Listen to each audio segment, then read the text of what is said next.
giving you guys time to show up. Have you listened to Warframe's Kome and the Five Fates music teaser? No, I haven't listened to it yet. I'll have to listen to it.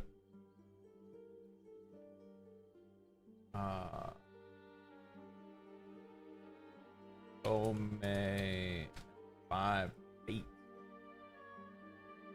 We'll listen to that later. Oh God, Jesus. We'll listen to that later.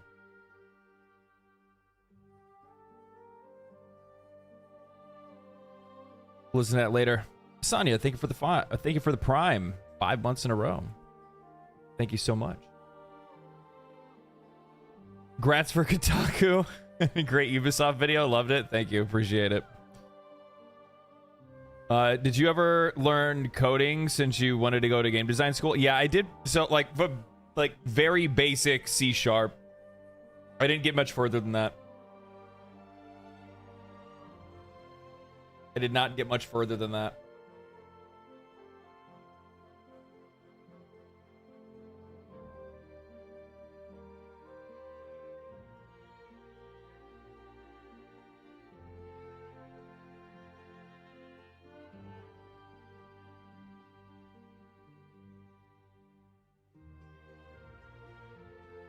Music is so good. Yeah.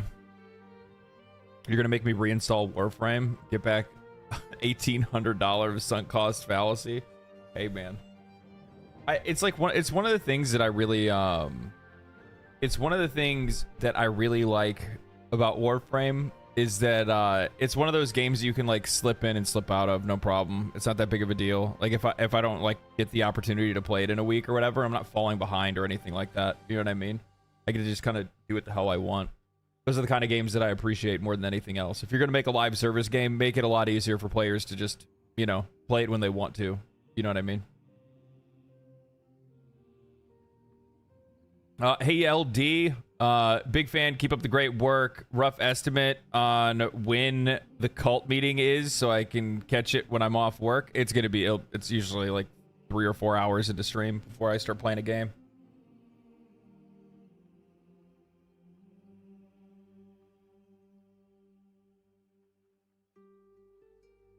Loved your wake-up call video. Which one? There's a whole ass series of videos.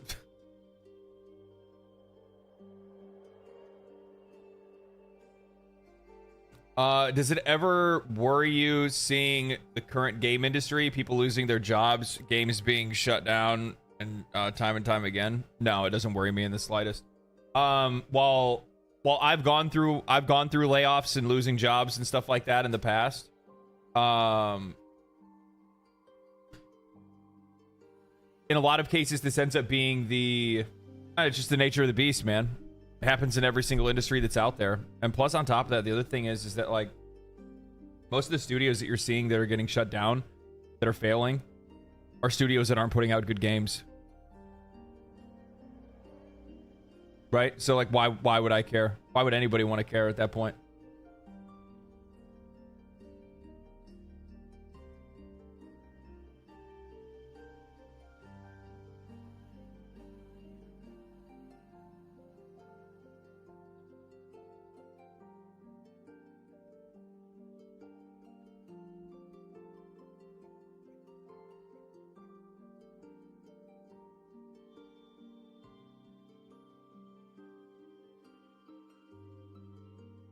I have migrated from YouTube. Welcome to Twitch. Welcome to Twitch. It's always nice because it ends up being faster, right? It ends up being like there's like less delay time.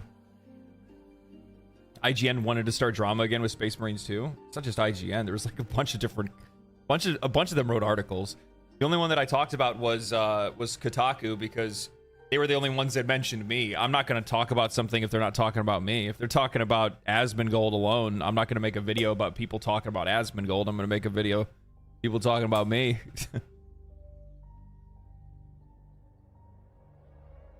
I feel sorry for the people that are losing their jobs. Gotta suck, but it's not my job as a consumer to shoulder the burden of bad games being made. Yep.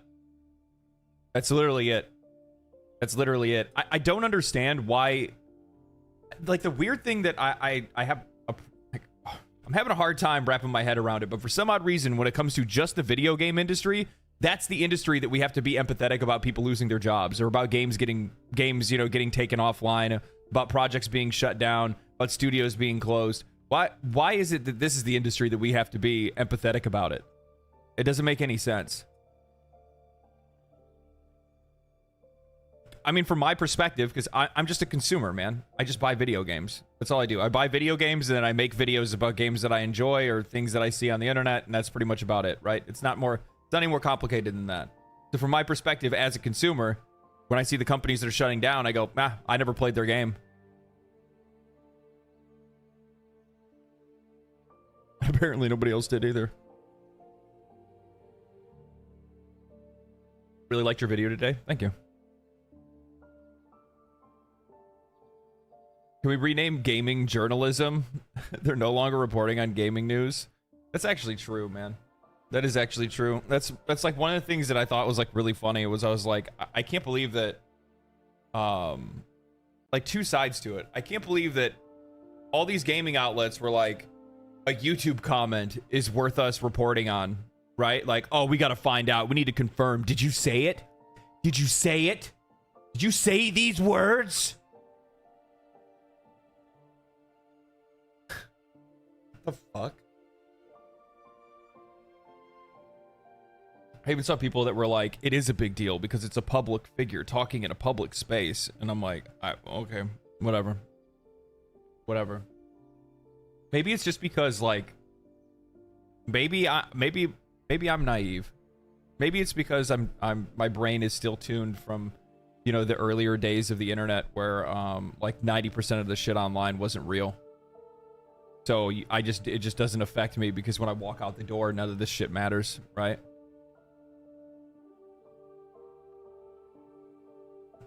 Like, one of the things that always like bothers me, and it's one of the motivations behind the way that I try to like portray my opinions in videos and whatnot, is the fact that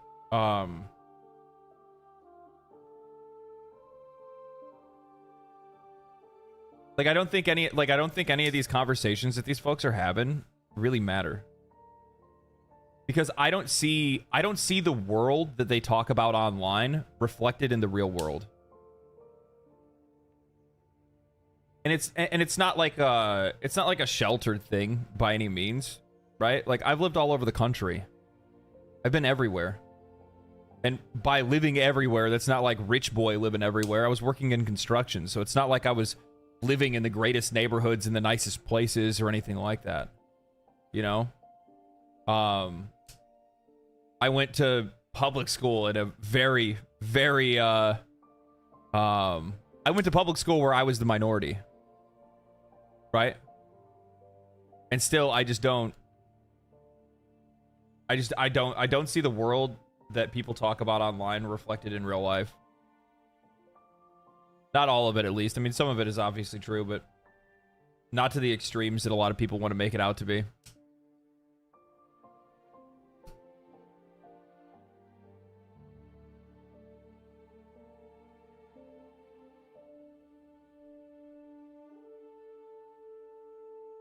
I'm also happy that your Warframe video brought tons of new players, including content creators. Yeah, it's been really popular. It's done really well. I watched Aztecross watch the video. I talked to him a little bit too. Really nice guy. I'm gonna talk. He's dancing with the idea of giving Warframe a shot, and if some of these larger creators that have never played Warframe before want to play Warframe, I would like to slot myself in as the arbiter that helps bring in these folks into the game and kind of smooths out the experience.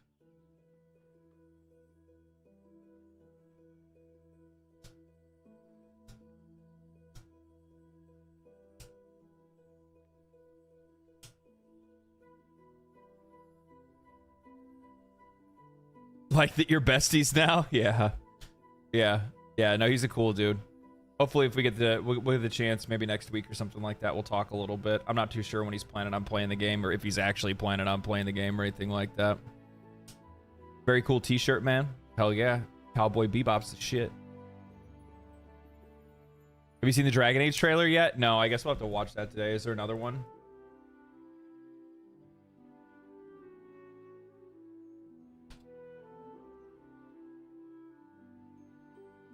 Holy shit, I can't spell.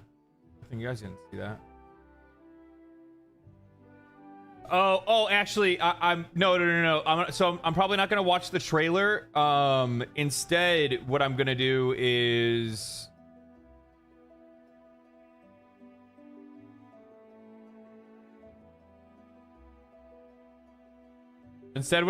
I'm going to watch. I'll watch my boy Wolfheart. I'll watch his preview on it because he played it. There's an IGN preview. You know, his video has only been up for 5 hours. I'll probably I'll watch IGN instead.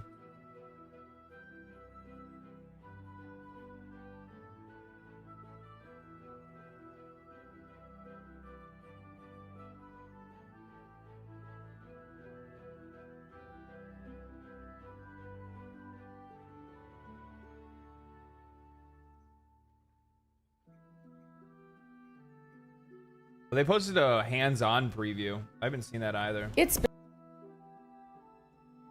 We'll watch that.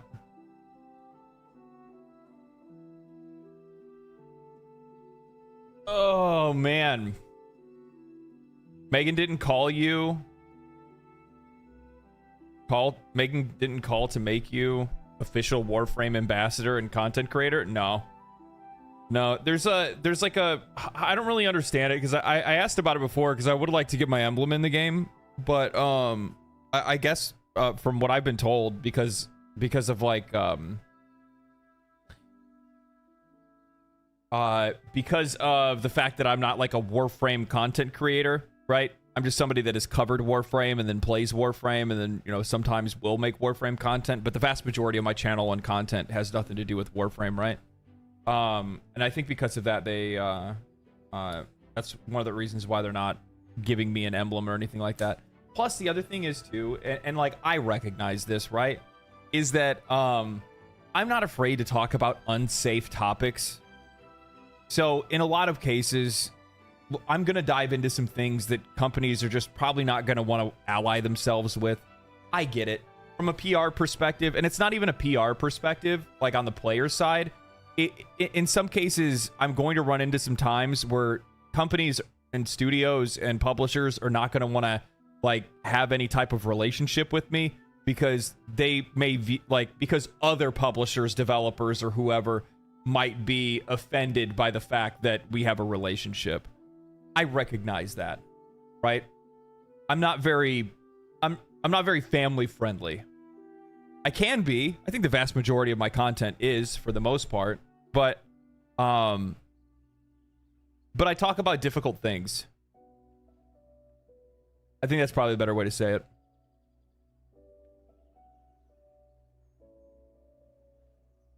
DE don't care, as far as I know. Yeah, I mean, they're not gonna say anything about it or anything like that. I know Digital Extremes doesn't have any issue with me. It's just like things like creator emblems and stuff like that. Those are more like, I don't know. Maybe that kind of stuff is more or less. It's probably more limited to creators that pretty much only make content specifically for the game, right?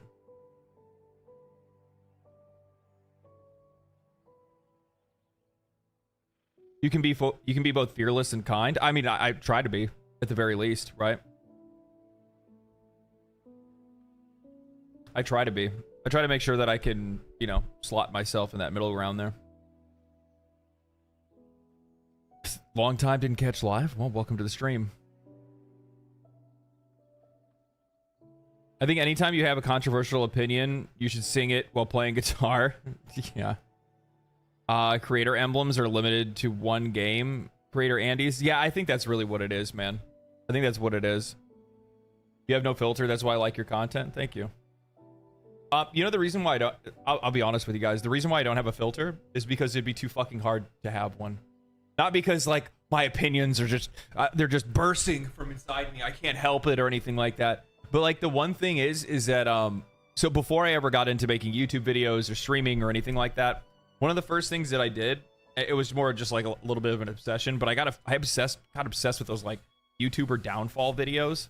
And one of the things that I recognized in some case, not in some cases, in a lot of cases, is that like the biggest downfall for a lot of people ends up being like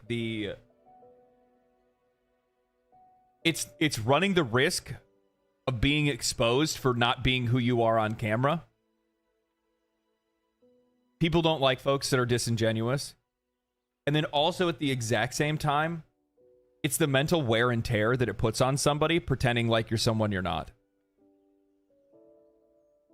I don't want to deal with either one of those. So from my perspective, when I started making videos and I started putting stuff out, I just tried to make sure from the start that I got as comfortable as I could with just being myself on camera and then not worrying about anything else past that. Because then I don't have to worry about it, right? Like everybody, for the most part, the people that become fans of the channel or the people that like hop into live streams and whatnot, they have a better idea of who I am. So I don't have to really worry about people misunderstanding me or anything like that. Authenticity is in short supply now these days. Imaginary or real. Yeah, it's true. True. First time catching the stream on Twitch. Love the content. Just wanted to say hi. What's up, man? What's up?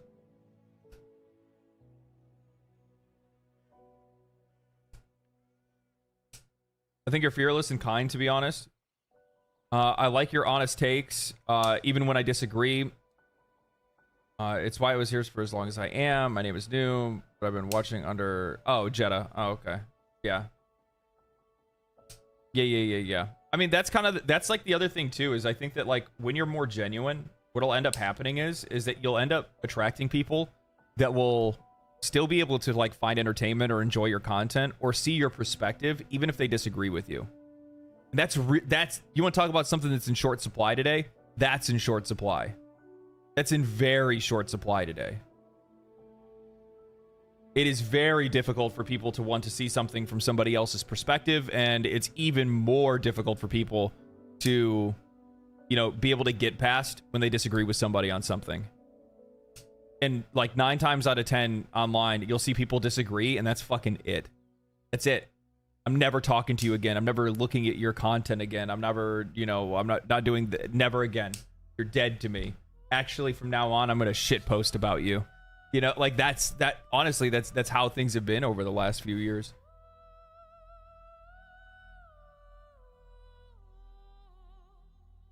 Can finally catch a stream again. Been missing your stream now. Playing some Satisfactory in the background. Yeah. I played a little bit before I got on stream.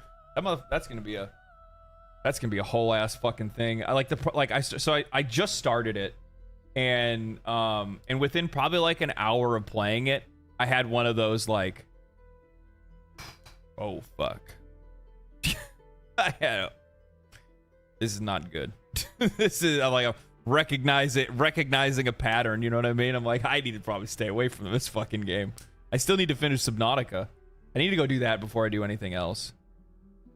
I might just finish Subnautica off stream. I don't know. I'm trying to figure out what I want to do with that, because like folks didn't really want to watch it on stream. So I don't want to kill like stream vibes because there's a game that I want to finish. And to be honest with you, the other thing is too, for a game like that specifically, well, it's fun to stream that. It's also not.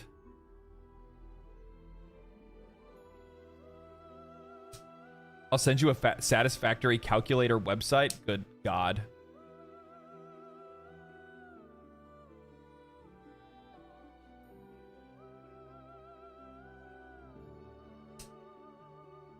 Are you still making your podcast?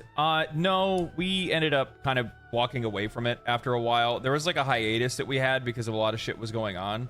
And then the other problem that the other thing that, just something that I came to realize is that what I was doing was it was Monday, write and record, post a video. Tuesday, I was streaming. Wednesday, write, record, post a video. Thursday, stream. Friday, stream.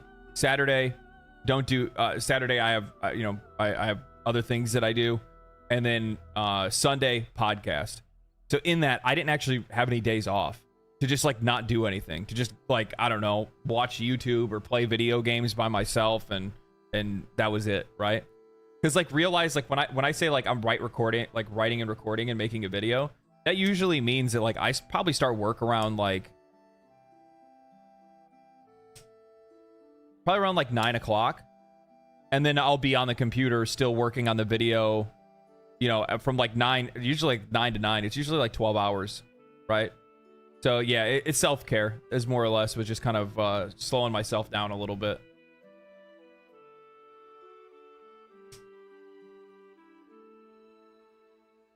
Because I wasn't having like somebody's like having a 5-day work week is good. Yeah, like it wasn't a 5-day work week that I was having. I was having a like 6.5-day work week, and most days that I was working on the YouTube stuff was usually like 12+ hour days. Play Once Human. I have played Once Human. We played it on stream. I do want to go back and play more of it though. It's just the only problem is like anytime it's games that have like seasonal content and shit that like I have a hard time with, man. I have a hard time. I am one of those people that when I see a game that has seasonal content, it demotivates the shit out of me. I don't want to have anything to fucking do with it. If I don't play this week and if I don't do these things, then I can't progress. And then next week it's gonna get even, you know, next week it's gonna get even worse. And the week after that it's gonna get even more worse. And I'm just like, fuck. No, I'm just gonna go play fucking Terraria. That's what I do. That's what I do. I'm gonna go play fucking Terraria. Zach, thank you for the 5 gifted, man. Appreciate that. Thank you so much. Thank you for the 5 tier 1s. Super generous of you. What is your favorite part about Warframe? What is your least favorite part about it? What is your favorite part about Warframe? Probably like the general game feel, I guess. Just playing the game. My least favorite part? Crafting times. Yeah. Sounds about right. Yep, dip in, do a video, and move on. Yeah. I should have done a Once Human video. I don't know why I didn't do one. It's such an interesting game. Because like from my perspective, it's a game that like it shouldn't work. It shouldn't work. It shouldn't be popular. People shouldn't like it. It should have been like busted and gross and a mangled mess of game mechanics and design. But instead it was good. It was good. Oh, it finally fell out of the top 10, huh? Oh, that's actually... Why did it fall? What knocked it out of the top 10? Football Manager 2024. What in the fuck?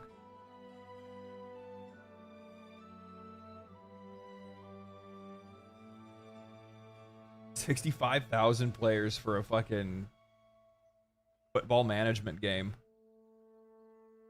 Jesus. Where is it at?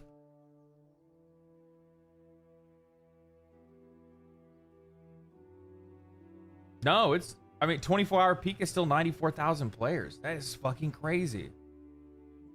Mixed ratings on Steam, though. But still, I mean, like, the game's been... Like, this game has been...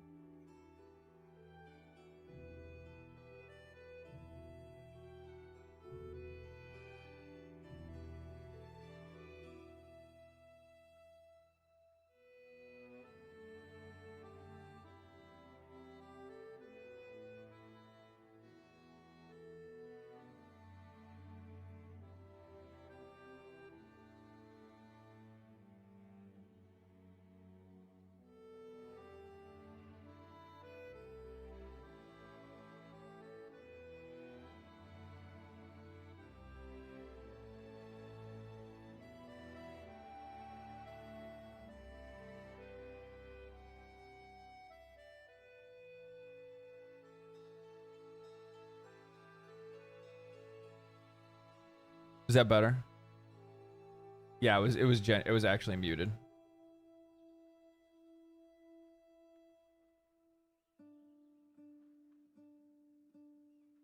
Yeah. I'll wait for YouTube to catch up because like they're there we go. Yeah.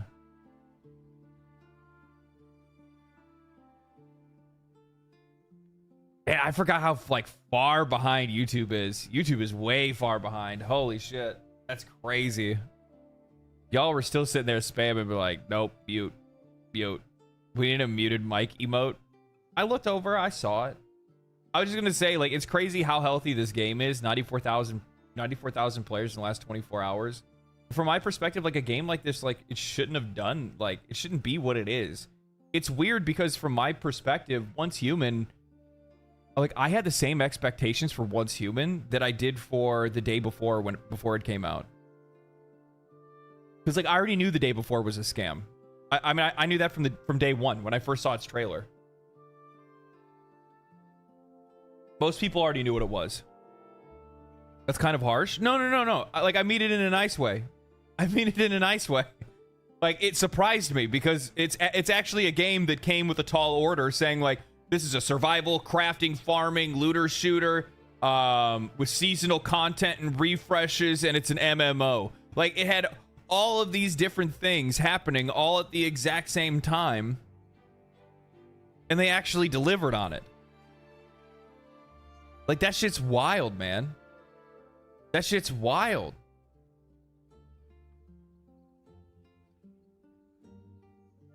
Is it good now? I mean, this game's been great the whole time. Yeah, Once Human's been good the whole time. It was great. I had a blast playing it. I just didn't continue to play it because I can't do the seasonal stuff, man. I can't. Like, with all the games that I play, with the things that I talk about, with the videos that I make, I can't be playing something that requires me to hop on, like, multiple times a week to be able to play it. I can't. Sorry. It ain't gonna happen. Have you played Final Fantasy 16? Yeah, I beat it on PlayStation. Shit's fire. Shit's fire. Good. It's a good game. That actually kind of like pisses me off though, because like recently I've seen people talking about this shit right here, and like I've seen somebody say like it's set like I forgot who it was. I think it was Jez Corden actually, Xbox guy, right? Or Windows Central is what he's from. But he was talking about how he's like, it's so sad to see how far Final Fantasy has fallen. Like, Final Fantasy hasn't fallen. Final Fantasy VII Rebirth and Final Fantasy 16 are absolutely fucking fantastic games. The only reason why, you know, according to Square Enix, financial results for Final Fantasy 16 and Final Fantasy VII Rebirth didn't meet expectations. We released multiple new titles, including major titles such as Final Fantasy 16, Final Fantasy VII Rebirth, but profits unfortunately did not meet our expectations. Yes, because you released it only on PlayStation. You released it only on PlayStation. Oh, fucking surprise. Oh, who could have fucking guessed that you wouldn't sell as many copies? Oh, man. That's crazy. And you know what else is really fucked up about this? They released Final Fantasy 16. My God.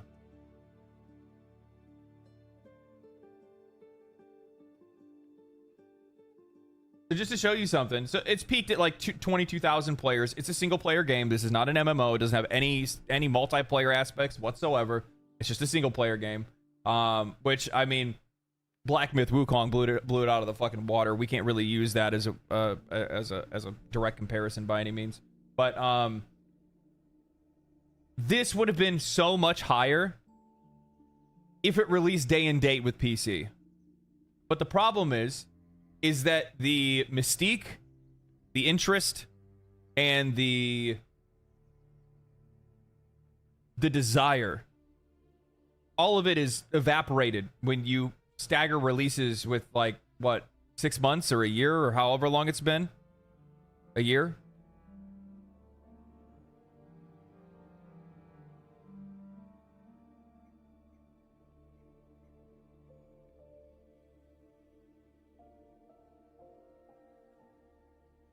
Alan Wake 2 is another example. Yes, Alan Wake 2 is another great example.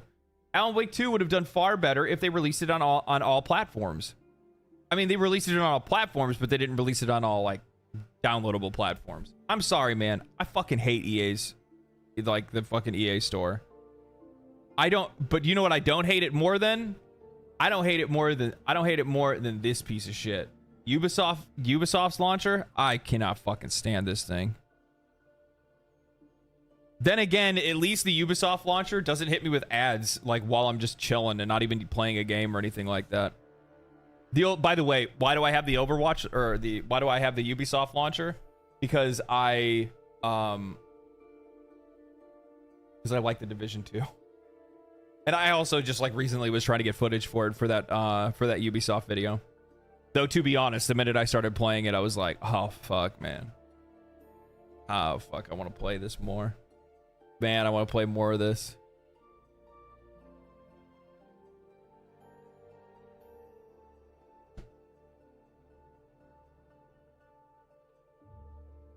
Division 2 is tight. Division 2 is a fucking shit, dude. You kidding me? I love that game. I love that game. Some people try to talk about how they think that like the Division 1 was better. I don't really see it, man. Don't get me wrong. I fucking love the Division. I got super lucky when I built my PC. The CPU that I bought came with a free copy of the Division 2. I was like, well, that's a fucking easy choice. I think it was like right around it was just after the launch of the Division 2. So it was my first like PC game that I played. And damn. You want to talk about a night and day difference of playing that game on PC or playing that game on a console and then going to play that game on PC? I was sitting there like, holy shit. Man, they're cooking. This game cooks, dude. This game cooks. Division 2 is great. Yeah, I got some shitty comments because people were upset that I talked about in my Ubisoft video. They got shitty because I was talking about how repetitive they were and how hard and how fast they would hit the hammer when it came to like any game that worked. And I brought up how I'm like, I want to see a Division 3 in the future. Like asking for a sequel is a fucking crime. Just because I'm judging them for the lack in quality due to the fact that they rely too heavily on existing franchises doesn't mean you just stop supporting those existing franchises. It means that you space them out and you work on other projects or you innovate within those, within those established franchises, but that hasn't happened. Fuck. Like they had like 3 Assassin's Creed games in development all at the exact same time.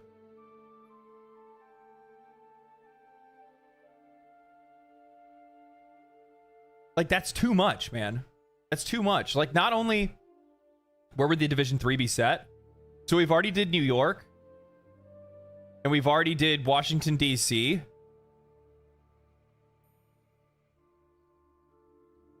I don't know. Somewhere rural. Chicago would be really cool, actually. Chicago would be really cool. California. Yeah, you could do Chicago. You could do California. I don't mind the idea of doing something a little bit more, out in the middle of nowhere. But, yeah, I don't know. Or at the exact same time, because this is like a global pandemic, right? This is like a global event that happened. They could also do it outside of the U.S. if they wanted to. Phoenix? What the fuck? That's random. Florida? Tokyo? Tokyo would be really sick, actually. Yeah, Tokyo would be really sick. Miami? This shit isn't fucking Grand Theft Auto. Vancouver?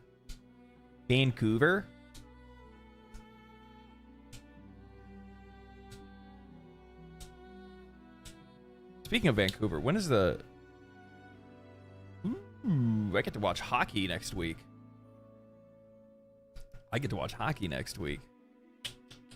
Yeah.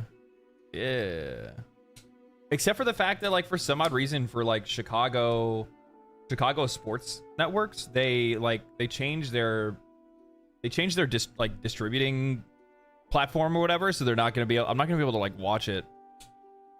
Like, I'm not gonna be able to like. So, as it was set up before, I was gonna be able to watch all of the games with YouTube TV, but it doesn't look like I'm gonna be able to do that. Like, that shit's so annoying. So, back to the 7 C's for me. I'm Canadian, even I don't watch hockey. How does it feel to be a traitor to your own people? Nucks fan? No, I'm a Hawks fan. Born and raised. It's the only sport I watch. Yeah, it's the only sport I watch.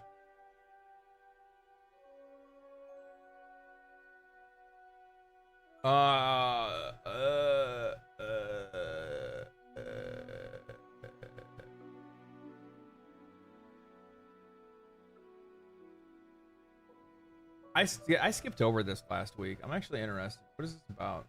How long is this? Of course it's this fucking long. Christ. Written by a game developer?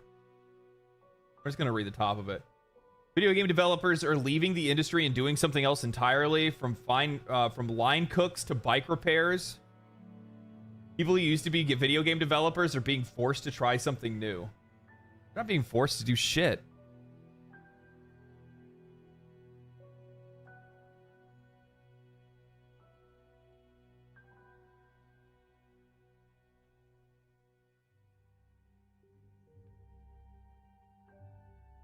Freaking Chicago is so big. I drive through it. I drive through it daily almost.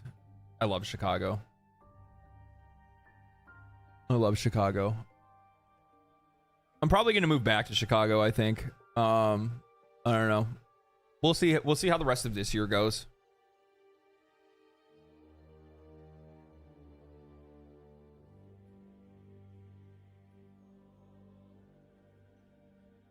It's been a hellish few years for people employed in the video game industry, as big studios have been laying off workers every chance they get, while small studios are just straight up closing.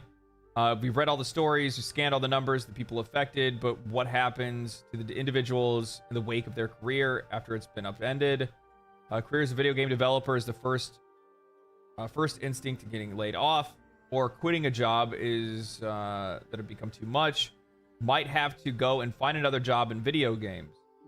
That's how previous boom and bust cycles tend to work in this business. That's how it works in all businesses, by the way. It's not just in this industry, it's in every industry. If there's massive layoffs, or if you lose your job and you're like the thing that's really frustrating is that we're trying to pretend like this is somehow more unique than anything else. If I'm a if I'm a nurse and I lost my job as a nurse and I got laid off from the hospital I was working at, I'm not going to go start working as a fucking mechanic. You have years of education, years of training and experience. You're going to go back to doing what you were doing. Like, oh, I got laid off from the video game industry. It's time for me to go be a line cook. Do you think the GTA 6 leak had any impact on making the game take too long to come out? No, I think they're just taking their time on it. They know the game is going to cook, right? Like, they know the game is going to cook in sales. It's probably going to be the fastest selling video game in all of history. Like, seriously. Like, this is what's crazy right now. So, like, this is the thing that's really fucked up about these kind of stories, is that when I see stuff like this makes it sound like the video game industry is like struggling or failing or something like that. Yet at the exact same time, we have games like Black Myth Wukong, made by a studio that has never released a AAA game before, drop a game into the market and sell 10 million copies in less than 4 days.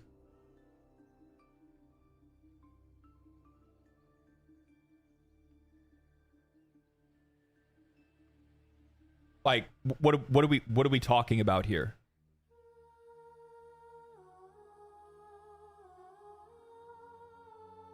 It's more like a West Dev problem. No, I mean, it's a developer problem. It's not even just a it's a developer and studio problem, but it's also it's a leadership issue. I've said this time and time again. This all comes down to leadership problems. The reason why games are failing is because at the end of the day, there was somebody that approved poor decisions that were implemented into the game and made it where people don't want to buy that game. At the end of the day, there was leadership that greenlit a game that nobody was interested in, that nobody would be interested in, and they thought it was a great idea. At the end of the day, there's leadership that when somebody walks up with, ugly looking character designs or something like that, look at Concord as an example. They were all drinking the fucking Kool-Aid. At the end of the day, and it's a leadership issue. They were the ones that looked at the character drawings and said, yeah, this looks good. They were the ones that said, let's make fucking Overwatch 8 years after it came out.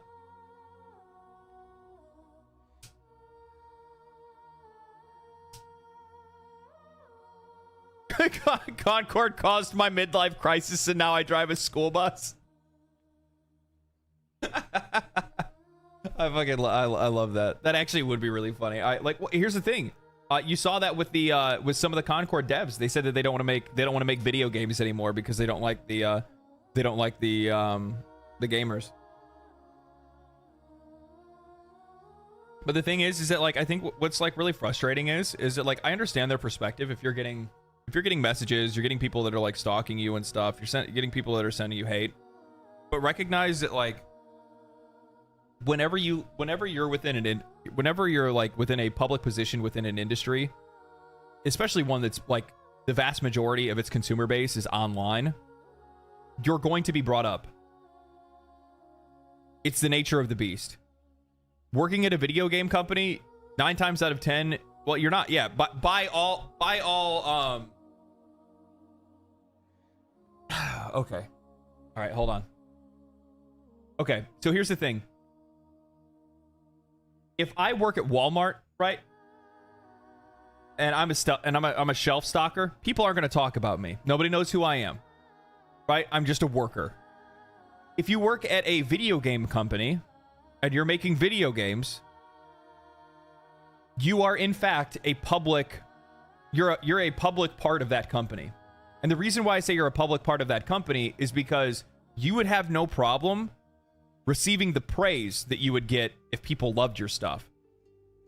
Your name's in the credits. People know if you're the character artist.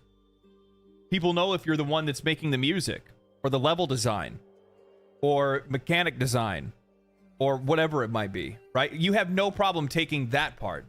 It's the minute the criticism comes in. And then I understand, believe me, I totally get it. Online audiences suck. Like, there's a ton of people out there that say some unhinged shit, and they're going to. But it's your job to be able to wade through that shit and not pay attention to it, or sift through and find the genuine criticism and get better at your craft. But at the end of the day, I just don't think that there's a lot of people that are within the industry that have the strength to do that. There are those that do have the strength to do that, but I don't think that there are a lot of people that do. Otherwise, they wouldn't be taking to Twitter to cry about it and hoping that, you know, games media and journalists are going to stand up to protect them. Had to subscribe and leave a like because of the good you're doing, man. Keep it up. Thank you. Appreciate it. Love your videos. Thank you, man. Does no one research the game industry before walking into it and know what you're getting into? See, and that's the funny thing. That's the funny thing, Norse. You're totally right on that because the industry's always been well known for layoffs, especially on the QA side. I mean, it makes sense, right? Like, can you guys tell me exactly what is a QA going to do the minute that after a game gets released? If it's not like an online game, you're going to have to minimize that entire group.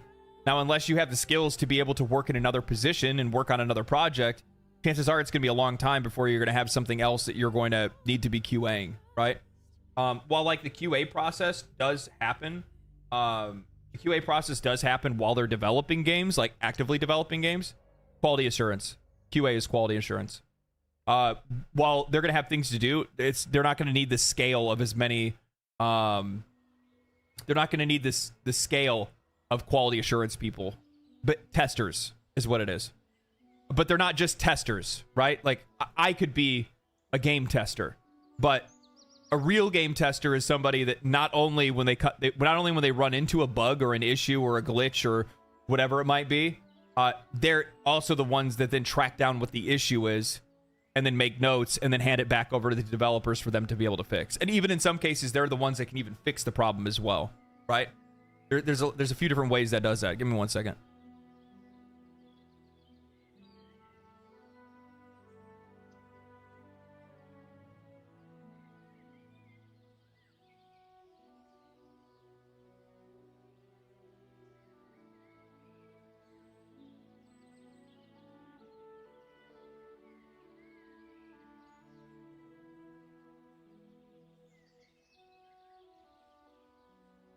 can see like a big old clump of like cat hair that was like sitting right behind one of my fans.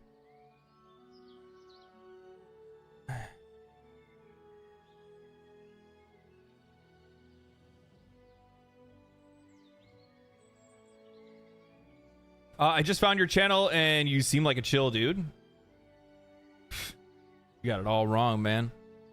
I'm fucking wired. Drank an entire cup of coffee. Quick, move his chair? What the fuck? Why would you say something like that?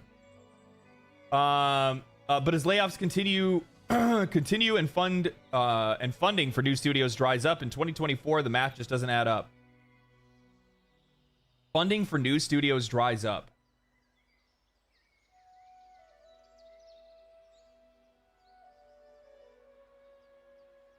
I think that's the other part too, is that so this is one of the issues that I think a lot of people have ran into, where you see like a lot of people that have been pointing out like social issues in games, like social political issues and whatnot like that, is that there's been a lot of game studios over the last few years that have been government funded, getting in through government programs.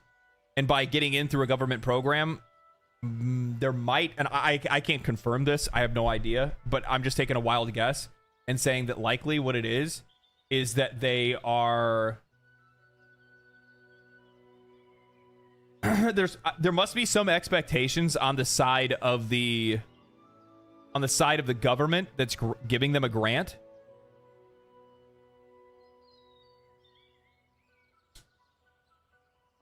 Like certain parameters that they like, certain things that they have to meet for the first game that they make, or whatever, how many games it is, depending on like how much they're being funded. But at the same time, like, you know, looking at, as an example, game science is all self-funded by the owner and like other folks that he was working with. Right. So I think that's another important thing too, is that you also have a lot of studios that are looking for handouts, indie developers too, right? Which, I mean, here's the thing, like, you still want to have a good balance of those kind of things within the industry. Xbox was doing it for indie games for a long time with Game Pass. There's a ton of really great, huge indie hits. I think Slay the Spire is one of them. I think that, if I'm not mistaken,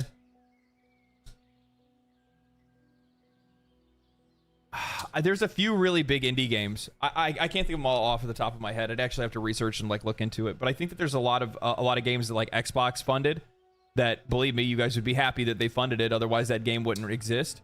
So like, there's room for that kind of stuff, but you just don't want the industry to become over reliant on funding, or over reliant on grants and handouts. Psychonauts 2? No, Psychonauts 2 is not an indie developer thing. They own that studio.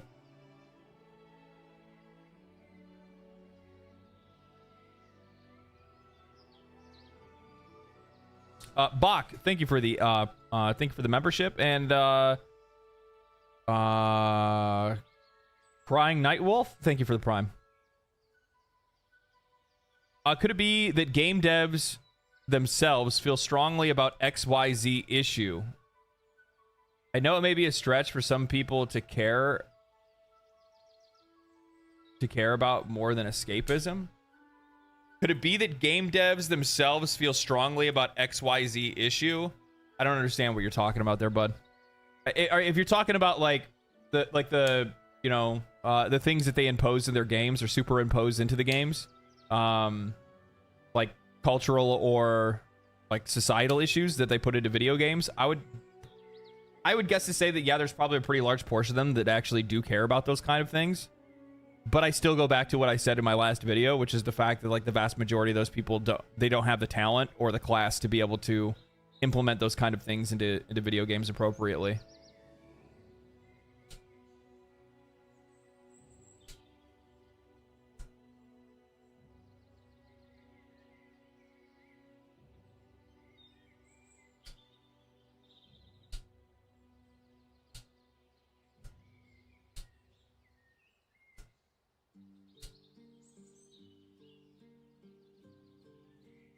But the thing is that like you have to keep in mind that like at the end of the day, like the consumers don't have to, we don't have to subscribe to your morals or to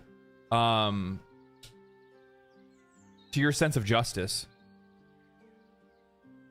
And while there are people that are out there that are going to agree with the content that you make or the things that you believe in, you have to keep in mind that you're also now, by making content like that and making content that is inspired by those kind of ideals, you will be alienating people that disagree with those things. And I think that's one of the most frustrating things, is that there's this like odd confusion where they're like, oh my god, look at these people on social media complaining about these games, crybaby gamers because they don't want this or that in their video game. And it's like, yeah, that's the risk that you run by putting it into your game, because you are now targeting a different audience than you were previously. As an example of this, look at something like the Halo TV show, right? At the start, you're targeting the Halo audience because you're making a show about Halo, right? But then you put Master Chief in a shower crying butt naked. Well, now all of a sudden you're not targeting the Halo audience anymore, because that's not what they're interested in. That's not what they came to. That's not what they came for, right? So you can't be upset when they don't like it because you made something that they don't like and you knew that you were in the first place. And if you didn't know, well, then that goes to show that you have nothing, you have no fucking idea what you're talking about or what you're writing about, or the, the source material or whatever it might be.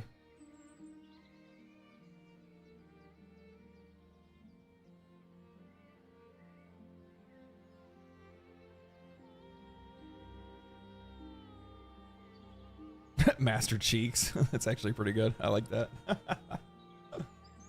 Leaving those affected with a dilemma, they can either try to find a job in the cruelest game, try to find a job in the cruelest game of musical chairs imaginable. Jesus fuck, dude. Okay. Oh, the video game industry. My Lanta. It's just... It's so tragic. It's so tragic. It's the scariest place. This is the worst industry to ever get a job in.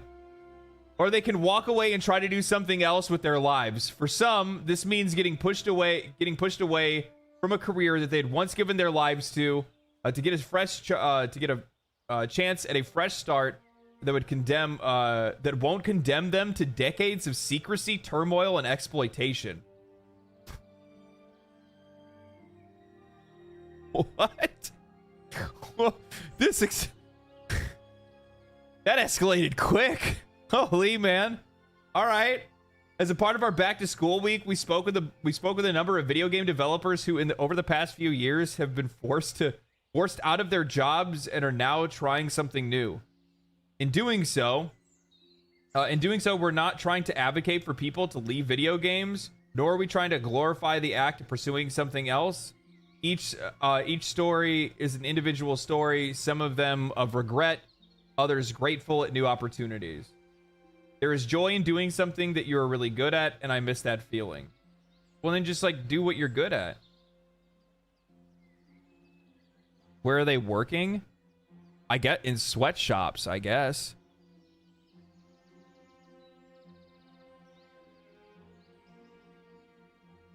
Like, I'm sorry, but if you're viewing the industry on the whole, like working in video games, as one of the cruelest industries that's out there, then then leave. I'm just gonna let you know you're gonna have a really hard time finding a job that's gonna be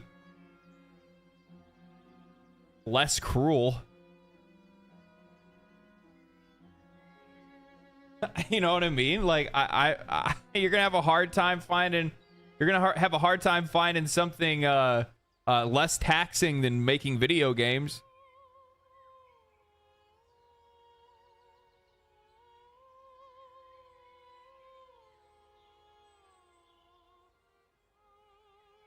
You got to remember, there's literal women and children locked in buildings and countries, and that's outside.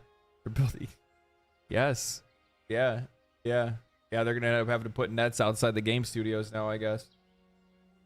Bruce, not their real name, had a rough a couple of years. Having left a small indie studio whose funding fell through in 2022, they've been working as a level designer on an online multiplayer game before being laid off in April of 2023. Decided to walk away from games entirely. Here, I'm gonna zoom in for you guys so you can actually see what I'm looking at. Decided to walk away from the game entirely. They're now trying to find a desk job, in particular one as boring and stable as possible. So here, newsflash, there's no such fucking thing.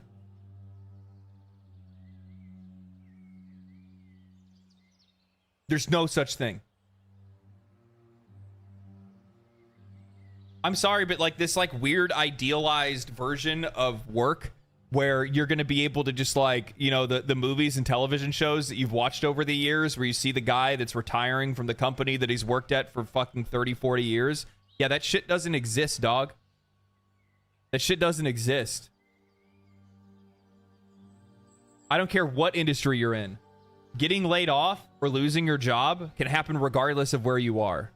Companies move in, companies move out, companies expand and downsize. All kinds of things have happened. Shit, I think that you know, the lockdowns and pandemic and all that stuff that proved that point already.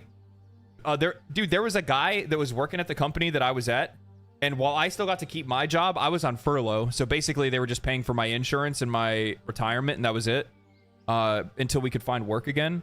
And then outside of that, it was on me to find money outside of that for the time being. There was a guy that had worked for the company for over 30 years. He was 3 years away from retirement, and they laid him off. 30 years with the company. Laid off 3 years before retirement.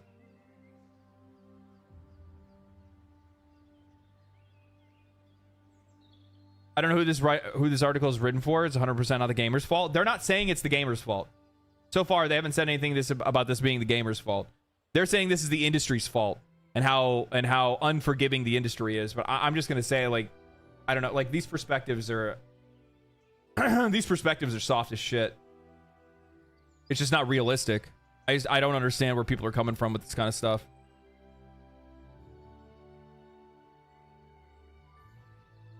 I'm currently doing a state-sponsored web development program for unemployed people, which is about 630 hours plus, and basically is basically a condensed full-stack web course aimed at developing web apps like storefronts, managing employer databases, and etc. Man, this motherfucker goes from fucking handout to handout, huh? So I worked for an indie company that was getting funding, and then the funding fell through. Now I'm gonna go get into a government program where I can learn how to be a full stack developer. Damn. I have a really hard time believing that somebody that like has the skills as a developer and understands certain certain sets of program languages. I can't see how it'd be difficult for you to be able to find another job within either the games industry or any other industry. I really can't. The only thing is that, you know, I'll tell you what the problem is. And by the way, a lot of people have this issue, and I get it. By the way, I totally understand. There's a huge difference in generations from my grandparents' generation until like where I am today, like where we are today, right? During my grandparents' generation, it was not uncommon for you to leave home, and by leave home, I mean leave the fucking state to find work. I did it.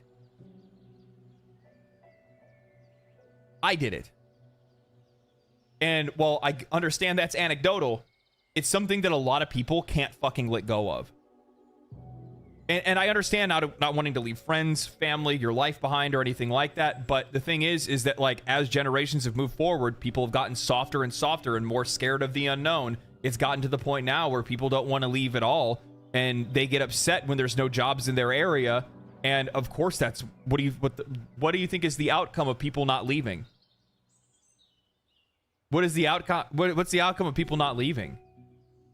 When I see people talking about stuff like this and talking about how difficult it is to find jobs, they're not looking for jobs in other states. Or I mean, if it's like Europe, then you're not looking for jobs in like other, you know, other countries or anything like that, right? And you have to. Your opportunities open up pretty fucking wide the minute you stop looking outside of your 15-mile radius.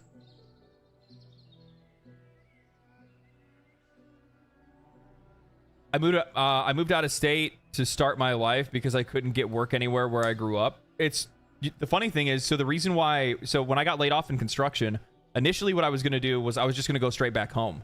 But I also recognized that if I go straight back home, there really isn't any work opportunities for me out there. And even if I did, for the salary that I was earning before, I would probably make a fourth of that. So I'd make far less money than I was before. That would hurt. That would suck. And then like while I was figuring that out, the YouTube channel ended up taking off. And that was just kind of like, you know, just a coincidence more than anything else. So, and then I was like, well, wait a minute. What if I make this not a hobby?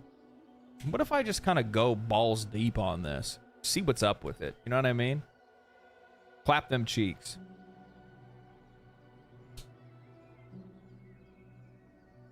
Not to get political, but do you think the recent influx of illegals is affecting the job market?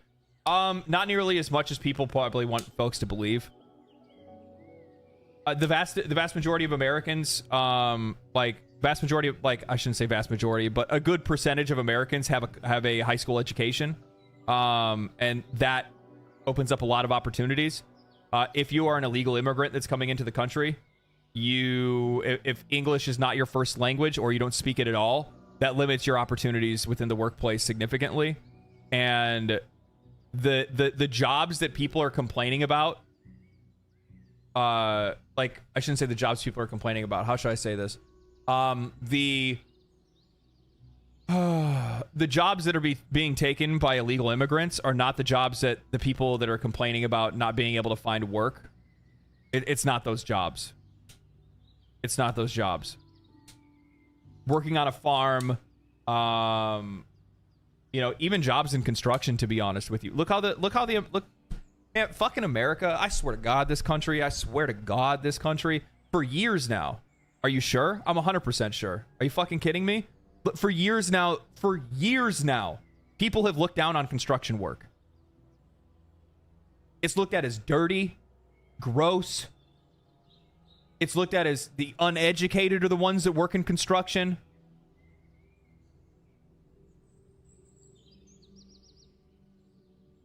Let's not fucking pretend like people haven't been talking down on construction work for years. Construction is rough. It is rough, but you know what else it is? It pays a lot of fucking money. Good money. Hardworking people. People that put this fucking country together. People that put these fucking houses together. People that put the fucking pipes that you can shit through. Bringing water to your house. Cleaning the water that you have. Giving you energy every single day so you can turn on your fucking computer or listen or fucking charge your cell phone. Yeah, it's rough, but it pays good. But for the most part, people don't want to do that shit anymore. They completely ripped out almost all of the vocational classes that you could take in high schools. All that shit is fucking gone, man. And by the way, I went to school and grew up in a conservative state. In my still very red and conservative state, they don't even have vocational schools anymore. The funding's been pulled. It's been about college. That's it.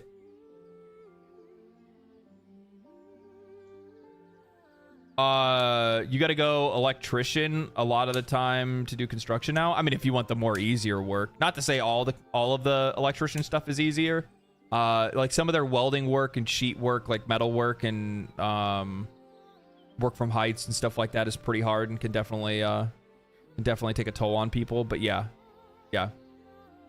Graduated with my bachelor's in mechanical engineering 2 years ago. Now I design systems for contractors and make good money. Yeah. You made good money fresh out of college. I bet you fucking did. I bet you did. Heavy machine drivers pay big? Fuck yeah, operators make cash, dude. Are you kidding me? People have no idea. This is the crazy thing. People have no fucking clue how much construction workers make. I think if people had a better understanding of how much money construction workers make, more people would be like, I'm gonna fucking do that. How does it sound to you to be able to sit in the cockpit of a very large, heavy piece of equipment and get paid, I don't know, $75 to $125 an hour?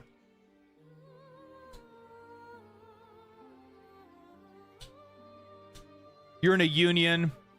You get paid vacation, pension, full retirement benefits, the best insurance in the best insurance available in the country. You have every single national holiday and every other holiday off. On anytime you work over anytime you work over 8 hours in a day, you automatically get overtime. If you work on a Saturday, that's overtime. If you work on a Sunday, that's double time.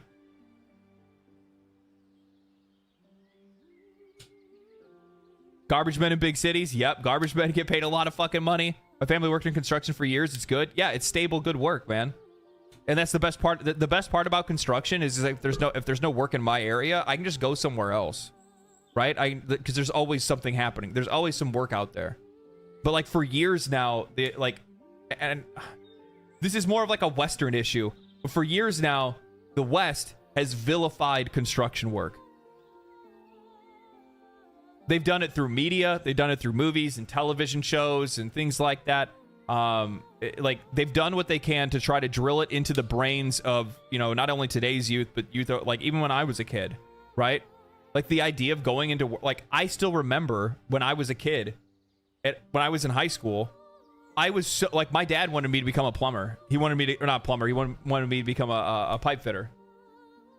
And I was like, no. I was so adamant. I was so against it because I viewed it as like, low class work. And I'm like, no, I'm going to become a video game developer. I'm going to make big money. I'm going to make video games and it's going to be awesome because I'm also going to play a bunch of video games. All fucking bullshit. You want to know what I ended up doing, like a few years outside of college after I dropped out of game design school? Construction. Fucking construction. You know what the funny thing is that like for people like this, by the way, I'm gonna find a desk job that's as boring as unstable as possible. The boring and stable as possible is not going to be well paying.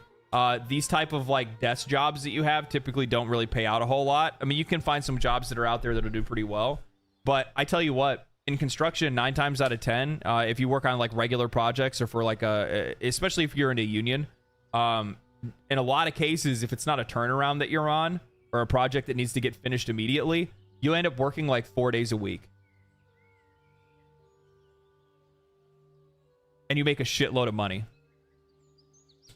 Or you work like turnaround construction. If you work turnaround construction, then I mean, shit, you're working like 30 to 60 days straight, and then you take a month or two off.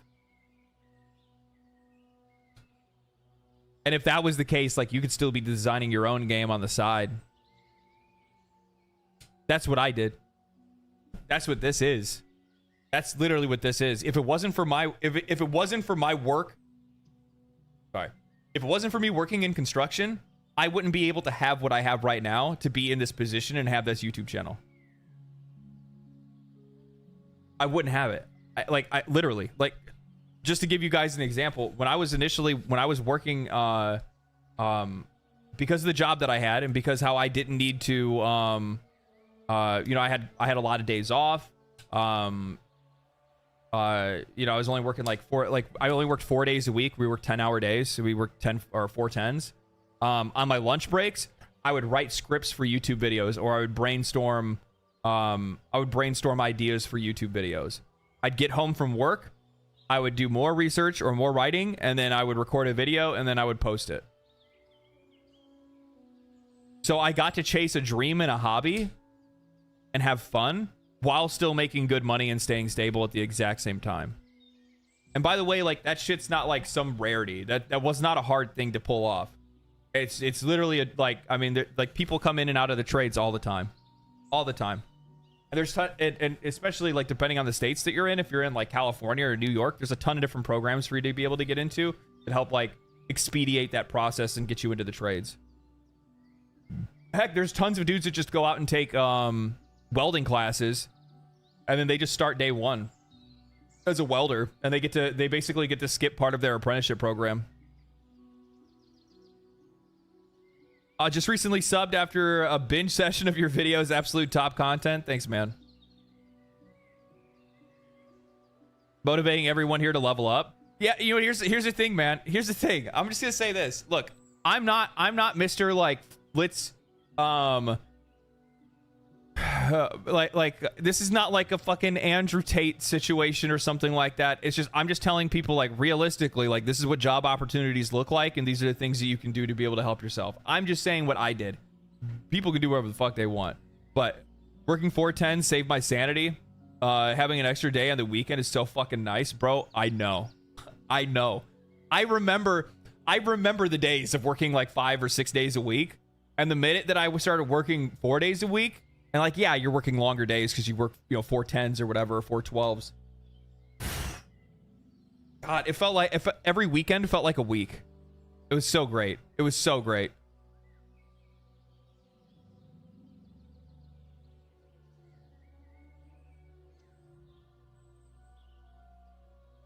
That's why nurses have it fucking good, man. You got nurses that are working like fucking 3 days a week, banking fucking stupid money, working midnight shifts. That's how you really make the dough as a nurse, man. Nurses on midnight shifts.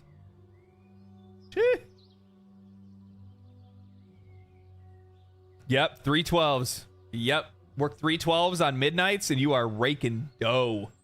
Raking dough. And because the funny thing is that chances are you're gonna end up getting like, you'll end up being able to go and then like pick up an extra shift here or there, and when you go to pick up that extra shift, it's like a massive influx of money because of the hours that you've already worked. 410s is the best schedule ever. Yeah, it is. It really, really is.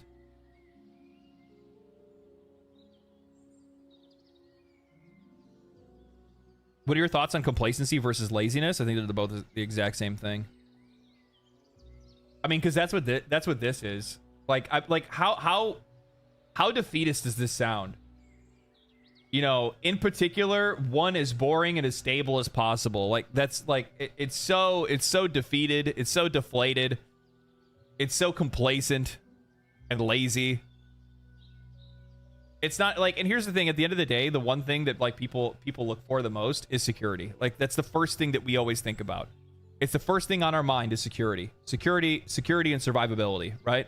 There's like I forgot what the like pillars of human interest are. I'll have to look at it again, but I know that security is one of the top things that we have up there, and security, and for the most part, is money, right? So as long as I have security, then I can worry about everything else later. But yeah. Saf Davison, lead narrative designer on the project, now canceled at Eggnut, a studio that was closed down a few months ago. She was laid off on Christmas Eve 2003 after spending a few days feeling super miserable and terrified of the future. She woke up one day and said, nah, screw this.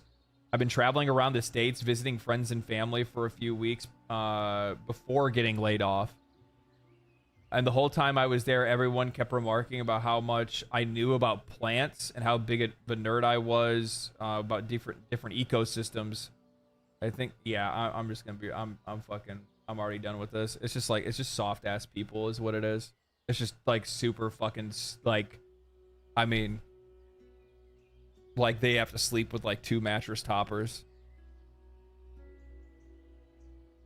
I think that's really what this is. If security is the top priority, then don't work in game dev. Oh my god. No, I think that you can still find some relative security within the industry. You want to know how you find security within the industry? Be fucking good at your job. I'm not talking about like don't be like a clock in, clock out kind of person. I'm talking about be fucking good at your job. Because what'll end up happening is that you'll either end up working with, so like even if you work for a studio that goes under, you know, your work ethic and what work you've done will show through in your portfolio. It'll make it very easy for you to be able to find another job. The better you are to work with other people is going to make it more likely that when those people go to work somewhere else, that they're going to think about you and want to bring you back to work with them on the next project that they work on, or at the next studio or game or whatever that they're working on. be good at your job and you find security. Be somebody that's just punching in and getting by, well, you get laid off. A lot. Pirate Software has a ton of advice on how to be a good dev. A lot of making friends, applying that advice, and it's working for them. Yeah, I would guarantee. I'd guarantee it would. Yeah. Maslow's hierarchy of needs. Thank you. Thank you, thank you, thank you. Security is the foundation. Thank you. See, I know my shit. I just might not know where it's from. The minute you said Maslow's, I was like, oh, I know what the fuck that is. Yeah. How do you feel about Warp Tour coming back? Can the people that Warp Tour, like the target audience of Warp Tour, can they even handle being outside in the summer anymore? For that long?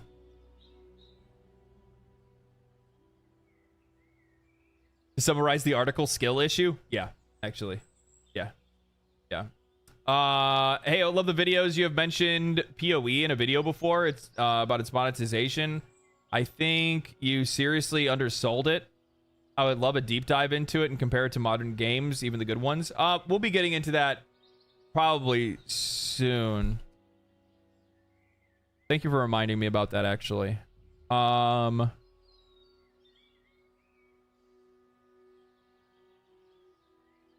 Yeah, I actually do want to dive into that a little bit because I think it's really interesting because of the fact that it's not just so like, I mean, while I probably undersold it, realize that I'm still a relatively new player for Path of Exile, so I don't really know it, you know, from front to back. But with that said, I find it really interesting that Diablo 4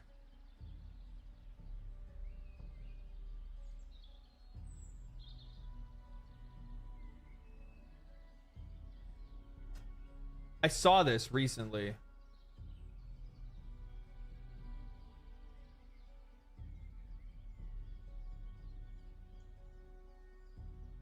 Yeah, so this actually got taken down. This job posting or whatever, or this like Blizzard made this guy take it down, I guess. Somebody put it on their LinkedIn profile for their job history, and one of the things that I find really interesting is that leading the monetization strategy for store cosmetics, pricing, bundle offers, personalized discounts, roadmap planning, which has led to over $150 million in microtransaction lifetime revenue.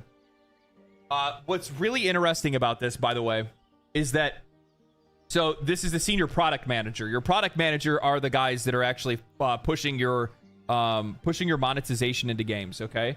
That's what these guys do. They push monetization into games. It's quite literally their job. Quite literally this guy's job right here. So if you ever want to know what the enemy looks like, this is what the enemy looks like. Okay. Or at least you want to know what job people have that are the ones that are like, you know, making the microtransactions in games. It's product managers that do that. Now, with that said, one of the things that's really interesting about this is that $150 million. And you read the second line, it says, executed every step of game sales since game pre-order to live or to first expansion by configuring and collaborating with other teams, resulting in $1 billion of total lifetime revenue. So if we are to believe that Diablo, which I mean, it's realistic, right? Because it only took about a month or so, or a few weeks or whatever, and Diablo 4 had already made over $666 million. So if that's the case, yeah, by the end of its first year, it's probably going to be, it'll probably be at $1 billion. But $150 million compared to the $1 billion, that's only 15%.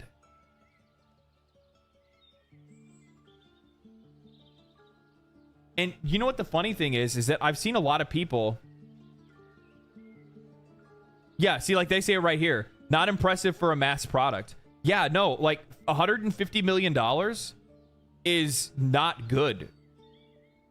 That's not good for a live service game. That's piss poor.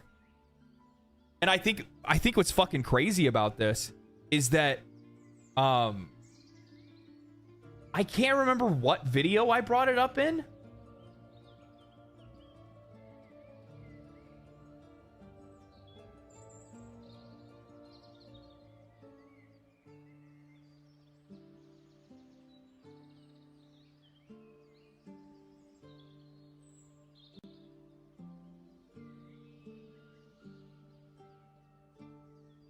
The conversation I've seen a lot of people discussing lately is I can quickly just compare a couple of items. The world was in the affix of Diablo. Too much of the game was trying to appease two different crowds with two different tastes. The casual and the enthusiast want that kind of thing, but at the same time not actually make it complex or confusing. It requires leadership with a clear plentiful. The game feels safety, but I liked it. It was great for couch co-op.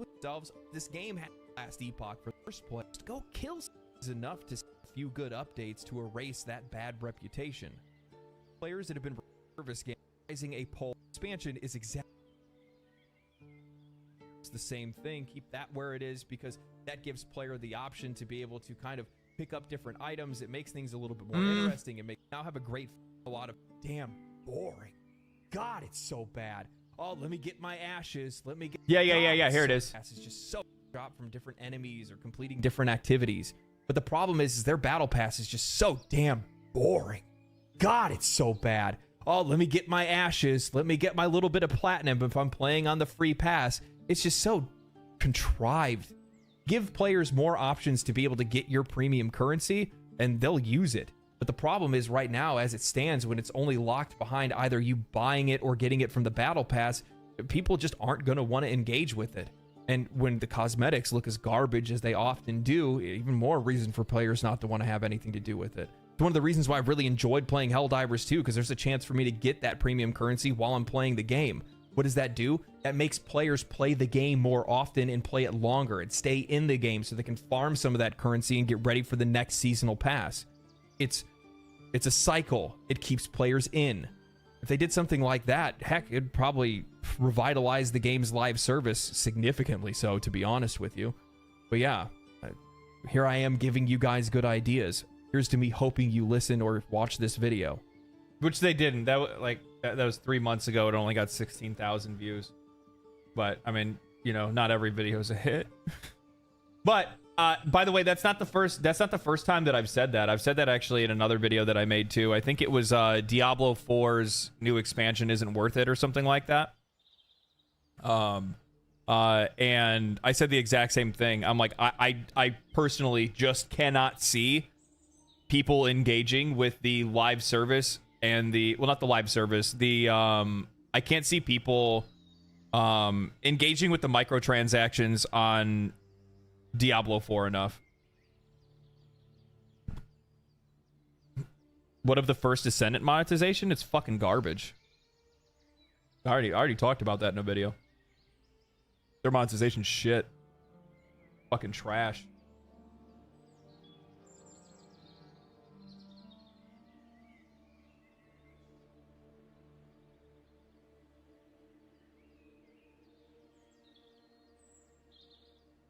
They need to shake up. They need to shake up Diablo big time. Well, I don't like. We'll see how. I guess like here's the thing. I'm gonna say this, and this is basically like as far as I'll take it. Where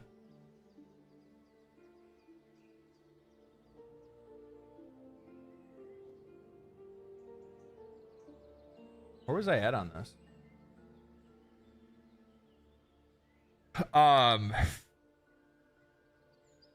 They have at least earned my my morbid curiosity, my cautious curiosity when it comes to their expansion, because they have gotten the game to a far better state than it was when it launched. But I don't know. We'll see. I don't have any faith in them necessarily, but I'm at least curious. I'm at the very least curious. Microsoft is banking on Call of Duty on Game Pass to shift the needle for its subscription numbers and help grow its gaming revenues. I don't think it will. I'm sorry, but like you're not going to bring a bunch of like I just cannot picture a new Call of Duty game coming out and people being like, I need to buy an Xbox and get this on Game Pass. I just don't see it happening. You're going to see a conversion of players probably for a short time that are going to be coming from like a base version of Game Pass or just like Xbox Live or whatever it is, right? But you're not going to see people like, you know, shilling over from PlayStation to buy an Xbox to play it on a subscription service. They're just going to stay on the platform that they already play, and they're just going to buy the game and be done with it. How much is the Diablo 4 expansion? $120 and the Soul of Your Firstborn. It's going to be $70. It's a $70 expansion. Yeah. Yeah, if I'm not mistaken.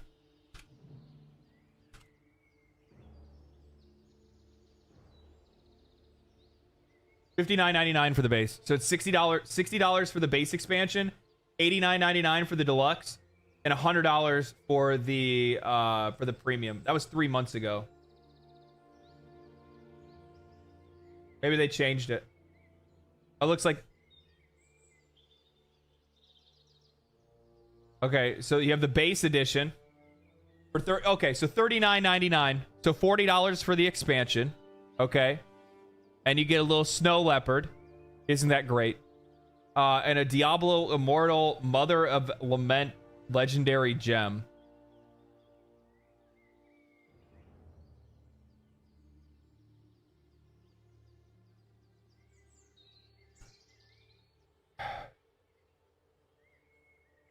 $59.99. And you get 2 pets. Not only do you get the snow leopard, but you get the woof woof. You get Demon Wings cosmetic, Spirit-born armor set bundle, Warcat mount armor bundle. Oh man. Seasonal premium battle pass. But you're not going to give me the Diablo Immortal gem?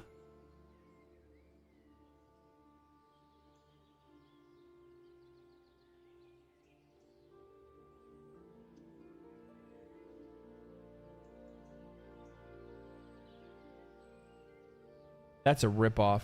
Where's my free Diablo Immortal gem? This is bullshit. Now, if you buy the $89.99 Vessel of Hatred bundle, holy shit, you get a Town Portal cosmetic, 5 armor sets, 1 for each class, Demon and Angel Wings. And then not only do you get the Meow Meow and the Woof Woof, but you now get another Meow Meow pet. How do you like that? You like that? Yeah. And you still get this, and you get a premium battle pass and 3,000 platinum. But you still don't get the Diablo Immortal gem. Why would you do that? Why would you take away my Diablo Immortal gem? Why is the Diablo... Now I have to buy this just to get the Diablo Immortal gem. And I have to buy this so that I can get everything else.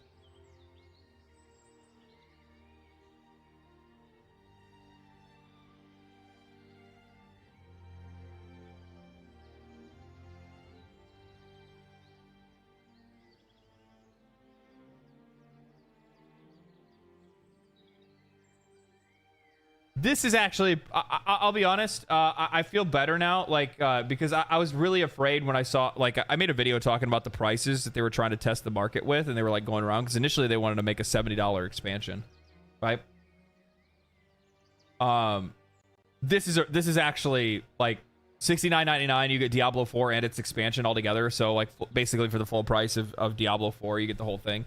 That's actually not too bad. That's honestly not too bad. Yeah, like, here's the thing. I'm not going to shit all... Like, I mean, I can shit all over Diablo 4. It's pretty easy to do so. Diablo 4 bad was a meme for a really long time. I'm not saying that it's better than anything else that's on the market. If somebody were to ask me, hey, you know, what should I buy, Diablo 4 or Last Epoch? If I'm going to say that you're going to be buying a game, I would buy Last Epoch over Diablo 4. But just because I like the class design and stuff like that better. I like the end game loops better. If people were like, you know, what ARPG should I play? I mean, like, as much as I would like to tell some, I'd be like, well, how tech savvy are you? How much do you like systems or do you like loot? And if somebody says I like loot, then I would say go ahead and play Diablo or play, you know, Last Epoch. If they say systems, I would say go play Last Epoch or Path of Exile, right? Like, I think people need to recognize, especially when it comes to like PoE fans, it takes a very specific kind of person to like PoE. It was fun up until the end of season 1. Season 1 was fucking terrible. It was fucking terrible.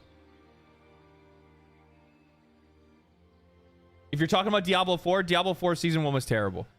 The campaign was good. The regular combat was good. Walking around and fighting stuff in the world and whatnot like that was really good. I actually enjoyed the co-op experience that I had with my friends, popping in, popping out, and doing that kind of thing. But outside of that, if I were to, I don't know, like I'm gonna end up playing the expansion because I'm a content creator and it's what I do, right? And also on top of that, it's a tax write-off. So,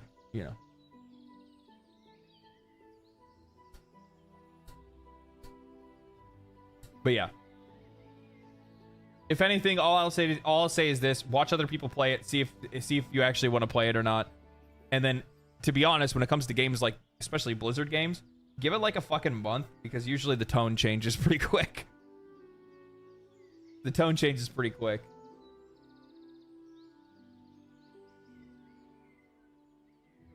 What's a tax write-off?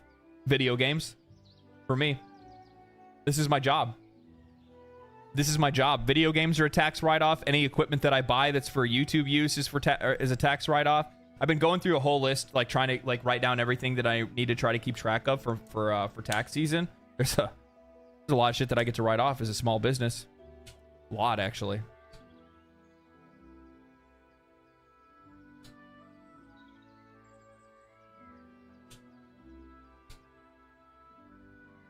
Just use Game Pass. You have to buy you have to buy the big dick version of Game Pass if you're gonna play it day one, though.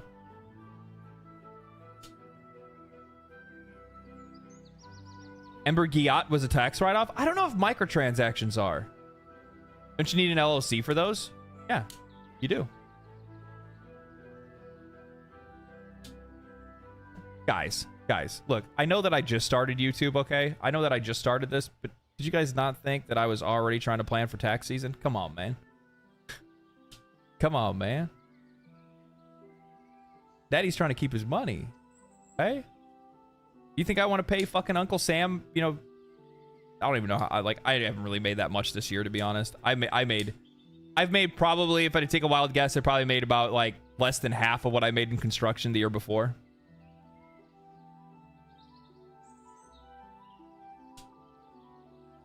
I don't necessarily see myself ever making more than I did in construction. I mean, if I do, that'd be great, but I don't see that happening. Which is fine. It's not that big of a deal. Less than half, but are you happy? Yeah, I'm happy. Of course I am. I love what I do. Are you kidding me? Like, I might not be rich doing this, but that's not really why I got into it in the first place.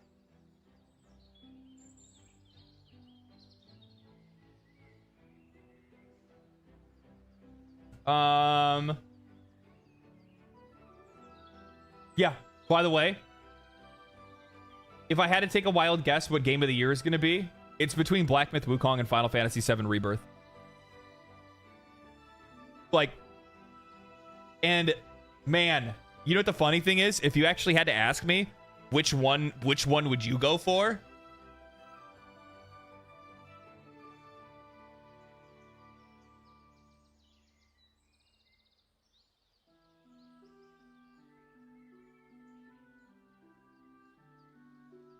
I don't know. I don't know. Like,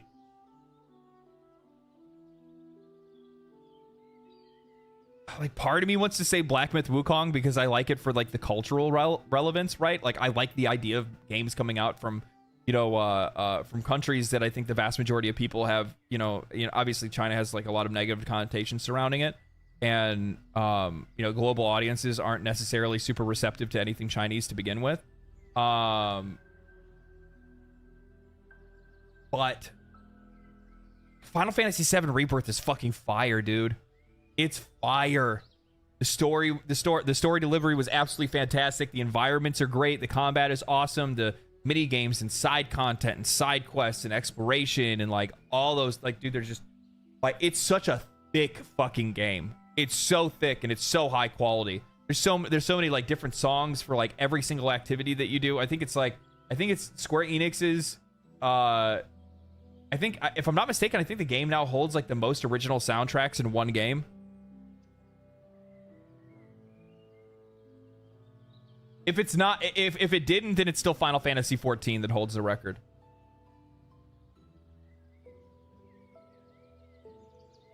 If you're counting X-Backs, it'd be Erdtree, but that feels like cheating. Yeah, Elden Ring's a fucking cheat code.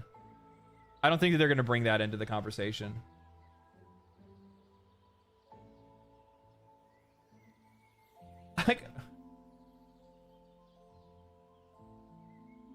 Like what is the point of making a fucking game trailer of like just your character like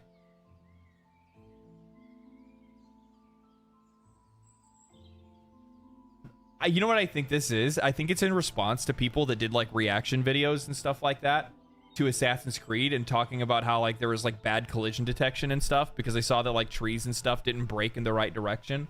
So now they're like, yeah, but look, it does though.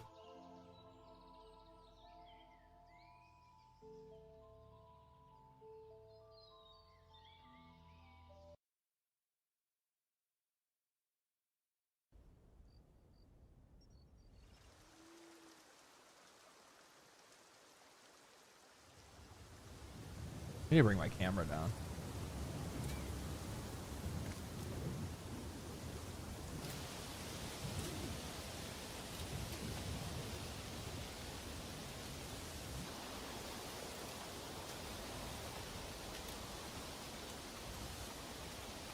Okay.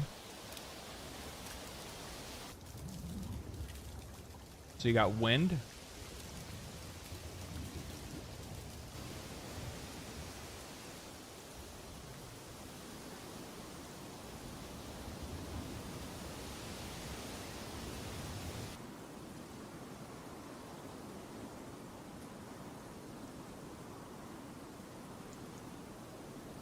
Like, I understand this is a tech showcase, and I'm really impressed by, like, you know, the realistic swaying of the tree branches and stuff like that.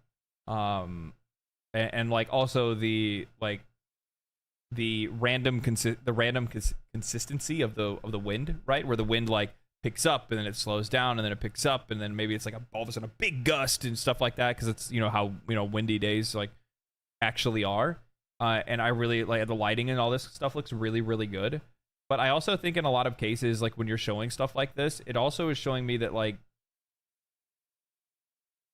it also goes, it's showing me that I feel like in a lot of cases, your priorities are not in the right, they're not in order. The priorities are not in order. Where's my gameplay, where's my diversity of gameplay and choices and things like that showcase?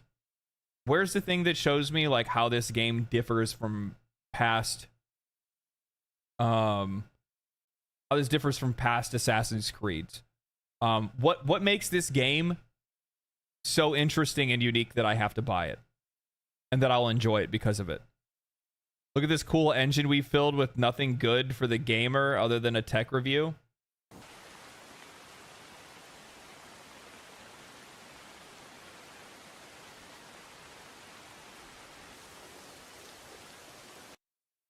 I'm working with a huge AAA game right now, and our argument is exactly the problem with it. Yeah. Like, I'll be honest. Like, I like visually impressive games and really cool engines and stuff like that. And I think obviously there's a place for that, and we want that in our games. But I don't want that to come at the cost of interesting and innovative gameplay. At the end of the day, there's building blocks. The first block is gameplay. Everything else on top of that, I don't really want to say it like... No, I think it's actually the opposite way around. If I were to actually like theorize this kind of thing, I would say that, like, you know, your first block is like the actual game design, the mechanics of the game, how the gameplay feels Is it fun? Is it interesting? Is it innovative? Is it different? Whatever it might be. And then everything else is a building block that goes underneath it that brings that up and elevates that experience to the next level, right? But if that core foundation, if that core piece at the top isn't good, then all you're going to be doing is just elevating shit. That's the better way to look at it. You're just elevating shit. It's just like, okay, great. You put fucking doo-doo on a pedestal. Good for you.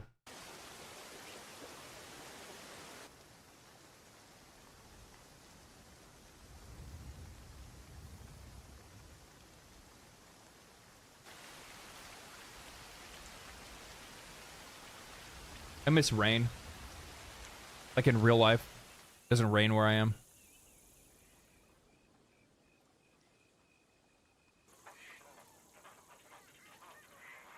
Yeah, I mean, I think the lighting is really good. Yeah, lighting looks really good. Environments look really good. But if there's nothing for me to be doing, that's all this is. Yeah, then it just plays the trailer.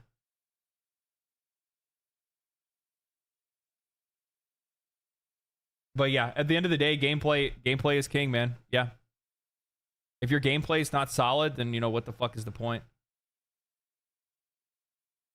What is the point?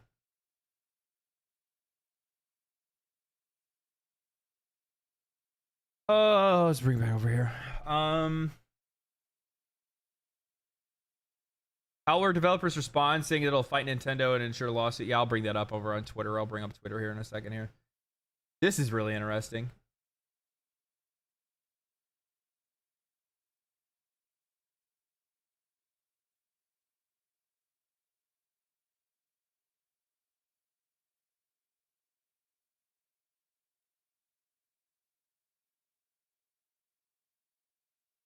The problem I had with Senua's Saga and Hellblade 2 is that it looked good, but everything else was kind of meh. It's the reason why I never played Hellblade in the first place. Like, I played Hellblade on Game Pass years ago, and I was like, wow, this is really visually like and mechanically impressive.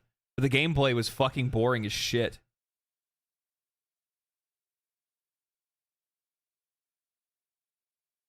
I forgot Hellblade 2 came out. Yeah, most people did. I do not see how that studio stays open. I don't. It doesn't make any sense to me. It's like that. It feels like 343. It's not that they're making bad games necessarily, but they're basically just like a tech demo studio more than anything else.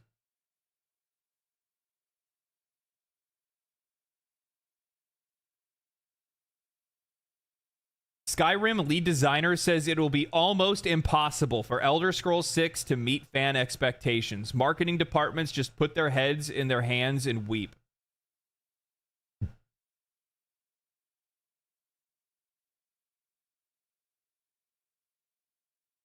I might end up having to go over this for a video.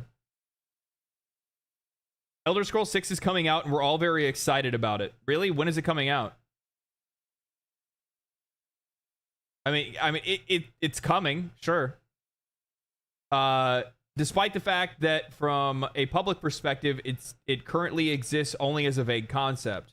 Yeah, okay. Anticipation is good for developers, but certainly better than nobody caring about what you're getting up to. But in this particular case, it might be a problem for Bethesda. In a recent interview with Kiwi Talks, Bethesda veteran Bruce Naismith says that it will be almost impossible for the game to meet the expectations of fans. Bethesda's big problem in this regard, according to Naismith, is that it had what one would call a hell of a run with one of the world's with a huge open world RPG. Going back with huge open world RPGs, going back over 20 years, the Elder Scroll and Fallout series, and peaking with Skyrim. Which remains it's still a landmark game. People are still playing it today, thanks to modders. It's still immensely popular, drawing thousands of concurrent players daily on Steam, despite having coming out in 2011. That's not exactly a new revelation, but it's interesting to hear from somebody that works for that's worked for Bethesda for decades. The fans who want to buy Elder Scrolls 6, their expectations are going to be almost impossible to meet. And marketing departments just put their heads in their hands and weep at this. Because it's like, okay, if it isn't perfect, if it doesn't get a 95 plus on Metacritic, we're a failure. No. Jesus Christ. Stop trying to impress journalists. Start trying to impress gamers. I know it's a foreign concept. I know it's really difficult to wrap your mind around, but those are the people that you need to be focusing on, not the journalists and the game reviewers. Stop trying to impress them. Start trying to impress me. If it isn't perfect, when has a single Bethesda game ever been perfect? What you need to be doing is you need to be internalizing the feedback that you got from Starfield, which Lord knows you got a fucking lot of it, and using that in your development on Elder Scrolls 6. What do players want? Great exploration, great storytelling, interesting class design, fun gameplay loops.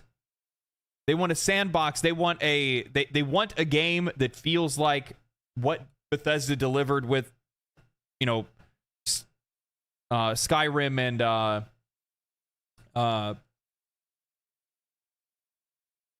Oblivion. But you don't have. We're not asking for anything impossible here. Okay. Obviously, we're going to expect it to look better, right? I mean, I for all intents and purposes, I don't think that Starfield looked like a terrible game. Some of the character designs and stuff like that were pretty bad, but a lot of the environments and the ships and stuff like that, and a lot of the stuff was actually pretty good. So like they can still pull it off, right?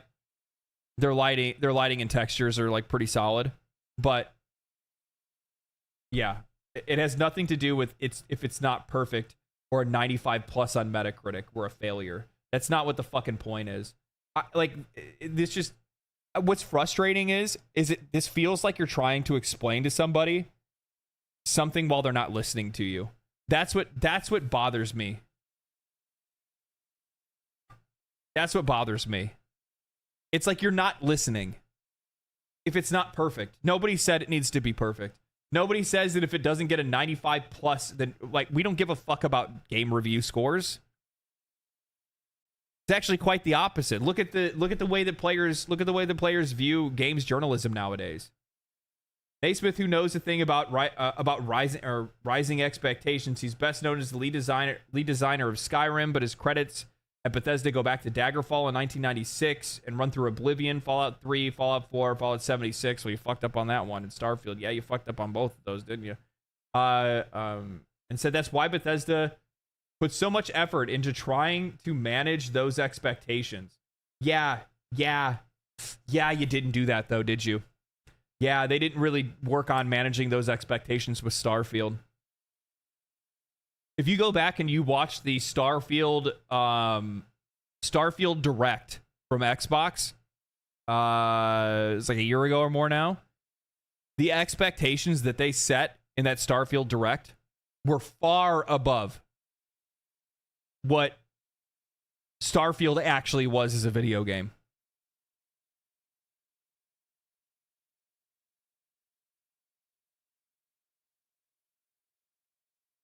Yeah, you need to see. I like that. Subvert expectations. Yes. Subvert expectations. That's what you need to do. You need to come in low and then exceed our expectations. That's what you need to do. Really good example of that, Palworld. Palworld Palworld showed off what it did, but I'm like nothing from like the viewer's perspective when watching like the trailers or videos made us believe that like Starfield was going to be like some like crazy fucking insane experience, or that it was even going to be a good game. Most people saw the trailers and the gameplay and were like, this is such a meme, right? So it was way below our expectations. Game comes out, exceeds our expectations. Game blows up. Now, I'm not saying you want to go out and market your game as a bad game. That's not what I'm saying. I'm just saying that like do what you can to actually curb expectations rather than like throw gasoline on it. Because if you go back and you look, let's see how good of a job they did. We're not going to watch the whole thing.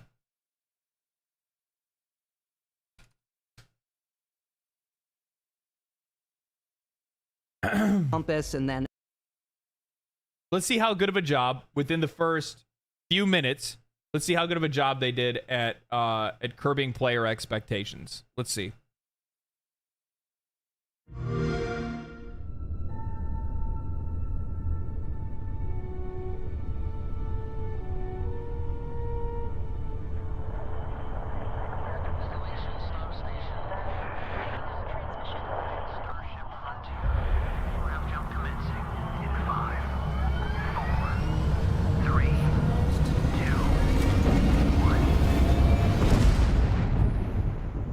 Hey everyone, thank you so much for joining us today and welcome to Bethesda Game Studios.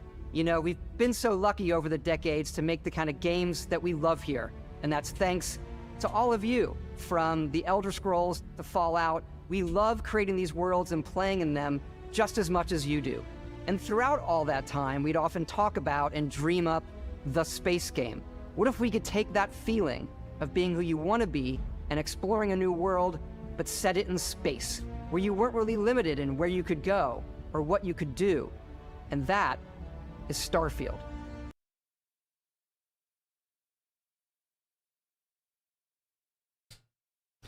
Curbing expectations. Curbing expectations. That's why we try to do our best at curbing expectations. Really, do you, Bethesda? Do you? Jesus fuck. We didn't even get fucking a minute. We only got a minute in. Thanks for proving the point. Bethesda's already run up a wall of insurmountable expectations with Starfield that they set, which by most measures was good, if not great. The result was a sub 60% user rating on Steam and a general sense of the game being somehow a failure, or at the very least, a fumble.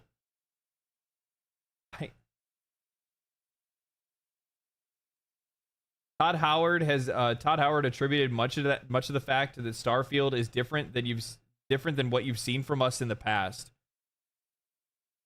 which you can debate as you see fit, but it does not indirectly highlight the fact that Elder Scrolls is facing a greater amount of expectations. Starfield gets some slack because it's a new thing, but Elder Scrolls 6, that's the next Elder Scrolls game. Yeah, I don't really want to sit here and like read an article from somebody that wants to fucking slop knob on fucking Starfield and try to pretend like there wasn't problems. The gamers said it was 60% on the gamers gave it a 60% on Steam. But, you know, but the game was great. The game was good, if not great. The people that think Starfield's great, like, I imagine are like complete fucking dial tones in real life.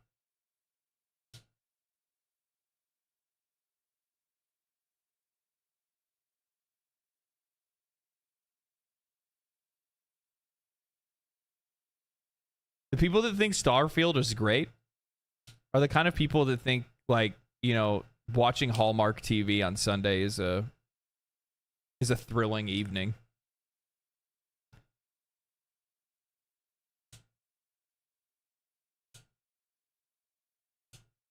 The people that think Starfield is great, their favorite content creator is the Costco guys.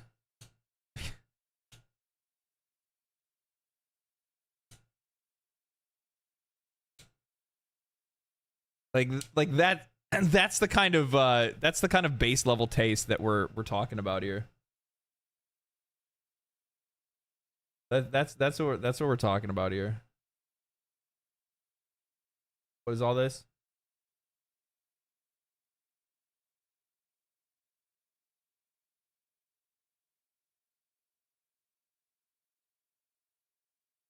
We're getting a lot of followers on Twitter lately. I'm gonna start popping off and saying some crazy shit.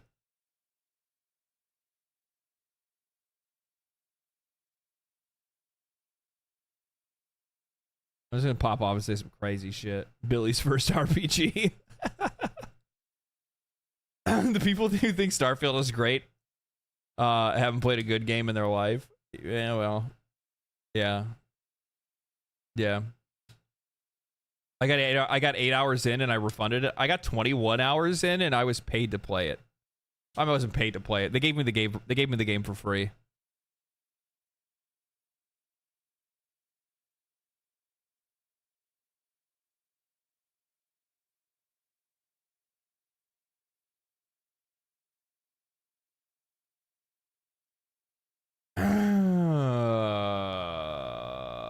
What do I want to look at on here?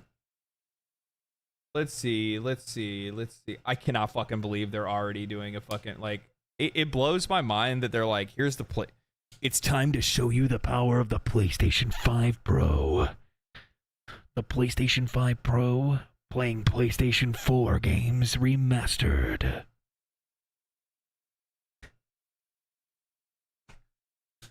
What the fuck?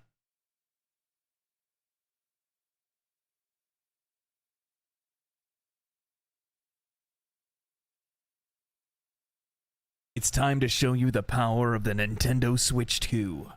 Playing Super Mario Bros., the original, from NES.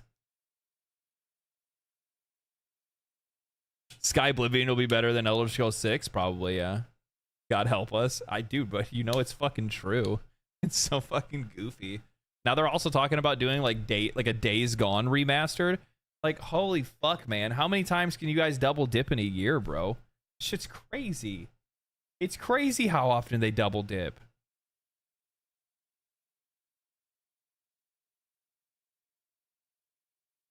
Here's the big news, okay? So this is the big thing that's going on right now.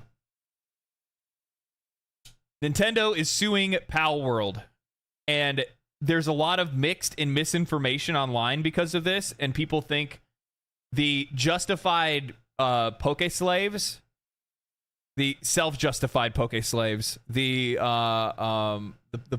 poke simps, they're going wild right now because they're like, finally, they're going after. Do your thing, King. Do your thing, King. Take them down. Take Palworld down. But that's not what they're not suing Palworld for their PAL designs. They're suing Palworld for patent infringements. Now, this is something that I actually have not done any, literally no investigating into yet. I need to because I understand it's a problem. And I need to be able to communicate that issue the right way with the right words. And I'll do that, and I'll probably do it in a video next week, most likely.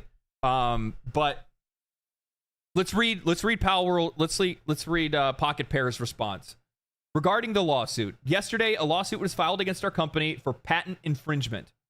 We have received notice of this lawsuit, and we will begin appropriate legal proceedings and investigations into the claims of patent infringement.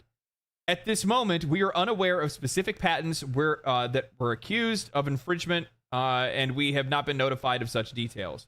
Pocket Pair is a small indie company based in Tokyo. Our goal as a company has always been to create fun games. We will continue to pursue this goal because we know that our games bring joy to millions of gamers around the world. Palworld was a surprise success this year, both for gamers and for us. We were blown away by the amazing response to our game, and we've been working hard to make it even better for our fans. We will continue improving Palworld and strive to create a game that our fans can be proud of. It is truly unfortunate that we are forced to allocate significant time to matters unrelated to game development due to this lawsuit. They need to take their developers, the people that they have, to be able to like research, check the files and do interviews and all that kind of stuff. However, we will do our utmost for our fans to ensure that indie game developers are not hindered or discouraged from pursuing their creative ideas. We apologize to our fans and supporters for any worry or discomfort that this has caused. As always, thank you for your continued support of Palworld and Pocket Pair. So what they are trying to go after, this is just one of the things that they're trying to go after them for. This is so fucked. Is that Nintendo and Game Freak filed a patent for throwing a ball at a monster and catching the monster with a ball. So this is the patent drawing. Character pulling arm back to click a button on a ball and throw the ball that looks like a Pokeball at the monster and catch the monster.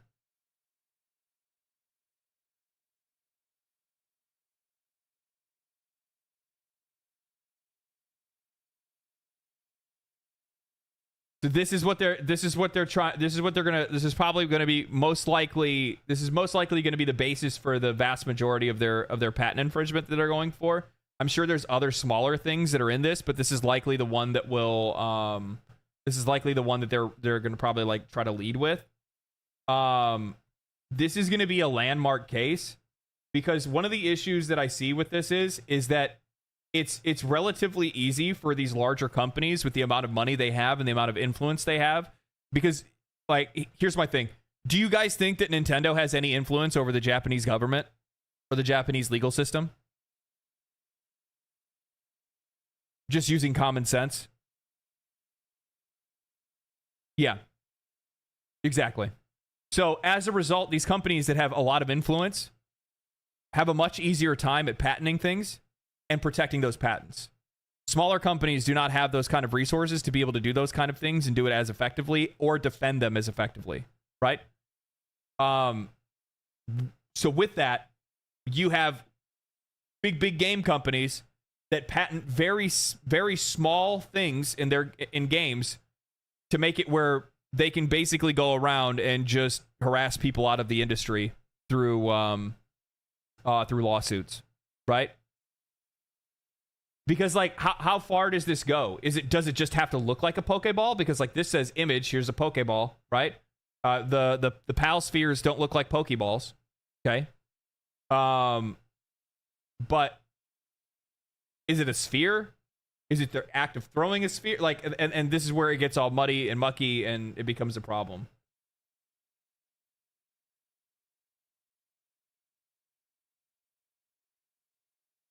Jess Corden says, for the people crying that Nintendo copied Pokemon designs, it's not about the designs, which, by the way, Pokemon has been ripping off those for years anyway. The abuse of patents for game mechanics has a wide-reaching consequences for all of gaming. If you support Nintendo, you're not thinking clearly here. Yeah, and there's a lot of people that are like supporting Nintendo, and they're like, dude, they're totally getting them on this one. This is total. Hell yeah, go Pokemon, do your thing, Queen, do your thing, King. And that's just not the way. That's just not what's going on. And this is not something to defend. This is something to absolutely wholeheartedly be like against in every way, shape, and form. And then they even have like a flow chart for like, look at this. Like, this is even this is a flow chart for game design itself. So in use scene process goes over to in-use scene process, successful catch, or set items first aiming point, catching item, no, throw. What is this one? Successful catch determination, no. And it goes back to the game. It goes back to the loop. So I think this is actually like the loop of catching, if I'm not mistaken. So like the actual algorithmic programming language for testing, or the flowchart for catching creatures, which is really fucked up, because for you to, that would mean that you wouldn't be able to have any type of like RNG catching mechanic in a video game where you're trying to catch creatures. If that's the case, why aren't they trying to go after like, I mean, like, so why the fuck, why didn't they sue Temtem?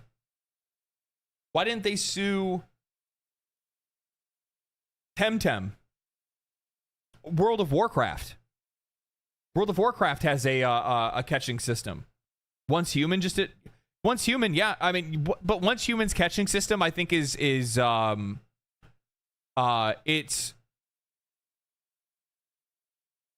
different enough that it'd be really difficult for them to like try to bring it up. Like, don't get me wrong. I see the reason why they're going after Palworld. It's because you throw a sphere-like object at a creature, they get sucked up into the ball, and then you wait to see if you actually capture them or they break free. But isn't that fucked up that you can't have any similar mechanic like that in another game? That they can patent something like that? Imagine if people could patent, like, what if you could patent, like, bullets, gunfire from, like, how is Activision not gone and try to, you know, patent, you know, gun shoots bullet out of chamber? It feels like a massive overreach. It is the biggest overreach of all time. It's the biggest overreach of all time. All this serves to do is stifle any competition for Pokemon, which sucks because it makes Pokemon a worse game. Obviously, we've seen that over the years. But, yeah.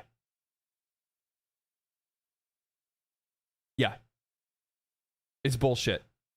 That's it.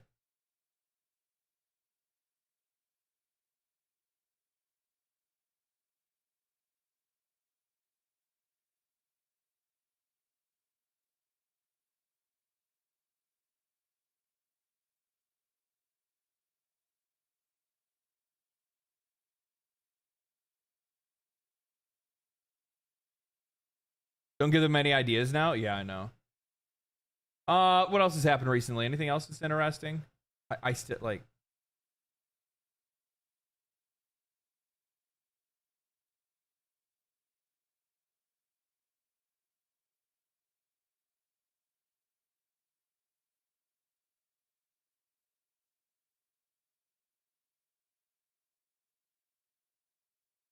What the fuck is that? It's PlayStation holding up Horizon Zero Dawn while PlayStation Studios is fucking drowning in Bloodborne's at the bottom of the ocean. That's what this is.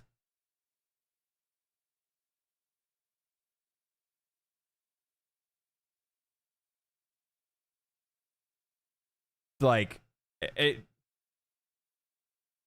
you know, if Sony wanted to recuperate the money that they lost from Concord, the best thing that you could do is release a PC version of Bloodborne. And guess what? You don't even need to do a remaster. Just release a PC port.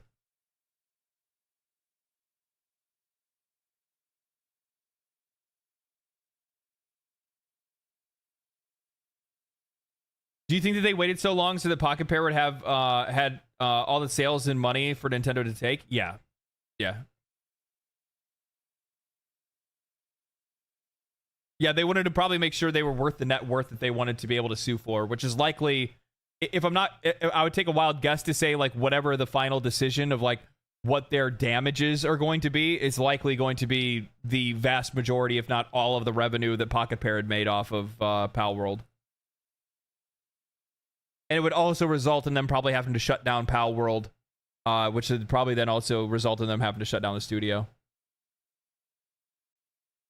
If Pocket Pair loses this, they will lose their studio.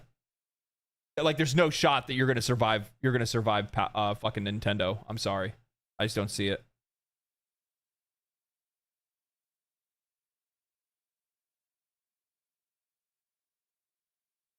I didn't even realize it the other day, but when I was like reading that, so when I made that video about that article, this is actually the guy that wrote the article, senior reporter at Kotaku. I didn't realize that. Update Saber Interactive CEO won't comment about the YouTube. Yeah. I can't believe this shit is even a fucking news story in the first place. I think that's like the most annoying part, is that it's just like that's what qualifies as news today, is a fucking comment on a YouTube video. Like, that shit still blows my mind. I'm so by the way, I'm so happy what's going on with Arrowhead right now. I'm so happy. I'm so happy the game's doing better. It's trending in the right direction. Players are coming back. This brought back more players than Escalation of Freedom. This brought back more players than them actually adding content to the game. What does that tell you about your game and the state of your game when by buffing weapons and fixing issues, you bring back more players than you do with content updates. I feel like that says a lot, right? I feel like that says a lot. Which goes to prove what I brought up in my video about Helldivers 2, like players wanting to watch the world burn or whatever. I forgot what I called it. What I brought up in that video was absolutely right. And it's the fact that it's not it's literally that the game just felt worse to play, and because of that nobody wanted to play it. And that's the fault of the studio. That's because it felt like it wasn't a PvE game, it was a PvD game. Player versus devs.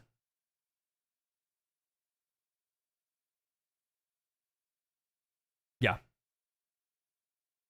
Because every time you found something that you liked or enjoyed using, the game would just like, they would just nerf it to shit and fucking kill it, right? Now, mind you, there's one L that they're never going to be able to overcome, and it's not their L. This is not a Helldivers L.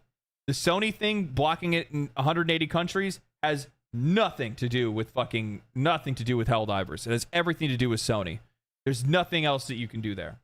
The only other thing that I will say is this. For them to get this game over this, you need to put in long-term progression. And I realized that there were like, and even I had said this before, where initially when I first started playing, I liked the feeling of, of the game not feeling like it had any like long-term grinds. Now I take that back, because now that I've put enough hours into the game, like 300 or 400 hours, whatever I put into it. Now I've come to the realization that as a live service game, right? Not a one and done game, as a live service game, there's just not enough to fucking do. There's not enough reasons for me to log in to play, other than just to want to be like a part of the community or, experience an event that happens. But outside of that, that's not enough to bring me back. I want to see something I want to see something different. I want to see weapon customization. I want to see character skill expression or like character build expression, player expression in general. That's the thing with the game, is the game's missing player expression. That's what it's missing. And you need to have something like that in the game. You need to I want my character to play different than somebody else's. I want my weapons to play different than somebody else's. If I want to be, the armor piercing guy, the sniper, I don't just want like an armor set that makes it where I'm a little bit more stealthy and then I can just use an AMR. No. I want to be able to like customize my AMR.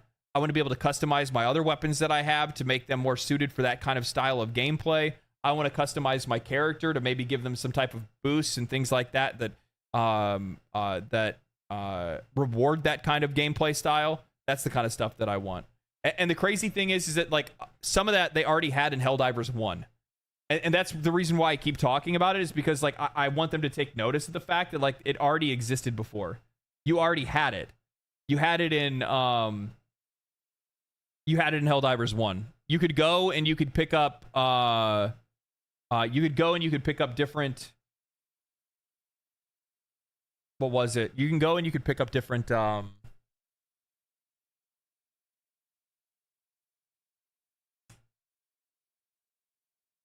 different materials, and then you could put them into weapons, and each weapon had like a small skill tree on it. Now, I would want to see something a little bit more expansive than that, to be honest, because it was really simple in Helldivers 1, but it'd be really cool to see something like that come into Helldivers 2. Like a modular feature? Yeah, like a modular feature would be pretty nice. Like, I talked about this before on stream. I think it'd be really cool if they had something that, like, really leaned into the whole, like, extraction aspect, right? Like, you made an extraction shooter. And honestly, you made a really fucking cool extraction shooter. So why don't you lean into being an extraction shooter? Like, there's already a thirst, right? People already want to play those kind of games. But folks don't want to play Tarkov because Tarkov's too fucking crazy. And then I still have to play that other one. I haven't seen how it's been doing lately. Or even if it's out. I think it's still in early access or something right now. Like Delta Ops or whatever it is. Hawk Ops, I think it was what it's called. Delta Force Hawk Ops. That's what it was. you know, you're starting to get games that are coming out that are like that, and people want that. And I do think that in a lot of cases, I think that these extraction shooters and like RPG mechanics built into these like live service battle royale style environments is going to be the future for that kind of genre. So you're already in there, right? But you're going hard on the PvE side. So why not just fucking lean into it? Maybe look into a fucking gameplay overhaul in the future where you're going to allow players to be able to go in and really cook and make some builds and, you know, find, you know, weapon parts on planets or materials to use to be able to create better weapons and upgrades for weapons. And then you want to extract with that stuff. So then, you know, your survival becomes a little bit more important, or making sure that you're extracting with everything and with everyone because you want to get extra materials and whatnot. Things like that, I think would be really cool. I think that'd be really cool. Forever Winter is going to be so good. Yeah, I saw a lot of people were actually hating on Forever Winter recently because they don't like the state of the early access or the pre-early access or whatever it might be. I'll be real. There's a really weird thing that's going on where early access games are becoming more and more popular. More people are making early access games. And as a result, it's starting to give us a lot of different definitions of what an early access game is.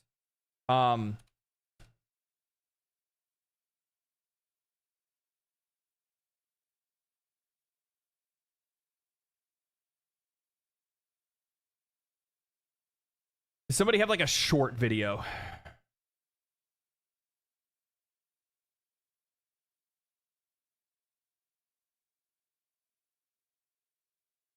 Guys, I screwed up.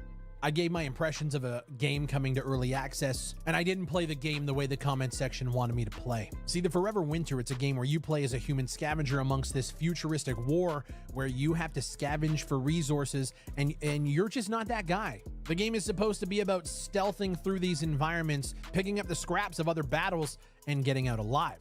And people didn't like the fact that I fired off my weapon towards enemies because that's not what the game is about. You're not supposed to be Rambo, they said. So I decided to show you guys exactly what the game is, according to my own comment section, supposed to be about. This is the Forever Winter, the way it was meant to be played. Oh boy. Oh boy. Here's the thing. I want to let you guys know there's something that I always do. And that's I fucking never listen to the comment section. If I listen to the comment section, especially negative comments or people that were upset with things that I say or takes that I have or, you know, games that I enjoyed or whatever, I would never make videos. I would never make videos. So we're going to go, let's do Elephant Mausoleum. Okay. And let's do the pipes. Retrieve 3 European drone components. I don't know if we're going to see any on Elephant Mausoleum, but let's go. This is a much better weather than the first time I played this. The first time it was so foggy and dark I couldn't even see anything. That's cool that they actually have like different weather conditions and how much weather conditions can affect your like your survivability. I wonder if they're going to make it where in the game the different weather conditions can also like help you as well, right? Because like if it's super foggy, it should make it where enemies have a hard time finding you or seeing you and make it a little easier for you to be like stealthy. But also it's going to come at the cost of your own visibility, so you're going to have a harder time not running into things. I think that'd be a really cool way to go about doing that. So I'm actually wondering if that's a bug. I don't know. So the quest is to do 3 European drones. I'm just going to try to walk through, and if I can get them, great. If not, I'm just going to try to loot and extract and build the inventory.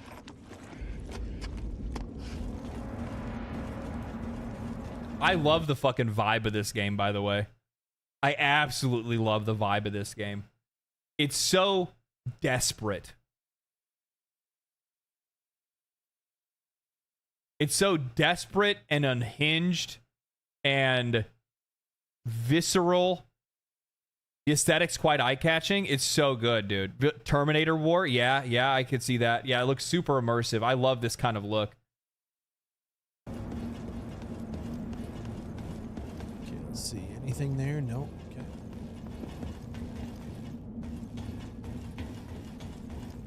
Okay, looks like we can climb up here, and I might do that.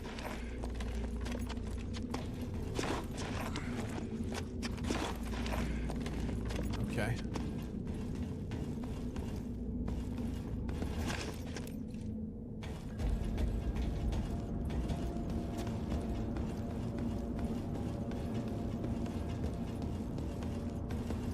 Some fucking grim dark shit. Some dude just like skulls stabbed on fucking bits of rebar, a whole body put on a piece of rebar. Dude. Metal Gear UI. Yeah, it does kind of look like Metal Gear UI. To my left. It's pretty clean though. I don't really have much of a problem with it.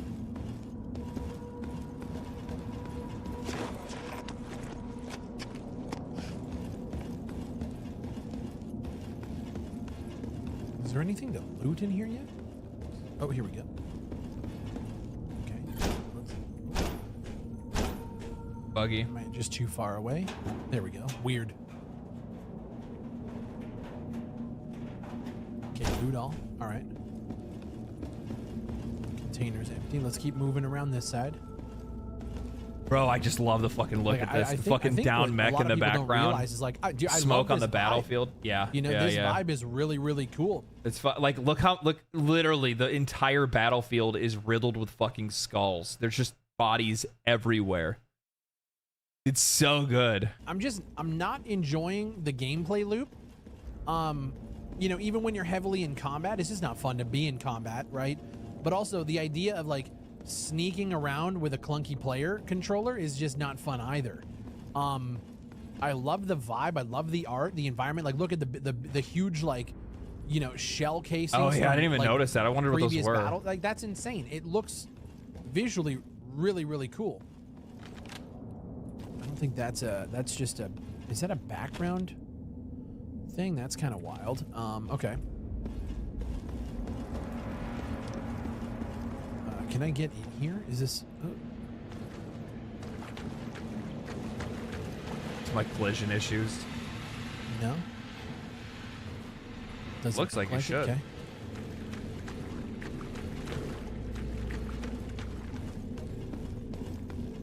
It's weird. The first time I played this, I saw so many enemies in my first like 30 seconds. And now I haven't seen jack shit.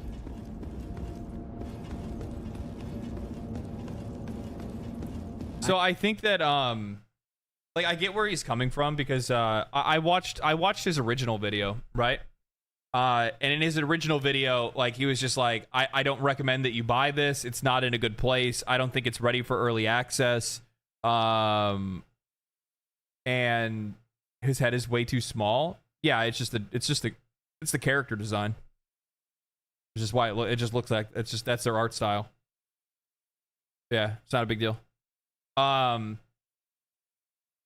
mean, you could say the same thing if you look at a fucking if you look at a soldier from like Space Marine. Why is their armor so big? Yeah, bulky suit probably. Yeah, or either that or it's just the universe itself has like weird body proportions, right? Like this is like a grim dark future where most people have been like, you know, experimented on. They're probably all you know, years of like exposed to radiation and shit. Who fucking knows, you know? So here's the thing, is that I think that over the years, especially with like really successful live service games that really successful early access games that we've seen over the last few years, I think in a lot of cases, people's expectations for what an early access game is has started to go up. And now they're viewing every early access game as basically a really solid playable game that you can buy and support early. There just won't be all the content there. I think so. In a lot of cases, people actually are kind of looking at these things thinking that they're going to be more like finished experiences. but just not all the content's unlocked. That's not the case. It's just not the case. Baldur's Gate 3, on release into early access, was fucking horrendous. It was horrendous. Yeah, that's called a demo. This isn't a demo. What you're doing when you spend money to invest in an early access game, you are knowingly, wittingly giving them your money on a wish. Because you wish to support their game and you wish to play that game when it's finished. You're not buying a game. You're gambling. Effectively, you're gambling. So I do not see the point in getting really upset over the state of an early access game when you know what you're signing up for. And you should. And if you don't know what you're signing up for and you're buying early access because you think you're getting like a high-end playable game, I mean, you're very, very you're sorely mistaken, my friend. It's like Kickstarter, but you get a playable game as a pitch to sell other ideas. Yeah. And in a lot of cases, I mean, like, and you look at like how much these games have transformed over the years. I mean, Core Keepers barely had like half of the mechanics that it had in it. It only had like 1 or 2 bosses that you could fight when it first came out. It had a slew of issues and problems and things that didn't work the way that they should have. Baldur's Gate 3, I'm going to be honest with you, for like the first year of Baldur's Gate 3 in early access, it wasn't even fucking playable. It wasn't. The first year in early access, it wasn't even playable. It was crashing all the time. Anytime I tried to play with friends in it, it would crash or have issues, or saves would get corrupted. Characters would randomly get like super, flailing inflatable tube man arms all of a sudden. NPCs in conversation, their models would immediately just like bend backwards and shit sometimes. Characters you'd go to talk to, like their skins wouldn't fully render all the way, so you'd go and like talk to like what would look like a fucking skeleton. It was terrible. But what they did is that during early access, not only did they iron out the kinks, but the entire time they were making it and watching people play the game and talking to the players that were playing it, they would implement every bit of feedback they got from those players into the game to make the game better. And it took 3+ years for them to finish it in early access and then release the game, and there you go, that's what you got. But not every single studio is going to be like Larian Studios, or is going to be like any of these studios that do early access. There are plenty of examples of early access being a fucking cash grab. Now, I'm going to tell you, I don't think this is one of those. I think this is a game that likely will come to fruition, that will become what a lot of people think it's going to be. It's going to probably go through a couple of I think it's going to go through some identity changes, because I think that I think the core concept of sneaking around the battlefield is fucking boring. And I'm not going to say they're going to turn it into a I'm not going to say they're going to turn it. What's this picture? Oh. I'm not going to say they're going to turn it into a. They're not going to turn it into like a Rambo style kill everything, kill them all, get everything you can from the battlefield kind of game. But I think that what they'll probably end up doing most likely is that they will they'll probably try to lean further into the direction of something like Tarkov, right? Where it's a little bit more like action based. Like they'll probably still like lean on the side of the stealth, but they're going to probably still push into the action, like the action based play that you usually see in Tarkov games, right? That you can play Tarkov completely non-aggro. Absolutely. But the problem is that when you make a game like this, where it seems like, from my perspective, that getting into fights is just not ever what you want to do. Like, you can defend yourself and you get weapons and upgrade and stuff, and you're going to be able to handle those kind of threats more effectively in the future. But you need to make combat fun and interesting, because it's still a really important part of the gameplay loop. And you don't want to completely dissuade players from doing combat entirely, right? I actually don't even know what I'm looking for. I don't know where my extraction is. It doesn't show up on my compass this time.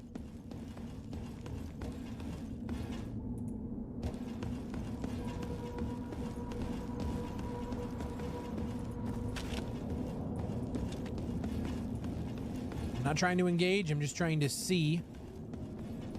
Maybe if I go through here.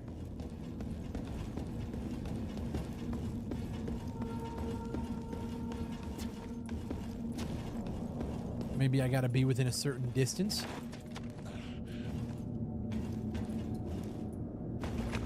I'm kind of scared to go off the beaten path. Last time I ended up in a building. Oh. Oh, okay, so I can't even go this way. Okay. Clear boundaries probably wouldn't be a bad thing for this game either. Is there enemies down there? I can't tell.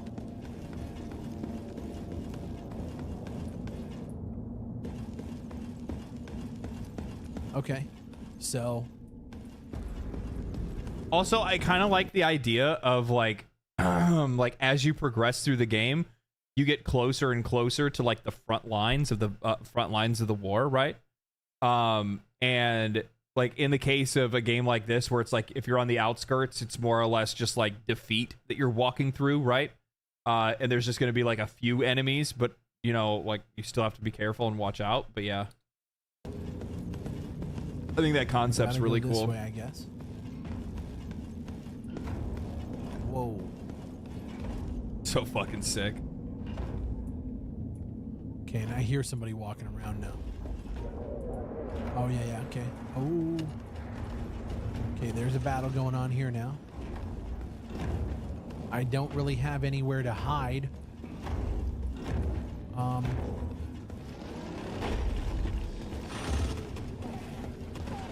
gonna try to get up over here.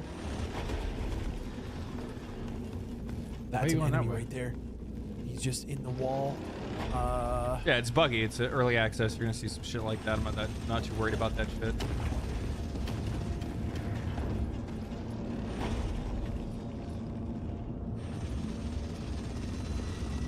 Okay, they're starting to shoot at something. Also, the audio is really bad. That's one thing that I probably should have mentioned in my original video. The audio, like... I like... Oh, God. I like the music. Oh, God. Wait, oh, I can go underneath. That's cool. I like the music. That subtle, like, well, it's just called ambient pipes, drone right? noise is sick. But I want, like, when these guys are shooting, like, I want to hear it, you know? I want to hear the... You know? Can I go down here? I can't see anything, so I don't know if I want to. Just trying to... Okay, no, it just ends. Okay.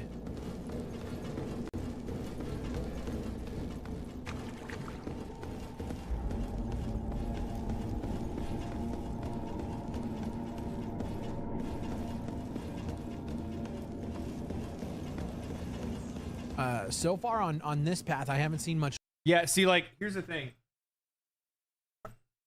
Like, I do think that there's gonna have to be some ways that they're gonna have to try to, they're gonna have to try to pick it up a little bit.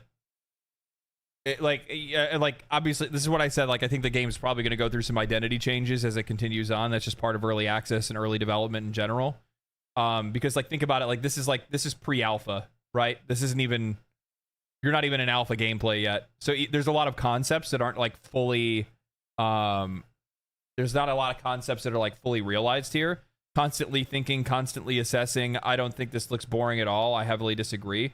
Yeah, I wouldn't necessarily, here's the thing. Games like this, stealth games in general, are going to be for a very specific audience. Keep in mind, this is an indie project. They're not aiming to be a fucking billion-dollar company. They're not aiming to sell 100 million copies. They just want to make the game that they want to make, and there's nothing wrong with that. I will say that you probably want to make the environment a little bit more interactable, right? Because like at this point, he's just like, even though you're constantly assessing, you're looking for threats, you're trying to stay stealthy and whatnot like that. That's really engaging. That's really interesting. But you also want to make the environment itself more interactable and engaging to play with as well. Because we've only ever seen he's only found one thing to pick up the entire time that he's been playing for the last 6 minutes on screen, and and none of it was really like a, oh man, like I need to get that. The enemies are right next to something super valuable. Okay, now I need to think about how I can get over there. Is there a way for me to distract them? Am I strong enough to be able to take them on? Can I, maybe like pull one of them away and then kill them and kite one of them away or something like that? Like there's a lot of different things that you can do to try to make the like just moment to moment gameplay a little bit more engaging for like for everybody, I think, or just in general. That's just an outside observation.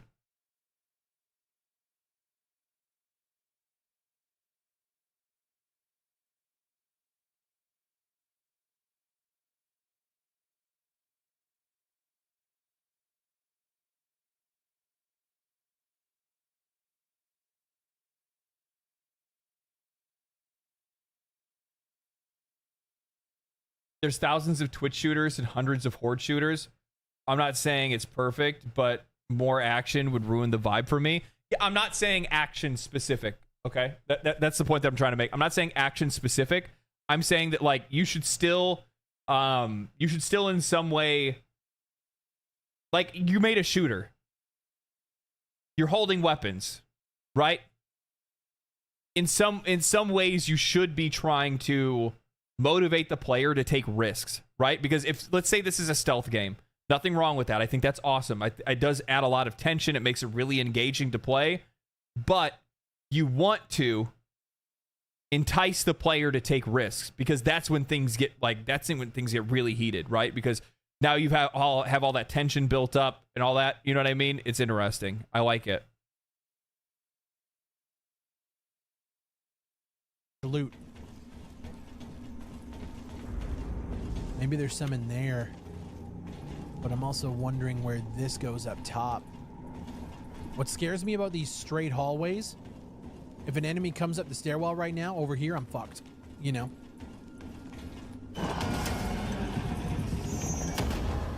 Okay. So we can open this. Oh, and this just loops back around. Yeah, is there anything to loot in here? Oh, it's just like a staircase, like a column. No?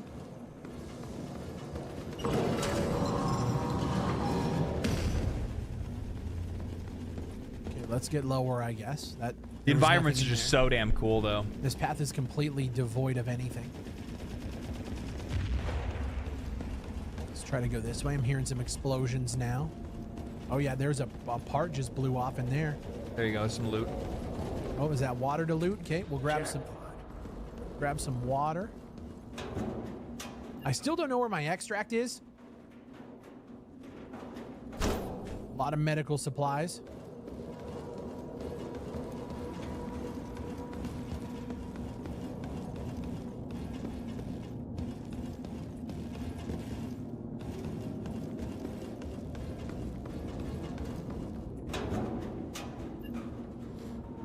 Okay.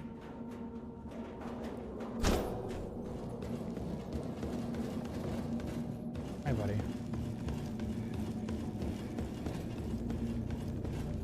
I like how the container like slowly starts to fill up on the back. Hold much Looks more. pretty cool. What is this? Can't interact with it. Plugged out. Oh. Yeah, I'm pretty much full. I don't know what that is. I can't pick that up.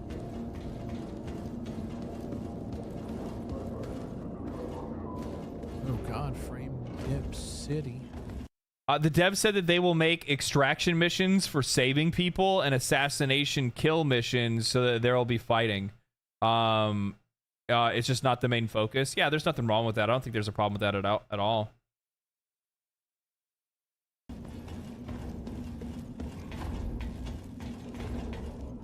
Okay, let's just take a... Hunter killers have been deployed. Beware, they will not stop coming.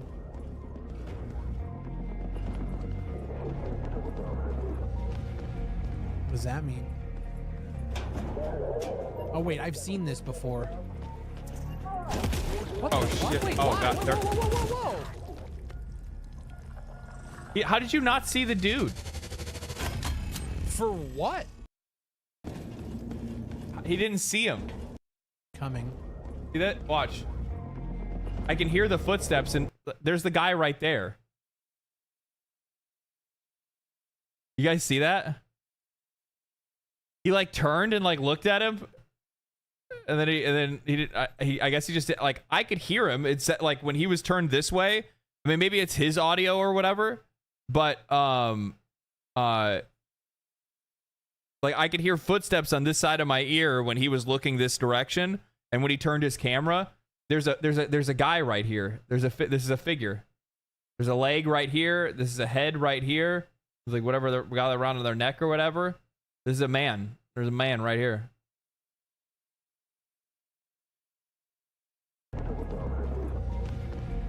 What does that mean? Oh wait, You can hear him talking. You can hear, because the guys are loud. Like you can hear people are around you. Before. What the fuck? Yeah, there he is.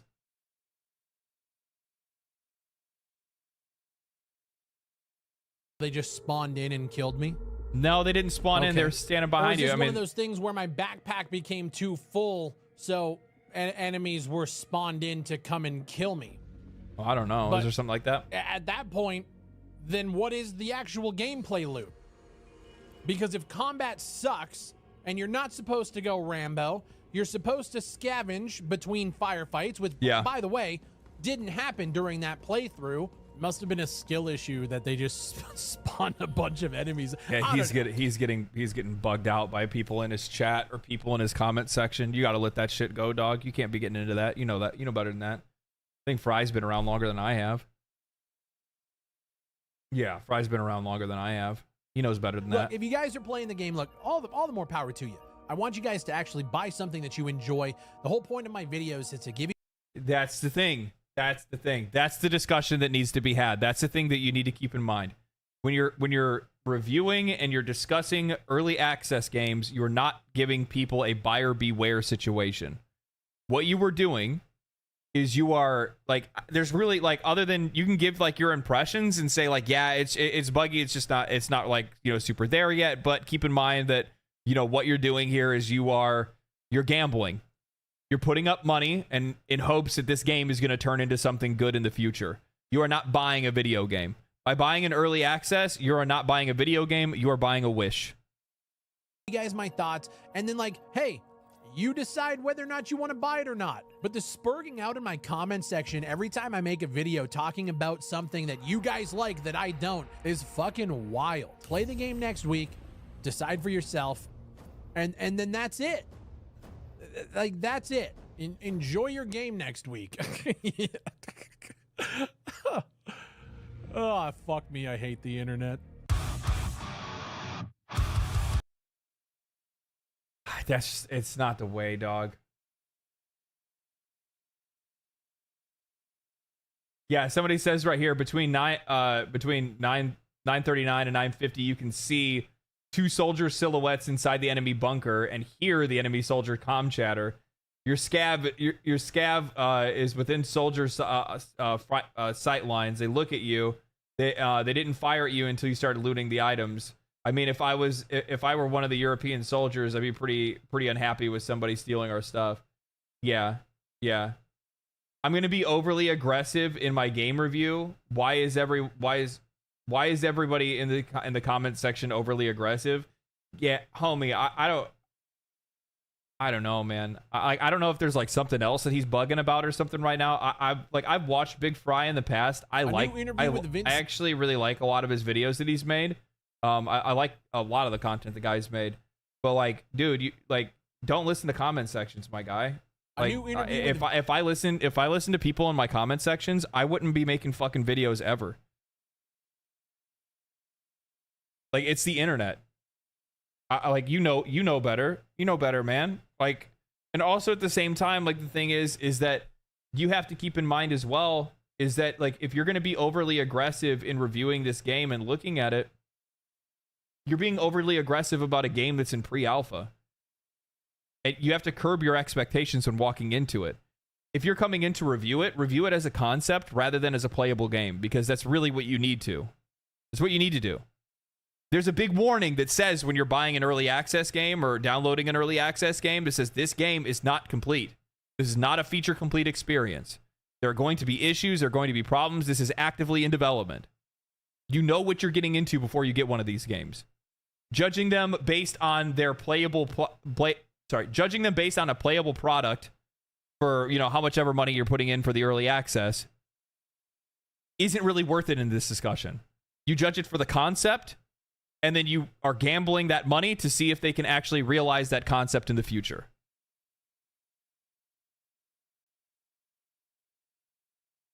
The game is an empty shell with tons of potential. Yes, that's exactly what you're buying. You're buying an empty shell with tons of potential. It's like an unborn, it's like an unhatched egg. You don't know what it's gonna be. You don't know what it's gonna be. And maybe you get lucky and it hatches and it's a dragon. It's a motherfucking dragon. It's not a chicken. It's not a bird. It could be a fucking dragon. Your own pet dragon. That's how I felt with, well, I mean, when I bought into Baldur's Gate 3 early access, I already knew what I was getting into in the first place, right? Like, I played Divinity 1 and 2. I'm like, these guys already, I know they at least deliver on their early access. I really enjoyed their other games. I know what to expect out of Baldur's Gate 3, and then it dropped, and I was like, holy shit. These motherfuckers cooked. These motherfuckers cooked. And sometimes it's a Kinder Egg filled with shit. Yep, could be. Could be. Yeah.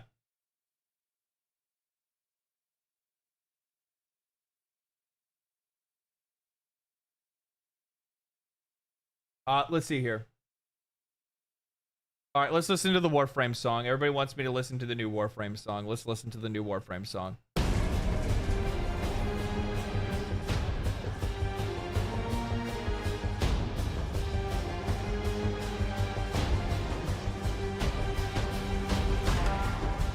Ooh, yeah.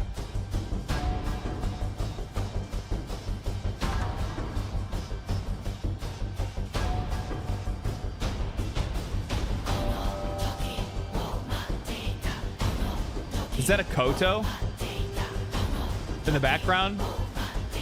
It's like a koto's like a Japanese like string instrument. That, I don't know.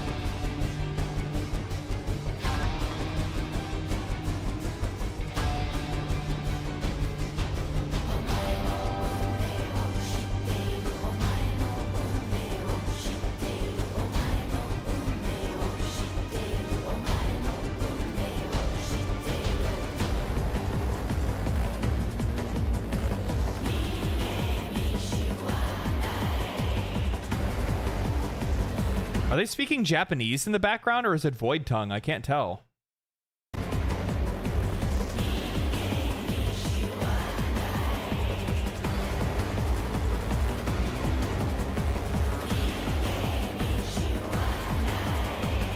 Yeah, it's Japanese.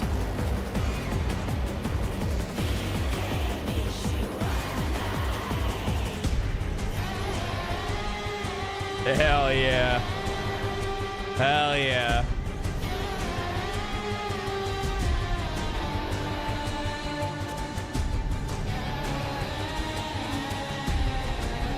Oh, that fucking key change is so sick, dude. That key change is so sick. Holy shit. I love it when they do that, when they drop from like I don't know, like I can't really, I'm really bad with music theory, but it sounds like they're in like major, like they're in major tones, and they drop to like a minor tone. It's so cool, and they like do this like drop like that. There's a couple songs that I love that do that kind of shit.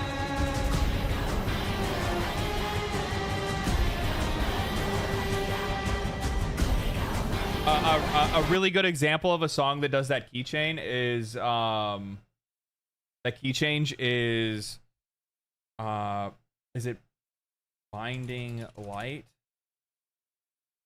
No.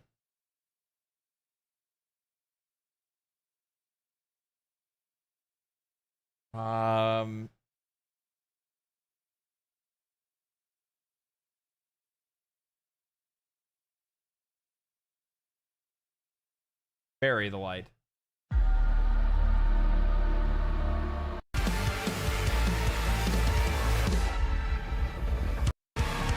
think it's like right here.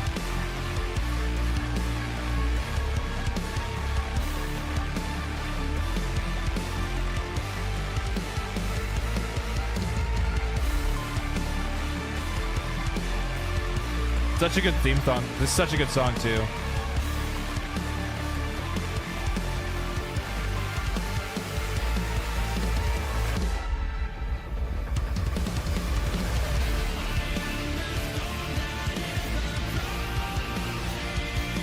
Yeah, this is it. Right here. See how it goes all the way down right there? That's that low off key tonal change, that low off key shift that kind of like brings you, it's like you're like going up with it and all of a sudden it like drops you for a second and then like brings you back in. It works so well.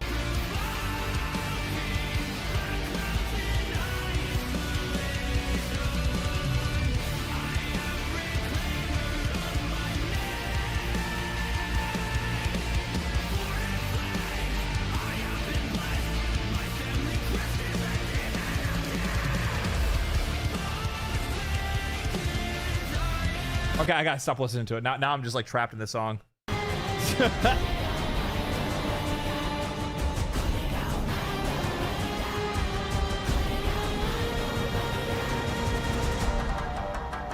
Ooh.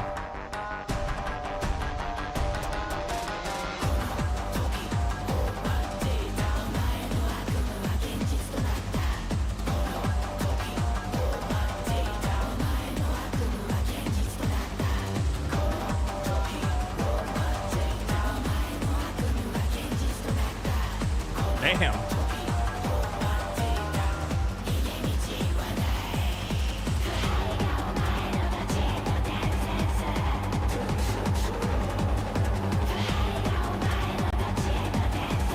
Okay. I love how like I love how many I love how many shifts there are in so many of these songs from Warframe. Because like you would like think in a lot of cases, especially when it comes to like a free to play game, that usually it's just going to be like, here's the theme, but there's not really like a whole lot of change within the theme. The theme will basically be relatively short, maybe like a minute or two long at most, and then outside of that, it's just background music more than it is anything else, right? Maybe it's just like, you know, generic epic theme song, generic epic sound or whatever it is. But like Warframe always really goes in hard with their music, and it's so good to hear. It's so good to hear. Yokai style infested.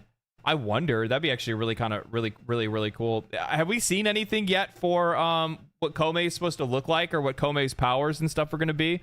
When does that update hit? Oh, we'll find out about it, right? We find out about it, is it next week, I think, at Gamescom, or no, Tokyo Game Show?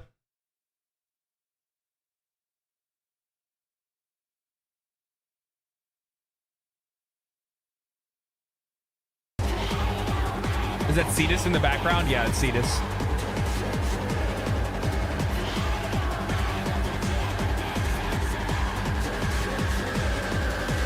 It's like weird, like growling in the background. Like military beat. That like military snare. Da-da-da-da, da-da-da-da, da-da-da-da, da-da-da-da.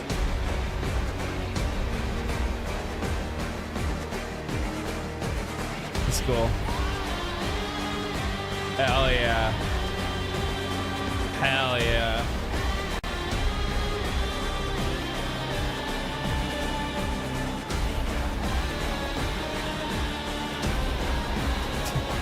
Like after some odd reason immediately thought of like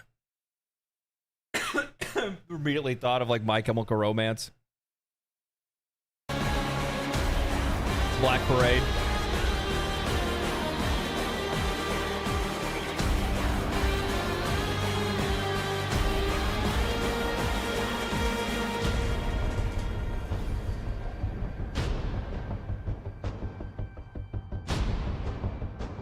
Very cool, man.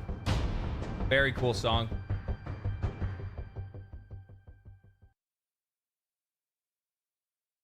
Call Hydroid. DE's music department's on fire again. Yeah. At this point, DE is a music studio that happens to develop a game. Yeah. It's a free-to-play game. The music doesn't have to be that good. Warframe. Yeah. Artists are getting paid big with this one. Yeah. Everybody loves it. Yeah. As they should. It's really good. It's really, really good. Yeah, their music always impressed me, man. Do they even have the recent one on here at all? They didn't put it on here. I really like yeah, it's I don't think it's on here. Like you have the Jade Shadows, like the no. Yeah, they need to put that on here. They didn't put Dante's song isn't on here either.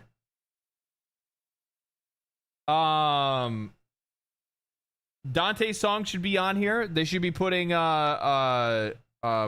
Jade Shadow one on here. And they also need to put on the current theme. The current theme that they have for the launcher right now is fucking fire. It's like a edited version of or like a chorus version of Who You Are. The boy band one? No, the boy band one was from the 1999 reveal.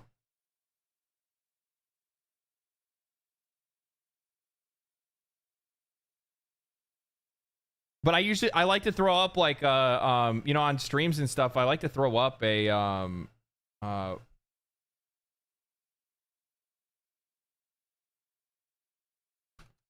I like to throw up like Warframe music in the background. I do it when I'm writing and stuff sometimes. There's one that's really good that I always listen to. I guess I just do this, right?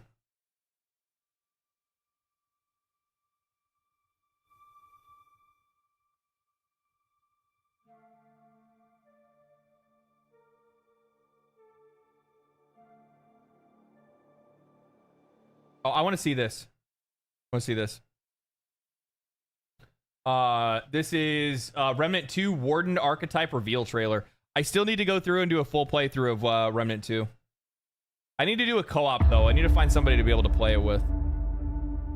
I should hit up Mark and see if he'll play with me. In Remnant 2, bringing the right tool for the job is often the difference between life and death. Mm-hmm. This is Tragic from Gunfire Games. Introducing the Warden. When it comes to enhancing any playstyle, the Warden has you covered, literally. They're the master of shields, and their perks are designed around keeping survivors alive. Oh, it's a buff class. It's a support class. Okay. Wait a minute. Their prime perk, Dynamic, even allows them to automatically regenerate shield. But we're just getting started. Where the Warden truly shines is through the use of their secret weapon, the drone. Each Warden skill is a unique, fully automated drone that chaperones an ally and provides two functions. The primary function performs its selected routine at the cost of energy. If it runs out, it goes dormant until it's replenished itself. The secondary function is always active, even if the drone doesn't have any energy available. Choosing the right variant is key to a powerful Warden build. Their first option is the shielding drone. Deploy a shield with 200 energy reserve and protect its warded target. Okay. The warded target gains increased damage reduction by 10%. When the warded target is not at max shield capacity, the drone consumes 25 energy to grant shield for 11% of the max health over 1 second, or once every 1 second. All shields the drone grants last until removed by damage or until the drone alters warded target or is stowed. Okay? So until the drone basically runs out of energy or until you break the shields. When idle for 5 seconds, the drone goes dormant, then gains 1% energy per second. When the energy is depleted, drone goes inactive, gains 2.1 energy regen per second until fully recharged. Single press, drone alters warded target to target ally, max 1 shield drone per target. Double tap returns the warden and returns to the warden and remains by their side. And then I can hold it to stow the drone, and then I gain energy regen. So while the drone is out, it's constantly draining my energy. If I call it back and it stows itself, I get energy regen, a buff to my energy regen, so I can pull it out faster. I like that. While energized, the drone will constantly grant shield to the... That's like my biggest complaint about Remnant, is that like I fucking love Remnant. I loved Remnant from Ashes, the first one. I played it all the way through. I did multiple playthroughs of it. Did a co-op, did a single player. I like Remnant 2. I didn't finish playing Remnant 2. I only played like one world or something like that. I didn't like it initially because it's not that I didn't like it initially. It's just that what I was in the mood for and what I was hoping for was a game that really changed and transformed from its predecessor, but it really didn't add classes that brought anything new to the table from my perspective. And I just kind of ended up falling back into literally making the exact same build I did in Remnant 2 because it was so because it was so powerful. Not saying Remnant 2 is a bad game. It's just I wish they would have done more with the classes, and now it looks like with their recent expansion that they're doing, they are doing just that. Selected ally until they're at 100%. Passively, it will reduce all incoming damage by a small amount. A great choice for defensive, support, or active shield builds. Love it.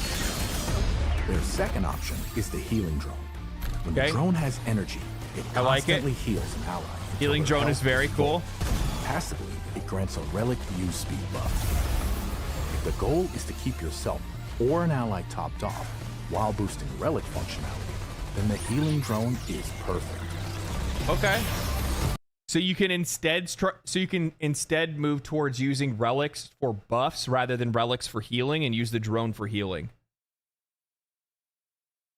Yeah, I haven't played Remnant 2 in a while, so I just need to go back to play it in general.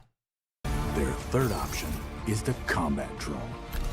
Designed to be a constant offensive presence, an energized combat drone attacks any threat near the selected ally. It's just such a fucking unique game. It like there's certain things that are so good that they piss me off, and this is one of those things that it's so good that it pisses me off.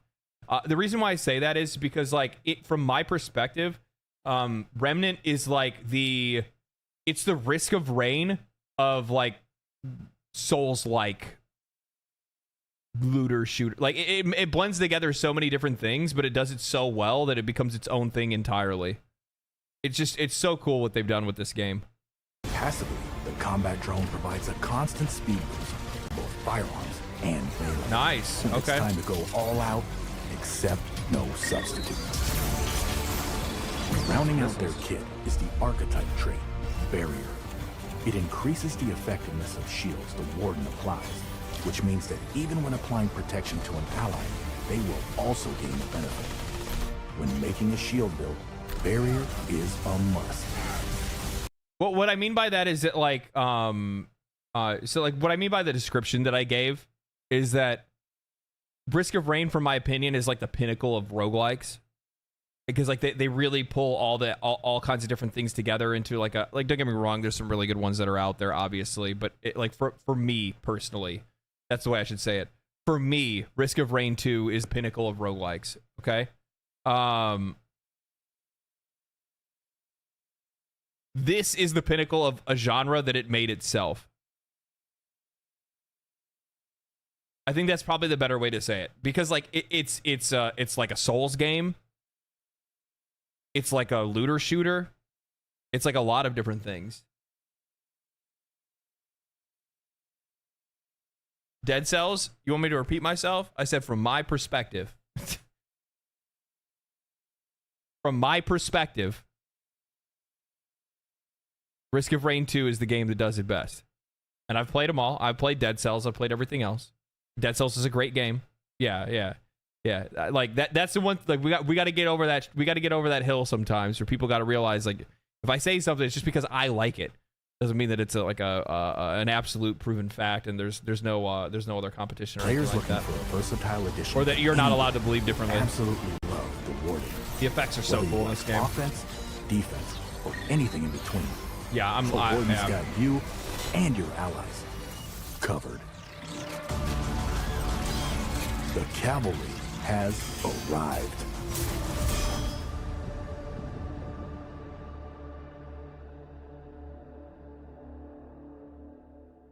Available 9/24/24. So is this a DLC? Is it free? Is it paid? What is it? I haven't even looked.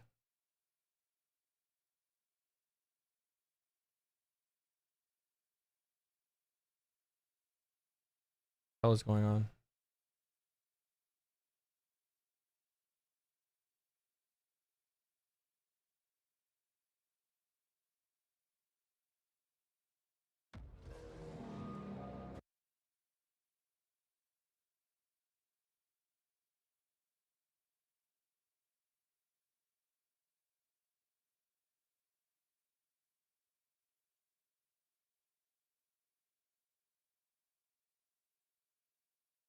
Oh, I didn't even realize that they've already come out with DLC. I have given my life to this I can't remember. I don't know what DLC I own and what I don't. I'll have to go through and look. I have Awakened King already. And I have Forgotten Kingdom.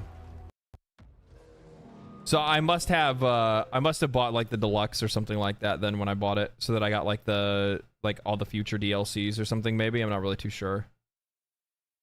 But it says I have all current DLCs in my library.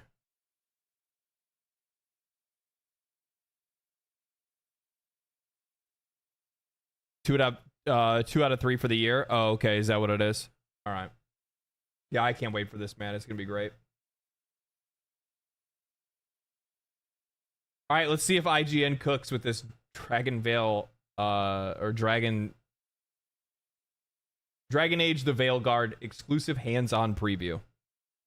It's been 10 long years since Dragon Age Inquisition. I'm going to give you guys my initial reception on this game before we even get into this. What legendary drops? What is your opinion on Veilguard?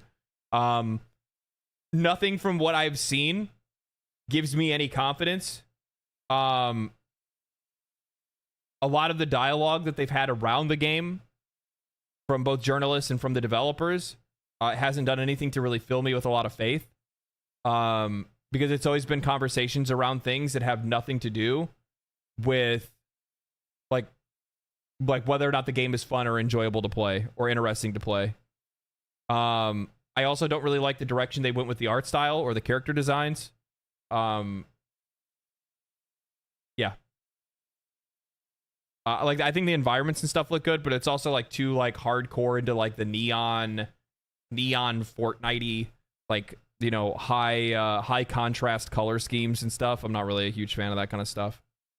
And the expectations for the next game in the series, Dragon Age the Veilguard, seem impossible. A full decade, a bevy of behind-the-scenes changes, and an interesting start to its marketing campaign made me a little worried for my most highly anticipated game of the year. Like I don't like how they look. I don't like how that looks. The races that they had in the other versions, like, I can't remember the name of that race is. I thought it's like Dark something or Drac something. I can't remember. Maybe I just don't remember, to be honest with you. But they didn't look like that. They didn't look this like soft.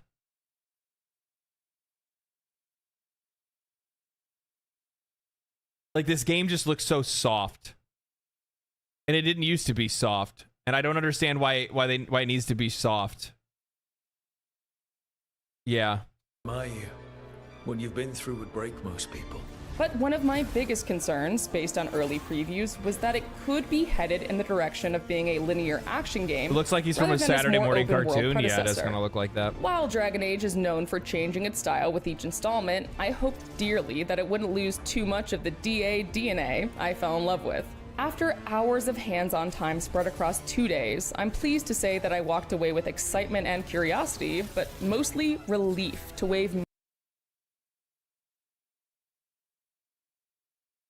So there's a thing that reviewers and journalists do. I do it as well, right? We all do it. Anytime we cover something, we want to try to do what we can to be able to make sure that we sound like we're subject matter experts on a subject, right? So, you know, sometimes when I'm talking about something, I will tell you how many hours I put into something, because that, you know, hey, by the way, I've played a lot of these kind of games. This is where my perspective is coming from. It gives you a background on that perspective. When I hear these like hand wavy comments of, I just am hoping it didn't lose any of the, you know, Dragon Age DNA that I fell in love with. What exactly was the Dragon Age DNA that you fell in love with? You should probably give us some background on that so that we understand what you're looking for, and what you're hoping is actually going to be in the game, right?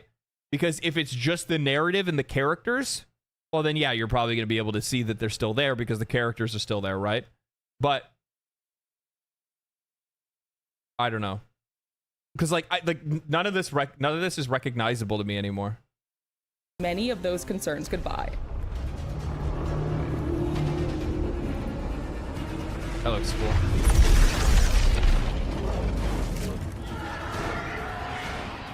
My time with the Veilguard covered a wide smattering of things, including the incredibly expansive character creator, the introductory Christ, why would you make them look like that?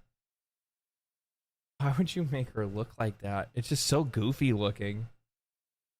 quests, a faction mission, and a companion quest a little deeper into the game. But I just think it's a huge L, the direction they took with like action combat, and like they're obviously trying to position the game to appeal to an audience that isn't Dragon Age fans. Okay, that's the thing to keep in mind here. They're trying to make the game so that it doesn't, so that it's a game that will appeal to people that aren't Dragon Age fans. Yeah, and that's the part, like Rock Lee says, are we talking about Dragon Age Origins, Dragon Age, what is D, what is N?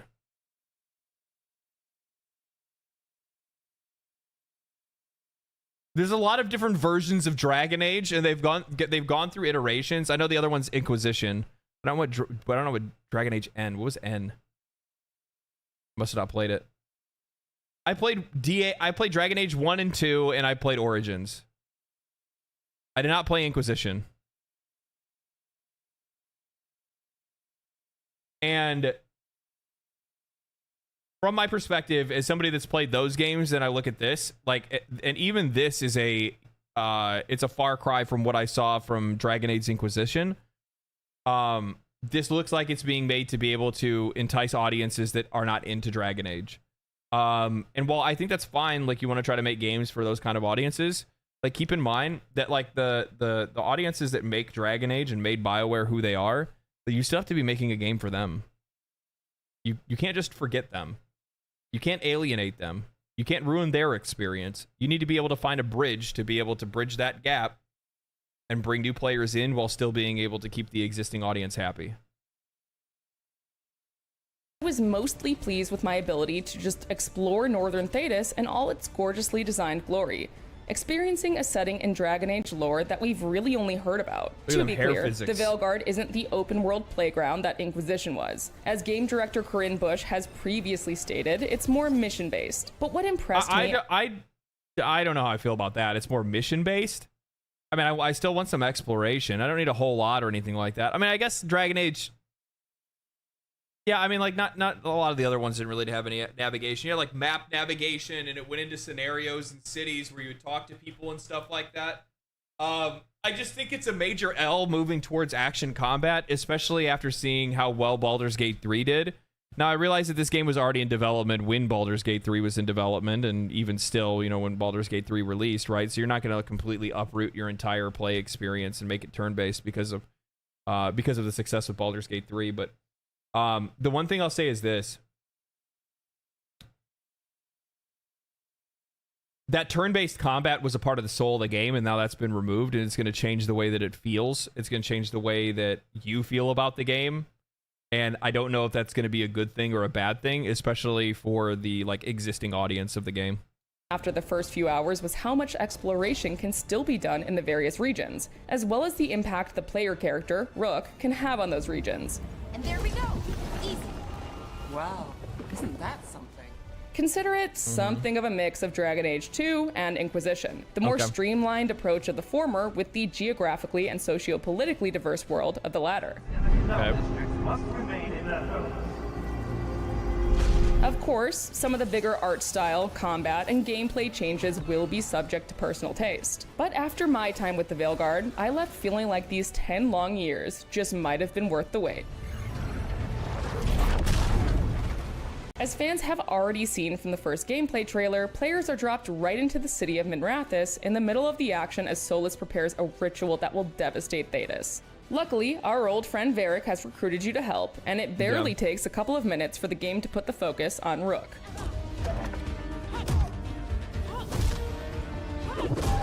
After a surprisingly concise story recap from Varric, there are a number of aspects the Veilguard starts easing you into. For one, the combat. Gone are the days of Dragon Age Origins' more CRPG-inspired tactical system, offering a style that's a mix of quick action and a mechanic. I don't like this UI, man. I'm just going to be honest with you. This is fucking big. It's clunky. It's ugly. It's confusing to look at. And I don't like I don't like the action combat with pause. I don't like action combat with pause. I just it interrupts the gameplay flow. Either like when I see them do stuff like this, it's because what they're trying to do is they're trying to make both crowds happy without like. So okay, so I go in and I say something like, you need to do what you can to be able to make the existing crowd happy, but you know, you also need to try to bridge the gap because you want to bring new players in. The problem is that you have to make the decision on, was it the gameplay itself, the actual moment-to-moment gameplay was the reason why players, like newer players, aren't going to be interested in your game, or could it be something else entirely?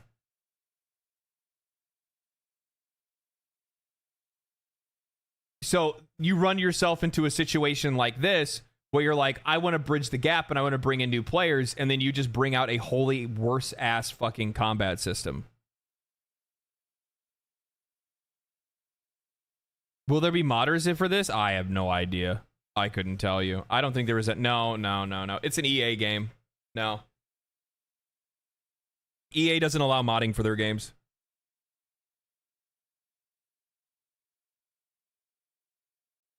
Where you can pause and pull up your radial menu. While this absolutely does take some getting used to, and it'll be... Slow down like Final Fantasy VII? No, it's like full pause. So it's actually more like Final Fantasy 15. And then with a worse UI.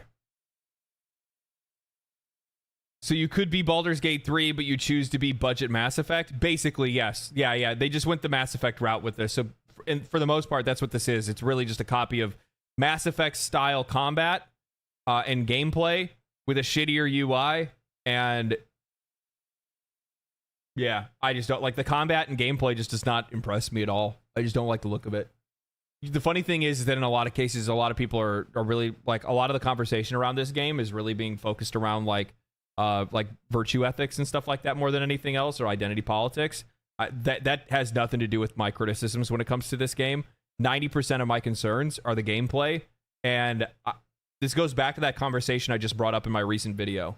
I think that there is a direct correlation between, I miss couch co-op. The quality of games is going down. There's too much microtransactions in video games, and brutally ham-fisted representation in video games that's poorly implemented, lazy, and patronizing.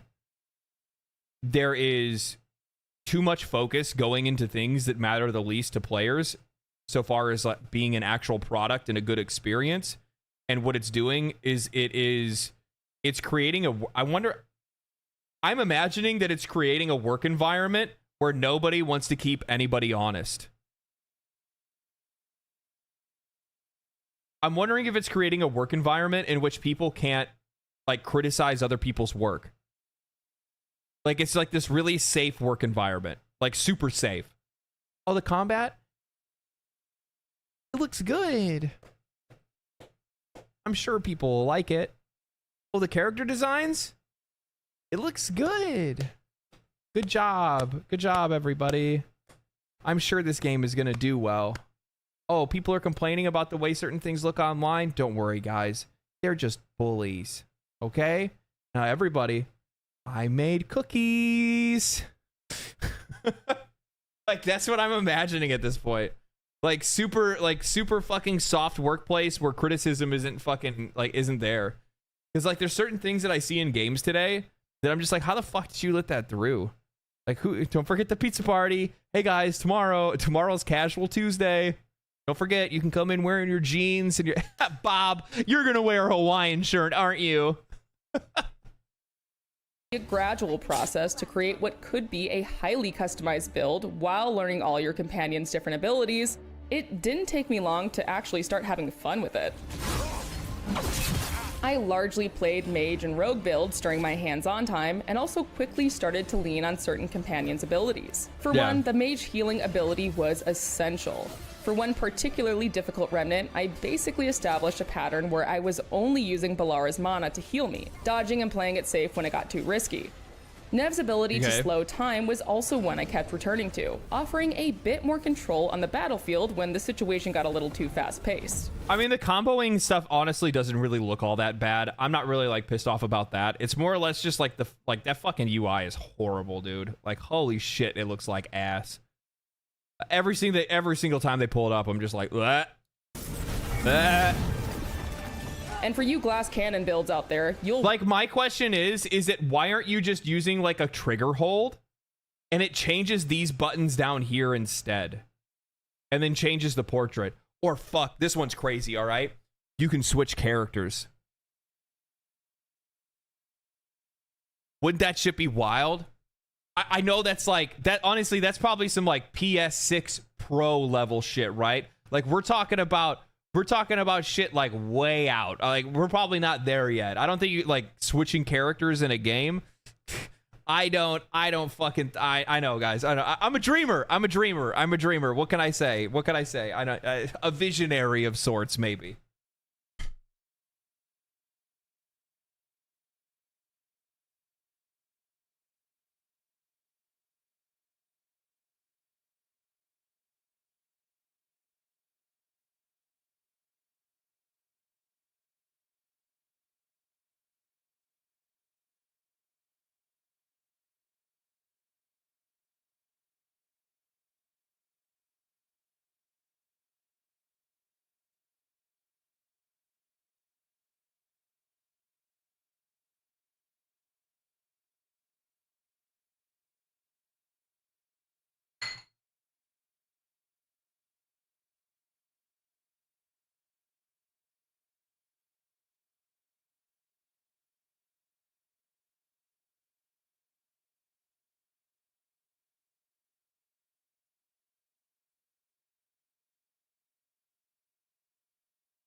Sorry, I had to feed the cat.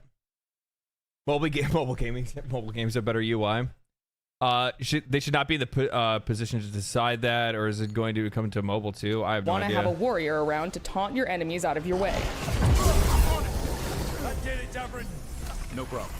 Like a whole lot in the Veilguard, combat revolves around your companions. I have started to see Even though more you of that can't though fully recently, take where I've control seen of them more like in games have like previous mobile Dragon game Age UI. games. I can't stand that shit. Different companions have different combo options together, and there are certainly opportunities to build team synergy. Oh, and you'll want to listen to your companions in combat too, as they'll occasionally drop some useful hints.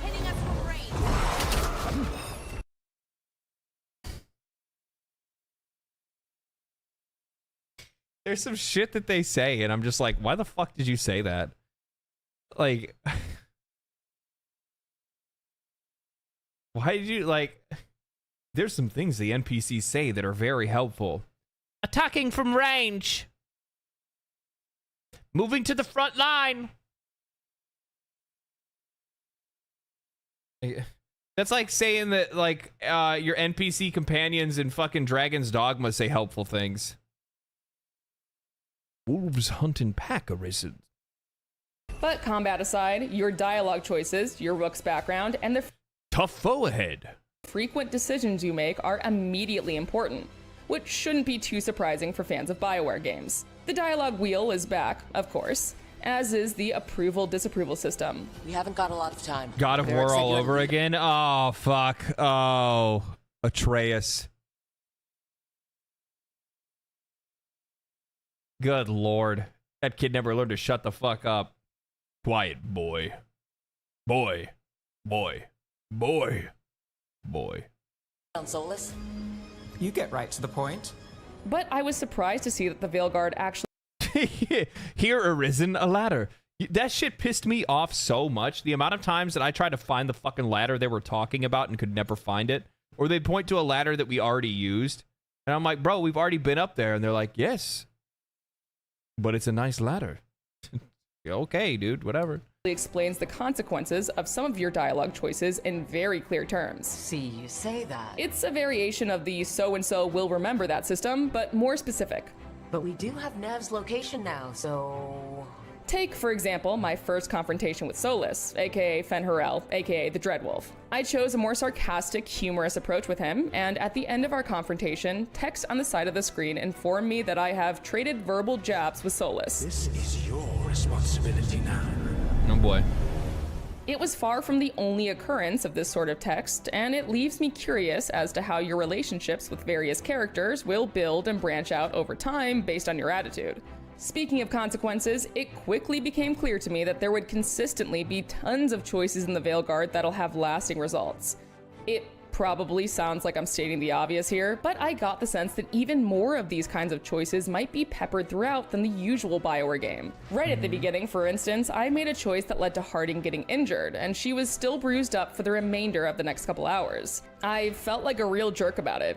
That's actually kind of cool. I kind of like the idea of being able to make choices in game that it actually like reflects in the game, right? That was like one of the reasons why I really enjoyed Baldur's Gate 3 was because like your choices were permanent and they'd actually have real consequences depending on what you do. But I do like the idea of like certain consequences actually being reflected in the like in the on the characters and stuff like that. You know what I mean? That's a cool idea. And that was probably the point. Dragon Age the Veilguard seemed to be telling me, right from the start, that I'm going to feel like a jerk a lot. You don't slow down for much, do you? Without spoiling too much, you'll also be able to see some of your progression and choices in the environment around you as well. But once introductions were out of the way, probably the point. Dragon Age the Veilguard seemed to be telling me, right... Hold on. Wait a second.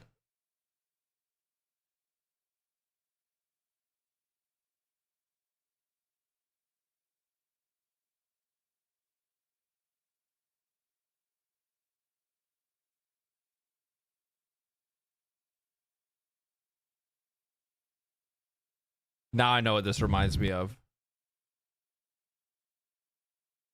So this reminds me of this. What is it? It is called a cigarette. The aroma is most pleasing. Yes. Dr. Finn says it is the result of... What are you doing? I was curious to taste it. It is not food. They do look better. 500 cigarettes. Dr. Finn said the tip is to be ignited and the smoke inhaled.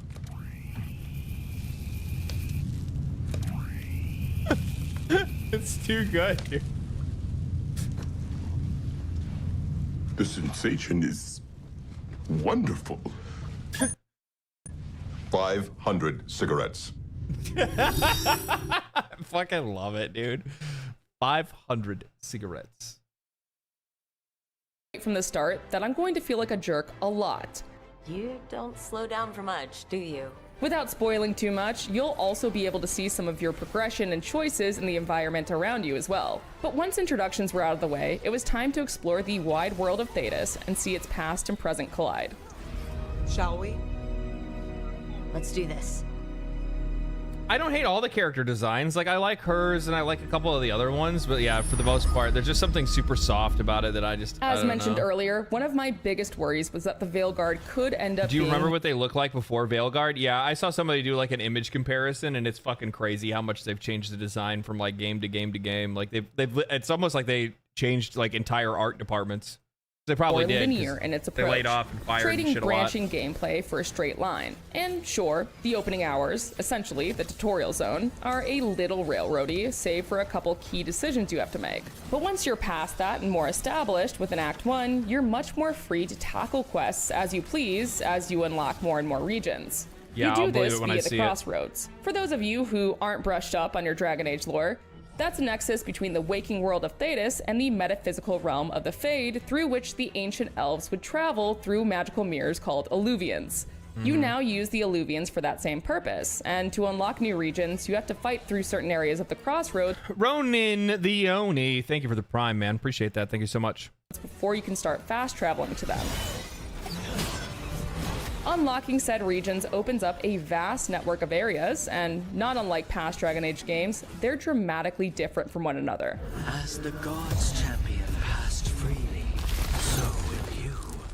Take, for example, the Arlithan Forest, a gorgeous, colorful region that mixes greenery with elven magic. You can see nugs burrow into the grass, magical artifacts abound, and there's a vast array of nature to simply admire. You're hit with a massive tone shift, however, when you head to Haussburg. Lavendel Village. Whatever happened here looks like Demeter's Crossing. Currently under siege by the Blight, here is where you'll see some of the more horror-inspired aesthetics, and frankly, just some of the grosser aspects of the Blight. While the Veilguard's tone certainly leans more high fantasy in places like the Crossroads, don't worry. Those who miss the gore and dark fantasy of Origins will find that too in places where the Blight has spread. But I couldn't help but spend a lot of my time just running around in Treviso, the bustling city that's home to the Antivan Crows faction. For one thing, a lively city feels like a novelty in Dragon Age, but there was simply so much to explore that I kept getting sidetracked. A merchant with unique items here, a new but like, really the only thing that you actually have to explore from what it seems like is really just, it's just a town, just a city? To pick up over there, and a random combat encounter over there. And that's just when I wasn't looking around for a cat or dog to pet. Because yes, you can pet the cats and dogs. Bro, the amount of fucking times that I have to hear this fucking... I hear it.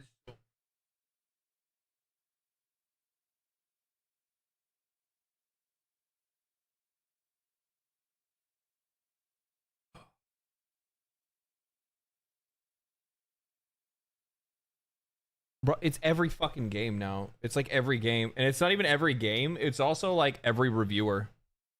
It's every reviewer. By the way, you can pet the dogs. You can pet the cats.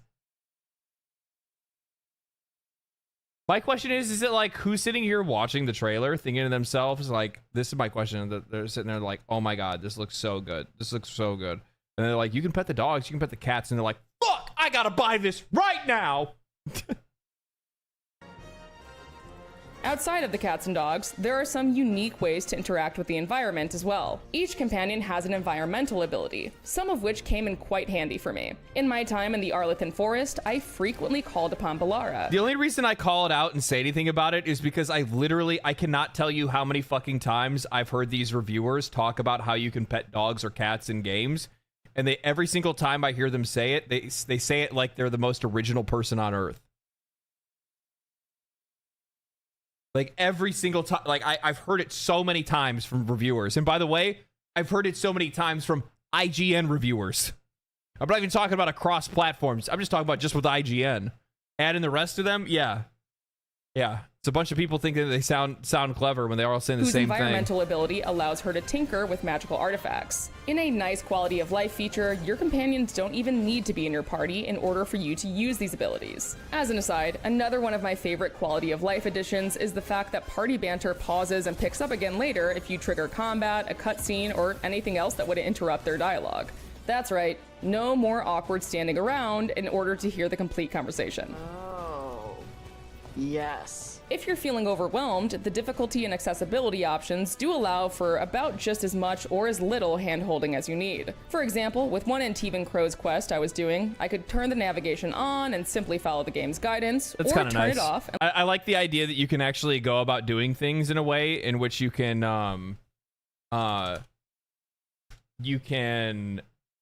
choose to have what kind of experience you want, right? You can choose to be like, oh, well, I want to I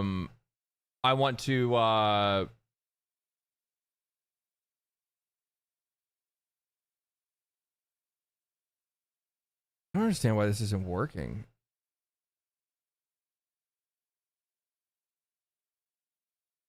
I have to get this fixed. I just noticed that for some odd reason my alerts and stuff like that are all broken. Like none of my alerts are coming through. My alerts and chat, both alerts and chat box aren't populating. I didn't even notice that. You guys didn't say anything. Daft22 with the Prime. Thank you so much. Thank you. Thank you. 3 months? 3 months? You've liked me for 3 months straight? It's crazy. Look for clues in the environment to follow. In this case, the crow's purple symbol painted on certain walls. Oh, like I was going to say, though, I actually really do like that idea of being able to give the player the choice of whether they want the more immersive experience of trying to find things on their own, or if they want to go ahead and use, like, you know, guided stuff instead, where they can bring up quest markers and things like that. The only problem is that, like, players, by and large, usually are going to choose to play games efficient. So they're probably more times than not going to choose the quest markers, because that's just how we're tuned. It's what we do. But still, I like it. Don't get to watch you live, but love your YouTube videos. Keep up the great work. Thank you, brother. Appreciate it. I also just happened to be playing an Antivan Crow Rook while completing this quest, which led to some fun dialogue options. We crows are all the army Antiva has, but it's not like we can field the garrison. Once I was in the thick of things, I could clearly see the features in the Veilguard that boiled down to, okay, we heard the complaints about Inquisition, specifically addressing the infamous Hinterlands problem, which is a reference to the first open world area players visit in Inquisition. The zone was packed with more than I don't know, dude. Like, for some odd like, my biggest concern and the one thing that really turns me off of this game, it's not even the art style or anything like that. It's just the combat. It's the combat. It's the real time with pause. None of this looks like it has any impact or grit or hit or it doesn't look fun. The combat doesn't look fun. I don't know how to say it. Like, that's it. That's my biggest criticism. What's the one thing that, you know, why are you not excited about Veilguard? Because from my perspective, watching gameplay, it doesn't look fun. No, that's not to say that it can't be fun. There's plenty of games that I've seen and be like, yeah, it doesn't look very fun, and then I play it and I'm like, oh, okay, actually this is pretty good. But yeah, I don't know. 50 side quests, many of which boiled down to mere fetch quests, and it left many players drowning in a bevy of checklists that felt inconsequential to the story. The Veilguard has boiled this down quite a lot. You're still free to explore, but the scope isn't nearly as dizzying, and the quests point back to the main story, a region or faction, or a companion. Another clear reaction to criticisms of Inquisition are our villains in the Veilguard, Algernon and Gillenane. The two elven gods feel much more present throughout the events of the early game than Corypheus, the frankly lackluster baddie of Inquisition. Whatever comes, we're ready for a fight. Words easily said, but rarely proven. While there's a whole lot more Thedas to see and talk about, I'd be remiss if I didn't bring it back home to the Lighthouse. The Lighthouse will likely be the most important location of the Veilguard, serving as the hub for you and your companions. Each one of your companions has their own room, and conveniently, a light shines outside of their door when they have a cutscene available. Once you get further into Act 1, it certainly starts to feel more lived in, and you can discover some pretty charming character quirks. For example, I found that Emmerich's skeletal assistant Manfred enjoys spending time on the balcony, and we even got a few games of rock, paper, scissors in. The Lighthouse is also, obviously, where you're able to do some housekeeping, especially when it comes to the caretaker. Offer, Dweller. I will answer. This wildly helpful spirit is always I don't know what it is about the UI for this game, too. It's like the UI and the combat are like the two things that I'm just so turned off about. Like, it's very, like, it screams modern gaming. That's the best way for me to say it. It just screams modern gaming. High contrast, you know, super, like, high contrast, blue, purple, blue, teal, like, I don't know. standing by to help you enchant and upgrade armor for you and your companions. But I found the Lighthouse somewhat symbolic of one of the biggest challenges this game is facing. It looks like a mobile new game. Players while honoring the now incredibly vast lore that Dragon Age has built across the games, comic books, short stories, and more. Basically, if you were worried that the name change from Dragon Age Dreadwolf would mean less Solus, think again. His history, along with the history of the other elven gods, is baked into the Lighthouse, and you learn more and more about the threat you face as you unlock Solus's murals with various wolf statues. Okay. You even get to see some of his memories firsthand. They need gods who can protect them. We are not gods. You will learn that.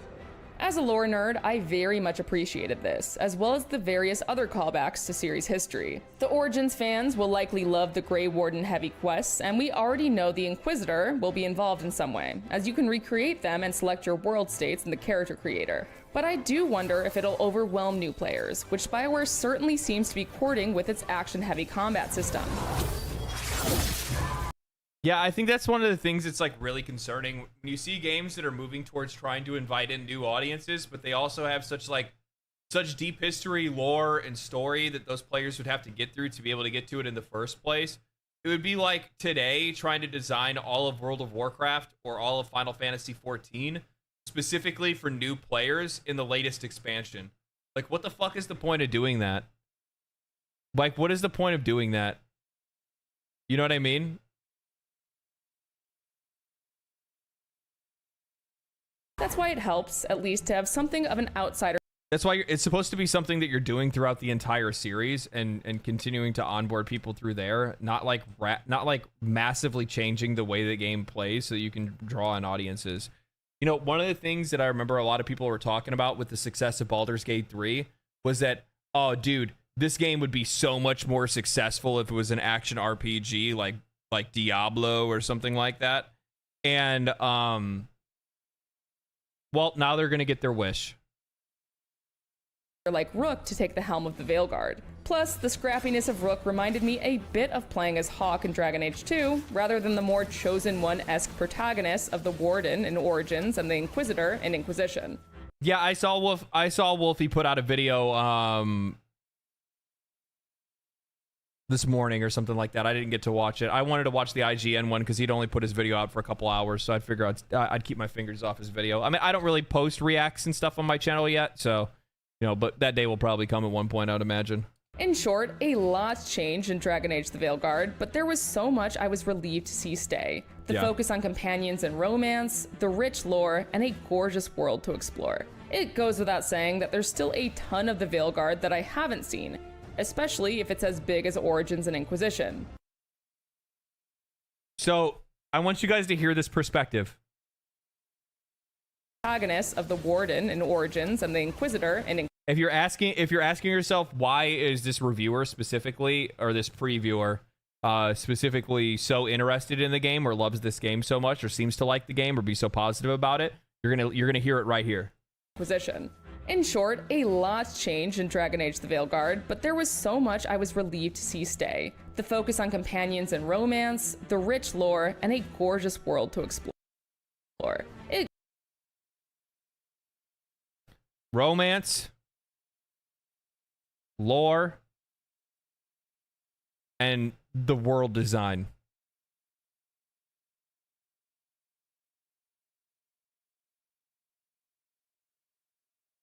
It goes without saying that there's still a ton of the Veilguard that I haven't seen, especially if it's as big as Origins. Yeah, the gameplay's not on that list, by the way. I just want you to keep that in mind. Gameplay, itemization, how you build your characters, how you develop your characters, you know, moment-to-moment gameplay. Yeah, none of that stuff. None of that stuff. It's the romance, and it's pretty. It's the romance, and it's pretty. Which, by the way, there are people that are out there that like that kind of stuff. That's the main things that they're the most interested in. And when they play games, that's what they're looking for. But also at the exact same time, that's not the majority of everybody. And Inquisition. 7 out of 10? No, they're going to give this game an 8 or a 9. And it certainly seems like it. But after finishing my preview, I found myself even more eager to dive into it, and much more hopeful that this could be the hit BioWare needs.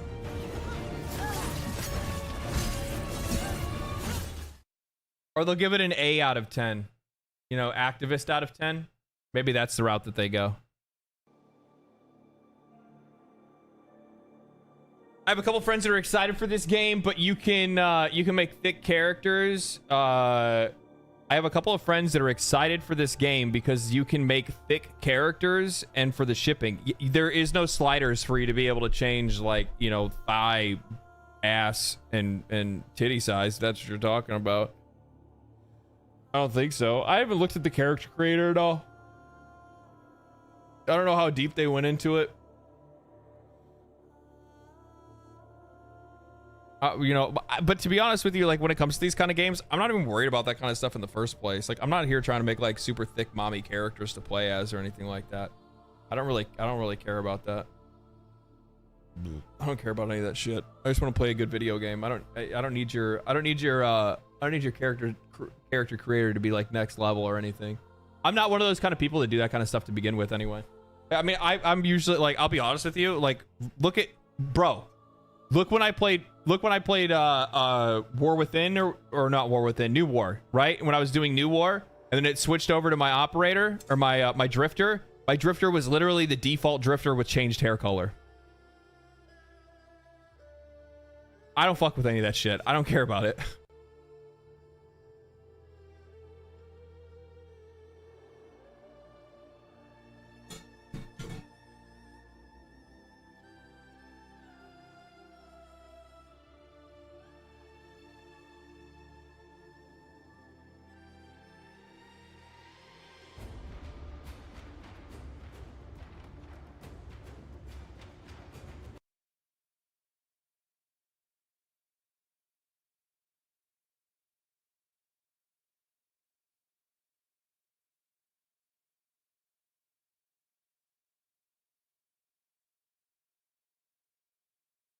Oh, dude. Oh, I was kidding.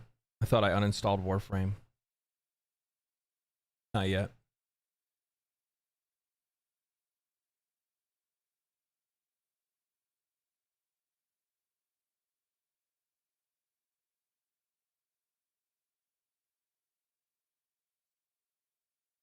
What the fuck?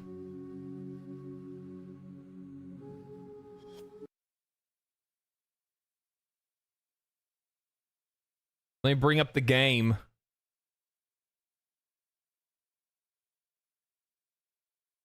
Warframe.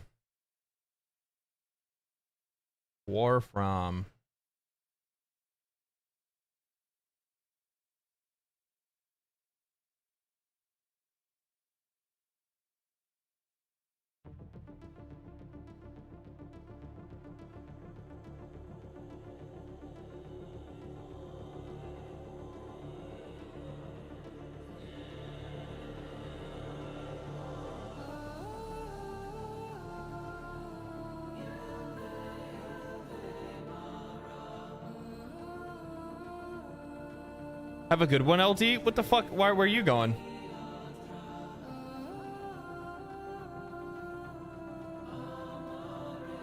I'm so used to sensory overload that sometimes I'm like, is stream frozen? But no, it's the streamers who's frozen. That's fine though. I'm not complaining. Oh yeah, no, dude. I'm fucking low key as it gets. Sometimes we're just gonna all share a moment of fucking silence from now and again. You know what I mean? We're just gonna, you know, I'm not. I wish I could be the kind of content creator that was like high energy and like constantly doing shit all the time and trying to like, you know, guys, oh my gosh, you guys won't believe this. Right now, I'm gonna drink my bottle of water. Wow, that shit was fucking refreshing. Whoa! I hope there wasn't any poison fluoride in that's gonna give me brainworms and mind control, right? Have you guys seen that? I've seen that online. People are talking about how the I don't know. I already lost track of it. Frogs are gay. I don't know. I can't do that shit. I'm locked in now.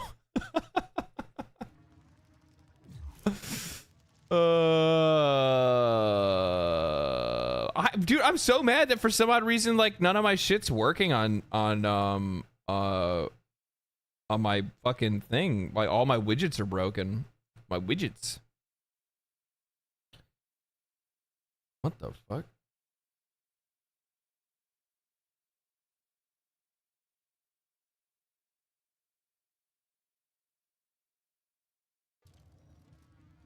What the fuck?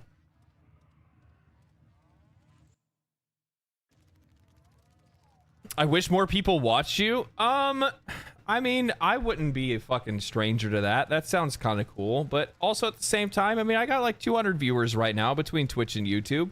I don't think there's anything wrong with that.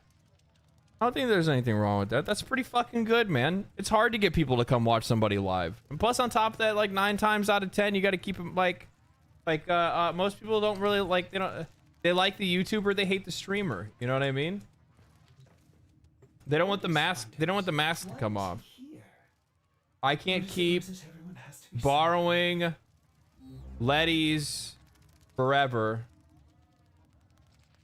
Oh, they want their pager back. Oh, I'm sorry. Oh, too fucking bad. It's mine now.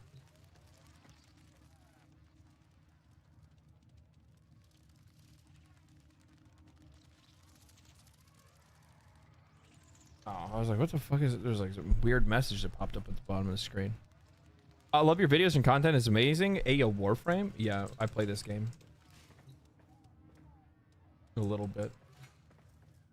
What am I doing? That's really the question. Do I have any like what do I want from life? I mean, like I gotta do dailies, obviously. I know that. What do I have for like relics? Is there any relics I want to crack for stuff that I want?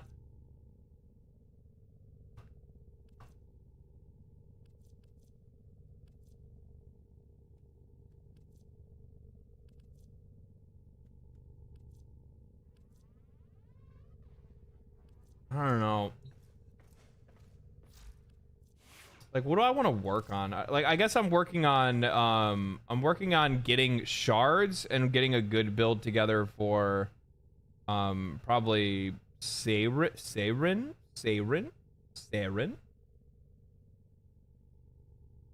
I could probably go that route. I do need to like level. I need to level Bacon Man. I need to level Inaros, basic Inaros. I already have Prime Inaros already like racked up doing his thing. I need to level Ash, Pora,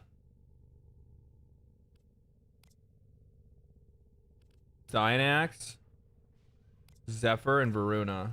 So I have like a lot of like mastery rank I can pull out right here. That's not a bad deal. It's not a bad deal. I probably should do that like on off time maybe or something. I don't know. I gotta like I can level with people if I really wanted to. Ew, spy mission. Gross. Unknown Caporia fighter. Thank you for the tier 1 for 2 months straight. You're an absolute legend. I don't know why when I read that, I thought it was like Caprica. I've been watching Battlestar Galactica again.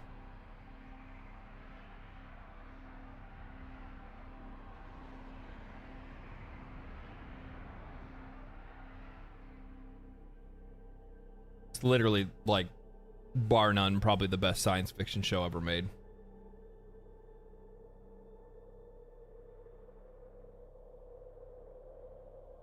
Like, it's not even contested.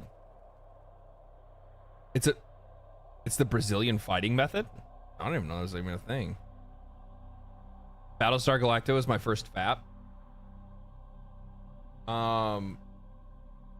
It's my only one. It's my favorite one. Actually, I've noticed that my tastes have changed. Like I always really liked the blonde from Battlestar Galactica when I was younger and I watched it for the first time. Now I'm looking back, she's not as hot as I thought she was. I've seen hotter.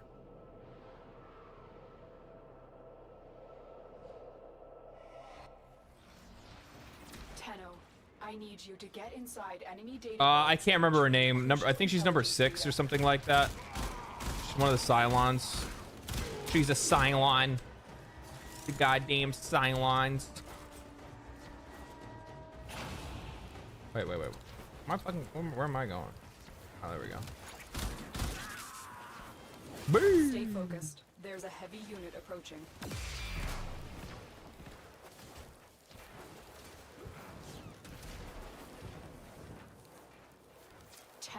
Be on the lookout for increased security measures. The enemy would rather destroy their data than let it get into our hands. I'm flying. Bullet jump 150 times? I don't think I'm going to be able to do that. I'm definitely not going to unlock that one.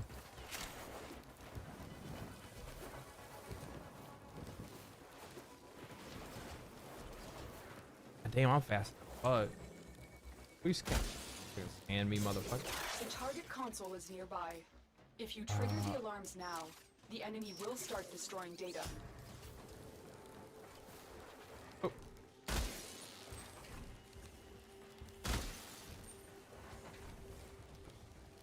We.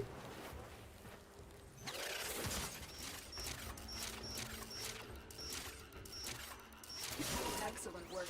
A Thank you, clean thank you. extraction with no alarms. We have everything we came for. Get to extraction.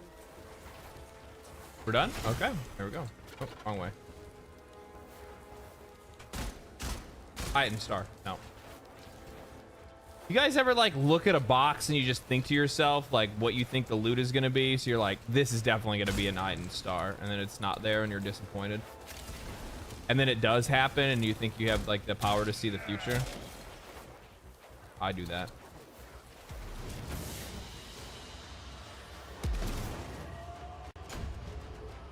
Nidus can be pretty fun with high crit weapons. Maybe I'll make Nidus. Is there a Nidus Prime? Can I have him? Yes, there is a Nidus Prime. Oh shit, I'll get that then. I don't like investing in I don't like investing in Warframes that aren't primes. I feel like it's such a waste. Like, I get it's not like that big of a difference or anything like that, but at the exact same time, like, it kind of is. Like, you don't want to dump a bunch of Forma into something and then a Prime comes out and you go, wah. Or a potato, or anything for that matter. Just ends up not being worth it. Unless you know it's going to be something that it's going to be, oh, well, you know, this isn't going to get a Prime for years, right? Like, that's a different story. Nidus is better to get the Prime for sure. Not everyone cares to farm infested salvage. How do you... This lab is the I don't think I have any relics with Nidus Prime. Is he vaulted? Knock it out of commission.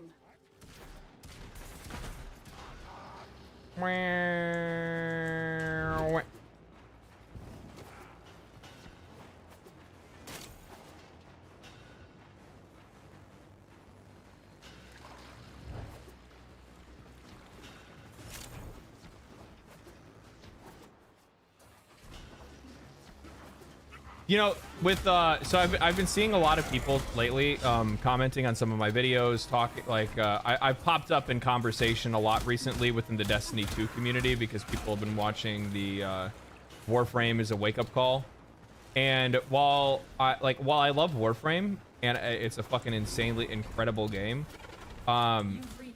like the Destiny versus Warframe discussion I think is kind of stupid to have because the games are literally nothing alike. There's nothing similar about these games at all, like so far as like gameplay, and that's not like one's better than the other. It's just that they serve completely different purposes. Like they're just not the same game. It's not the same kind of experience. So like somebody been like, oh yeah, I used to play Warframe and now I play Destiny. Like you're literally playing a completely different game that does completely different things. Like don't like legit, I'm like I play Warframe and I still think about like, man, it'd be really fun to do a Nightfall. Man, it'd be really fun to do fucking Vault of Glass or something like that. Cause like doing raids and shit like that are so fun. Doing their events are also like I think so far as like gameplay loops and like content engagement, Destiny was always really good with that kind of stuff. Always good with that kind of stuff.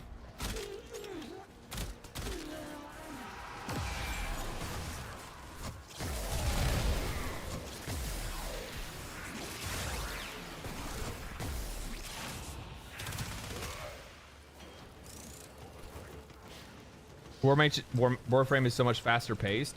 It's not only that, but it's like, yes, it is. But it's just like how it plays, right? Proceed to the caves below.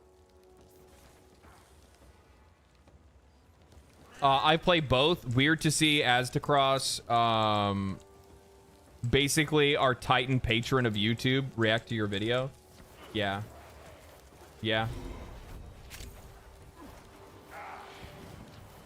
Am I now becoming the Titan patron of Warframe? Probably not. Who's the Titan patron of Warframe? Brozyme?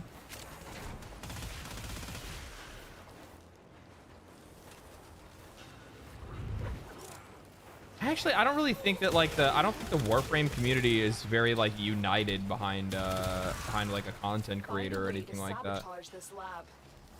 Not the way that you see in like other games.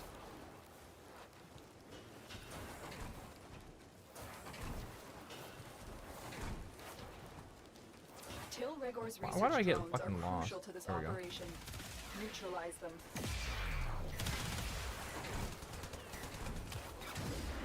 This is not the way. Nah, we picky. Yeah. I think like people like different creators for different reasons when it comes to Warframe, because like different creators have different it's not just like the personality thing. I think it's just like also like people have like different goals when they play and do different things when they play, right? Like I would say that like I am how would I sum up mine? I'm like variety YouTuber that very casually plays and supports Tactical Potato, casually supports and casually plays, but plays from like a somewhat informed perspective, semi-informed perspective.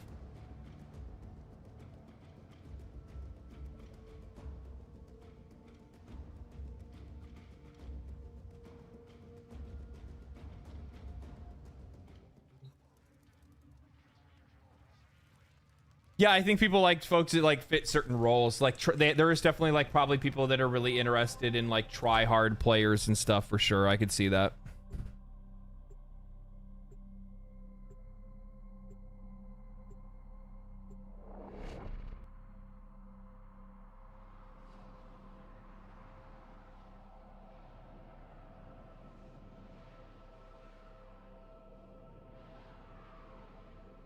What rank are you? I've been 18 for like a long time. I haven't been leveling anything. If I just level the frames that I have, like take a day to do that, I could probably like, it's not even just the frames, but there's some weapons and stuff that I could do as well. I could easily like hit 20 in a day or I wouldn't be able to hit 20 because it's fucking time gated. But I would be if there was no time gate. But there is a time gate, so. Do not underestimate him. Well. Looks like some serious crud is going Digital down extremes with your motherfucking time gate bullshit. I see you. Oh. We believe Vor has the ability to teleport. You will need to watch your back. Oh, he's gonna get smoked well before I ever get there. Join us one way or another. Target spotted. Stay sharp. This one is a handful.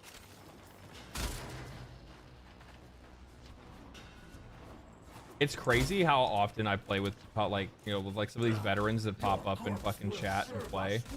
It's fucking crazy to see like how well like some of them have these like fucking tile sets like mapped to their fucking neurodes. Nice work taking down the VIP. Like I would guarantee there are people like other than that person that totally faked it that could probably like do these missions quite literally blindfolded.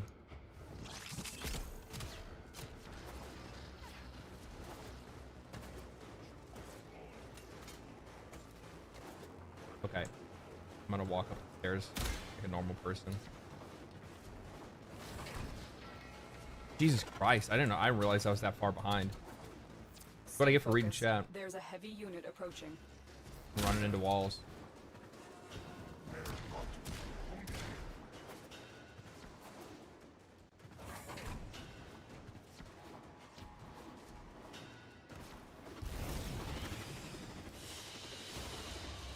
I watched Brozyme do Titania speedruns once.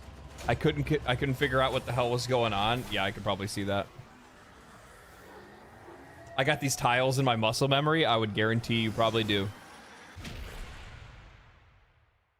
I've done a few short missions blindfolded. It was not very entertaining.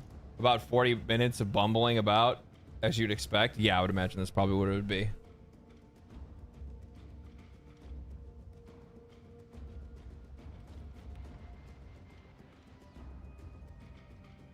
Fucking Kuva. Really? They are not as encrypted as they The legendary core doesn't exist. It's not real. It's not real.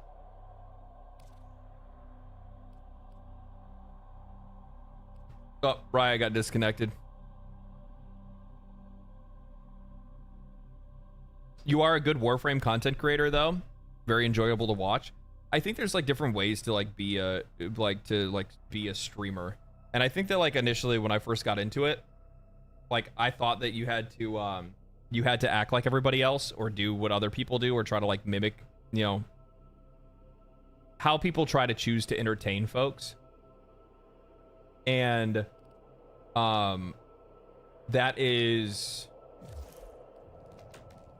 hard to do. Christ.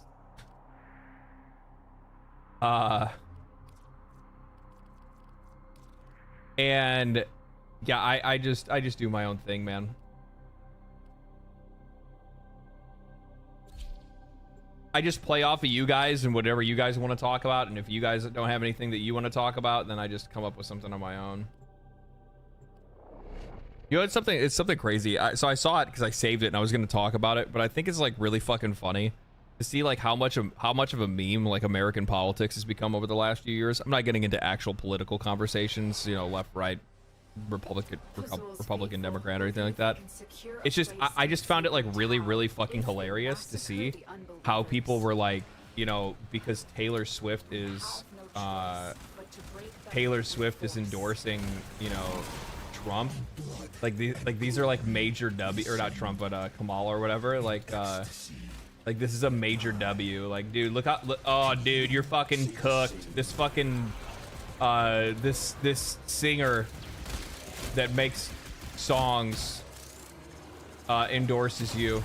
Like that's what's like, that's the deciding factor for people, for like fucking base level intelligence in America to be like, oh, I don't know who to vote for. Oh wait, Taylor Swift likes Kamala? Well, now my choice is made. It's like I like for people to be like that easily influenced by things. And I'm not saying like that's not the right, like I don't talk about politics or like what side to lean on or what side not to. I don't like either candidate. I haven't liked a single candidate in the US in I don't know how long. I haven't voted in years. It doesn't interest me. But it is really funny to see the things that like influence people to like pick a candidate that they want to run with or that they're interested in. It's so fucking brain dead, dude. It's such a meme. It's such a like, and the worst part is that's why when I was that's why in my video I said like identity war larpers, because like that's what these fucking people are. Like the folks that are talking about like identity politics online, the people that are talking about politics online. Like the thing that frustrates me with those kind of conversations in general, and the reason why I try to stay out of them the best that I can, is because like at the end of the fucking day, like nobody really gives a shit. Like let's just be fucking real, dude. Like nobody actually fucking cares. Like you'll see some shit on the news, and it's always funny because you'll see people that are like freaking out about shit that's happening in other countries. And while like, yeah, okay, like it's good to care about other people's well-being and like, you know, you want peace and love in the world and all that good shit, but also at the exact same time, like don't pretend like you actually give a shit. Like don't pretend like you actually give a shit.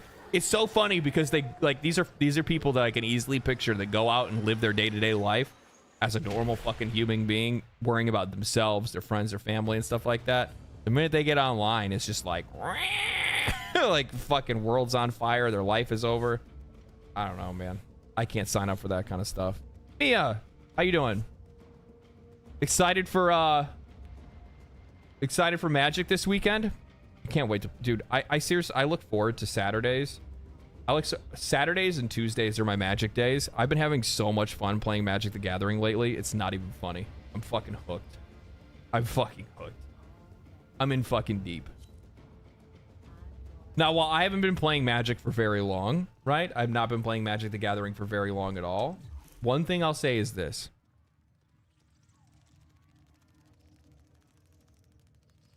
Since TennoCon, I've already filled an entire box of cards. Okay? I've already filled an entire box with cards.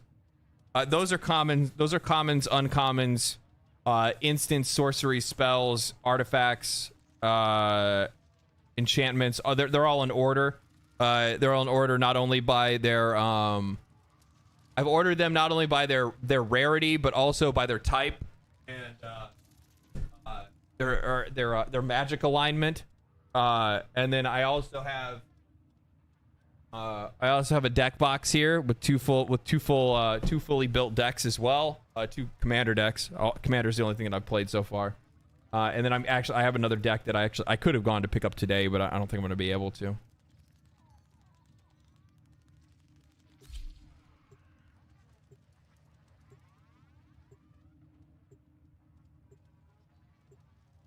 Thanks to you, I started Warframe, but I don't know what I should be doing. Don't worry, man. Next week, I think I'm going to be making a new player guide, but it's going to be in my own way. It's going to be a very special video. This facility is a community. Commander is the only game that exists to me. I'm mad on everything else. Yeah, like I played a meme game of Magic the other day when I was at the card shop, called Arch Enemy, where like the dude, like it was like 4 of us versus 1 guy, and he just he has like this like system that like gives him buffs. Basically, it's an app on his phone that would like give him a scheme, and the scheme would change like what he's doing, like kind of give him like some type of advantage or card advantage or something like that maybe. And then he also had like an absolutely fucking gross busted deck, and it was a lot of fun, but it's not as engaging. It's just not as engaging as playing like, you know, regular, you know, free for all Commander with like 4 people.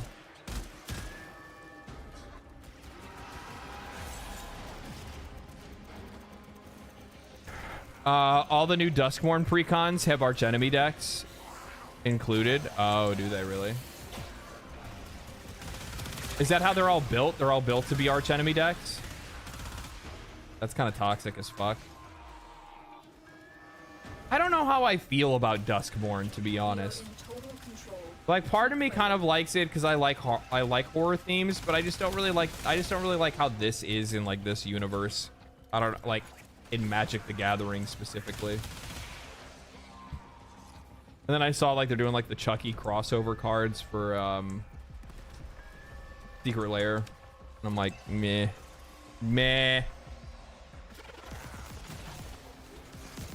I think I might want to collect the Warhammer, maybe the Warhammer cards. I was collecting Wilds of Eldraine because I really like a lot of the cards from it. I also got some like really good hits out of some stuff that I pulled for packs and that stuff as well. I ended up getting a sneak attack that's worth a pretty penny. I also ended up getting it's either Omniscience or something else, like, or Omniscience or something else that I got. I can't remember the name of the card, but I got one of like the anime art confetti foil, like, you know, the super high grade ones that you can sell for a lot of money. I want all of the Wilds of Eldraine anime cards. Yeah, I have. So I put the anime sneak attack in my deck. The other one that I got, I'll show it to you here. Actually, give me a second.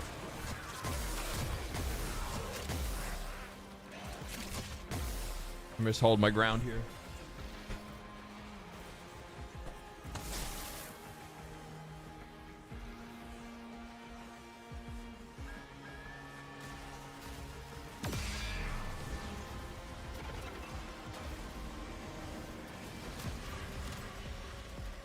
Oh, there it is.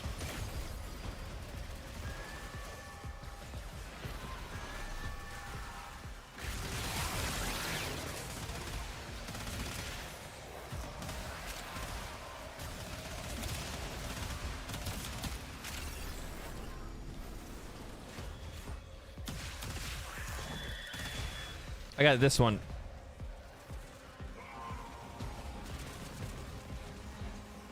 I don't know if you can see it all that well.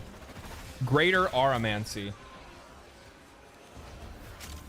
And I got it in the in like the special foil and all that stuff. We cannot allow the enemy to learn of our espionage. Eliminate the remaining enemy personnel.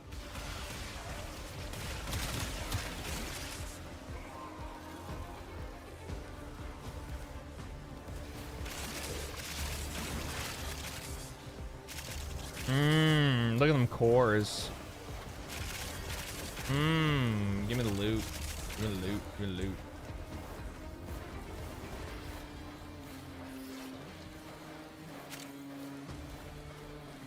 And I beheld a great ram, and the horns of him were crowned. Man, I'm gonna have to like I gotta figure out what the fuck I'm gonna do for dinner tonight. I thought I still had like a I thought I still had like a pizza, you know what I mean, like a good pizza, like a little like one of those little $5 pizzas, but I don't have any. Another message. I don't have any. Make sure the enemy never receives it. I'm about to end up having to go out and grab something tonight. I need to go to the grocery store. I also got the anime Sword of Fire and Ice from Bloomborough. I've actually picked up some pretty solid cards along the way. We have control of all 4 towers. I've gotten to the point now though where like part of me is like thinking to myself, I'm like, you know, if I'm gonna buy things, like one, buying single packs is not worth it, because if you buy a single pack of cards, you're getting ripped off, right? If you're buying packs specifically, you're better off to just save up and buy a box of cards. Or obviously you can ruin your fun and just buy singles. I totally understand it's always cheaper just to buy singles for cards that you want. Never rip packs unless you're just opening packs because you just enjoy the fun of ripping packs, right? I like opening packs because opening packs is fun. I like the gamba, and then I also like building a collection as well, right? I have no problem buying the deck I'm building right now, right? Like that deck I'm buying all singles for. I'm not gonna open a bunch of boxes of cards to try to get the cards that I want to be able to make a deck that I want. Nah, I'm just buying I'm just straight up buying the single cards to make the deck that I want to play. But with that said, sometimes I just see a set and I'm like, yeah, I just feel like opening packs, and I'll buy a box to be able to open packs and do it that way. I've been super excited about meeting people from the MTG community. I might play a game with Pleasant Kenobi next month. Ooh, I don't know who that is. I'm still not in on that kind of stuff yet. I'm like, I got knocked down? Can I get up again? Part of me kind of wishes that part of me like kind of wishes that I could do you know, like Borderlands 3's Last Stand mechanic, you know, where you can just like, you can get up and kill an enemy.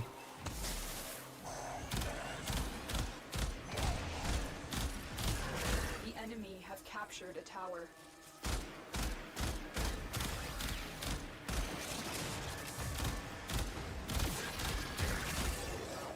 Bro, can somebody give me some fucking headshots over here? Like, can I buy a headshot?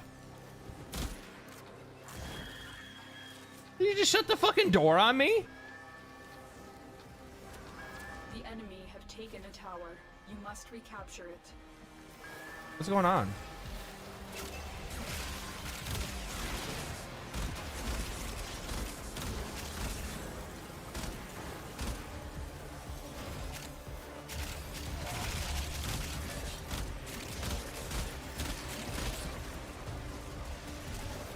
Ow, fucker.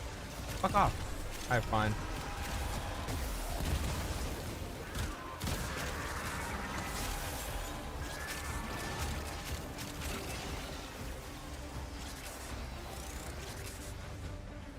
Alright, I'll go capture Steve.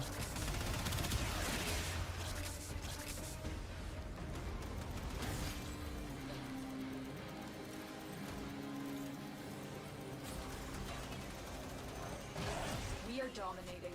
Keep it up. have successfully decoded the message. Clear the area.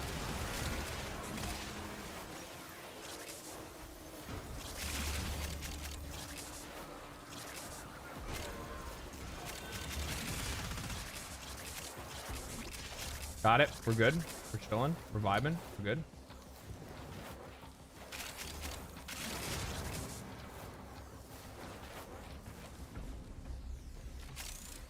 All messages decrypted. Fazul is not merely insane, Tenno. There is another mind at work within him. Just admit it, Nata. You're scared to face the possibility that I'm right. Oh my god. I totally misheard him. I thought he said, just face it, Nata. You can't get over the possibility that I'm white. And I'm like, what the fuck, dude? Holy shit, Warframe.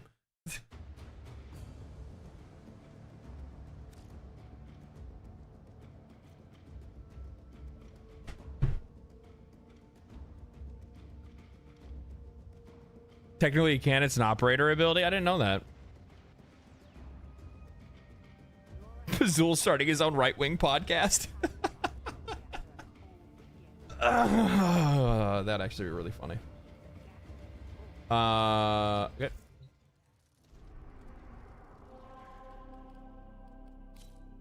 Fazul reminds me of like an Italian dish.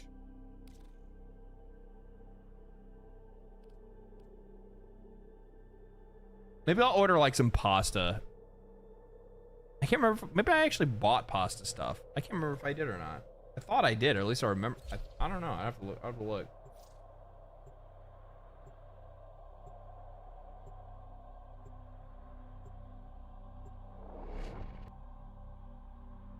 Tord is actually in the circuit. Oh, is it in the? Oh, okay. We gotta go get that.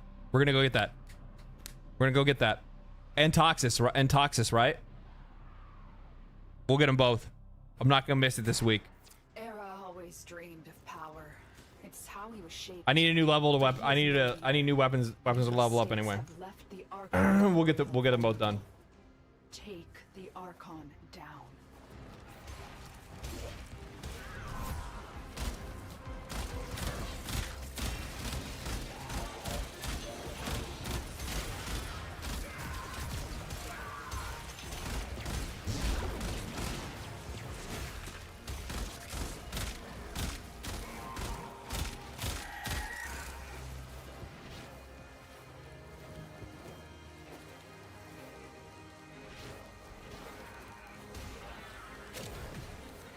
That's so funny because Fazul's voice actor is Italian American. Fazul.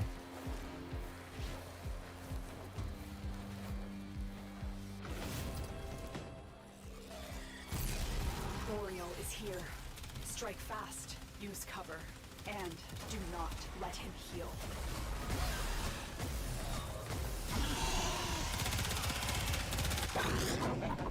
Man. Try and catch me again. Trying to catch me again next time, He-Man. I'm gone.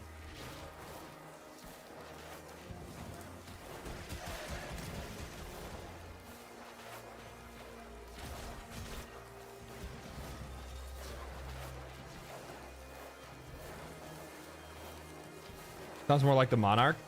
Usually does kind of sound like the Monarch. Only opens to Narmer prayers. Tear the veils from deep. Venture!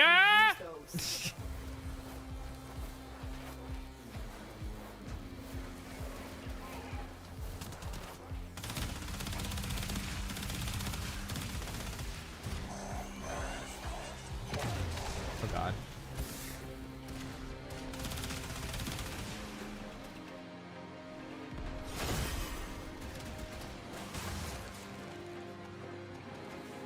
Oh, I need energy. You're on that one. Here's some energy.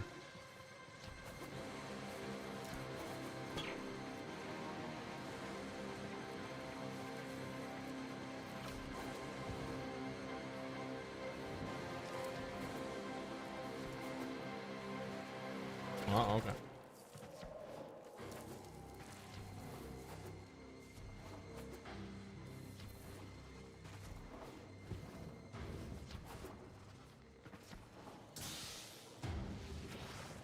I'm half convinced Pazul is just a phase. Always just a phase. Pazul / Era's voice actor streams Warframe sometimes, so that's cool. I always like that when I see voice actors like getting involved in like streaming and stuff like that. It's always kind of cool and interesting, especially like to see them like actually play as their character as well. I think that's always really interesting to see. I watched Aerith's voice actor play Final Fantasy VII Rebirth. Was humiliating for him. It was super cute. It was very cute. Antonio hasn't streamed in a minute. He's a busy guy. I don't know who that is.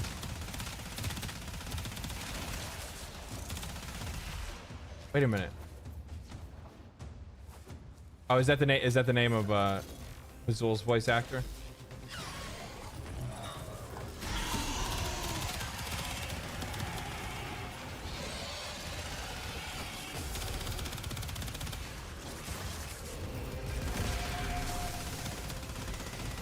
God, I remember doing this one, and the game turned straight into fucking bug frame. And they fucking bugged out, and they were like in the other, room, basically. Like we couldn't attack them; they're out of range. I think the only reason we got out of it was I think like somebody had like used like Baruch's power or something like that to be able to like reach them.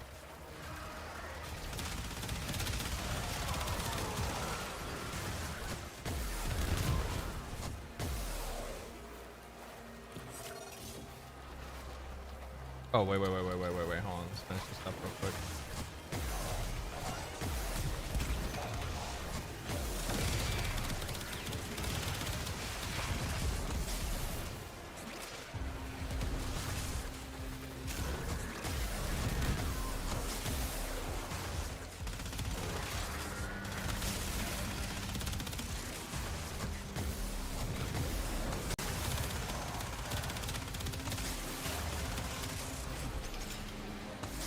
Yeah, I'm coming. Just let me pop off for a second.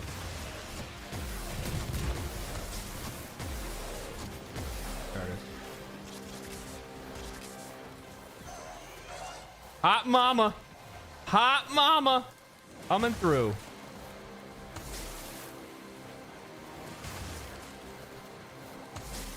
Ah, look how hot I stay. It must be them jeans.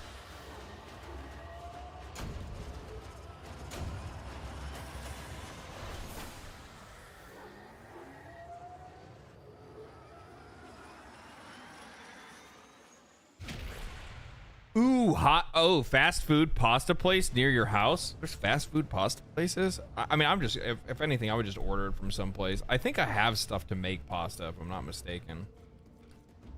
Just a regular ass fucking shard. All right. Number 1, top motherfucking priority right now. Top fucking priority. The circuit. No, not this circuit. Ask me later. So I will have to do one of these base ones because I have Atlas. I don't have Chroma. I don't think I have Chroma, and I don't have base Mesa, which that's more shit that I can get. Despair. Yeah. So we're gonna do Torrid and dual Toxis. Or dual Iker.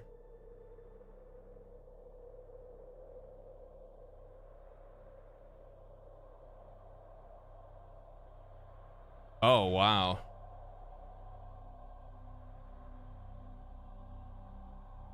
Maybe I should do Iker instead. Iker last, it's pretty crap. Really? Iker isn't that great? Oh, okay. I'll believe you guys, I guess.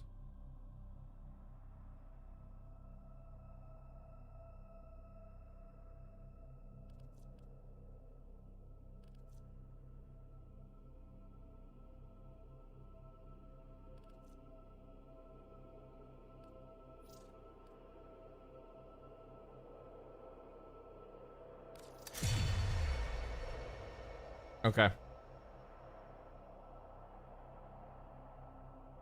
We got one more. We got a spot left. Wet frame left.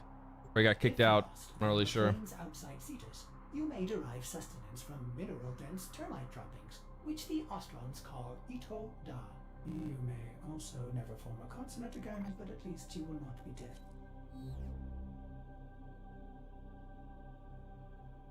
He was like coming in and then getting booted.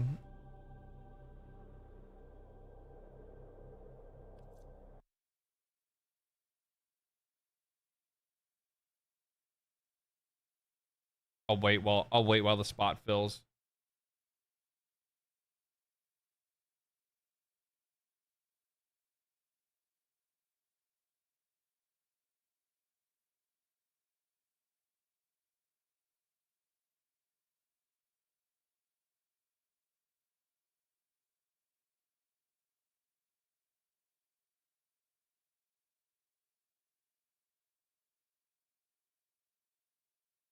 Wet frame, can you get back in or no? If not, we'll just fire it up.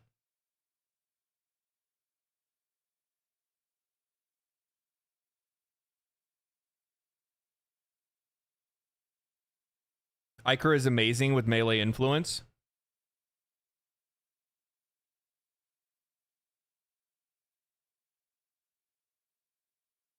Oh, I guess I have to pick stuff? TP stuff? Oh, is that what it is?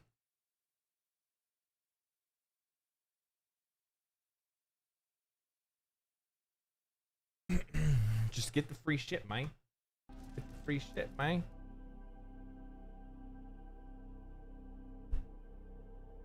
What are we playing tomorrow? I don't know what I'm gonna play tomorrow. Satisfactory? I feel like playing Satisfactory on stream would be boring as shit.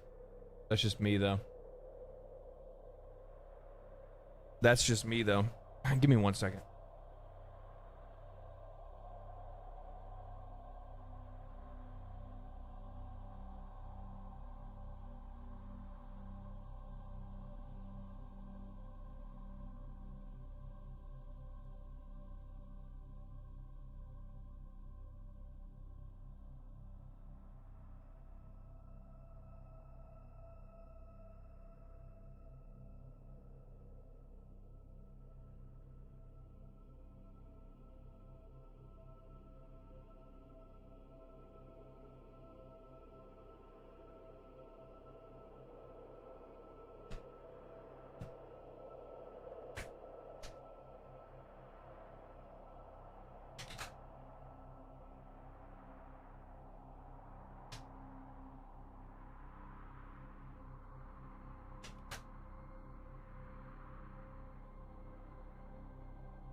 Let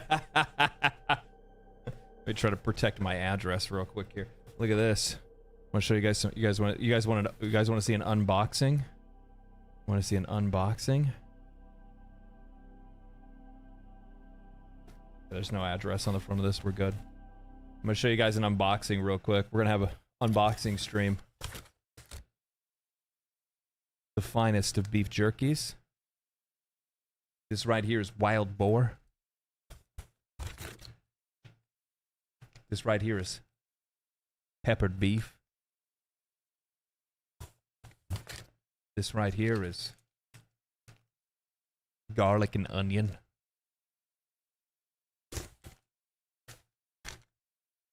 Ooh. Oh, what? Oh, wait a minute. This one here is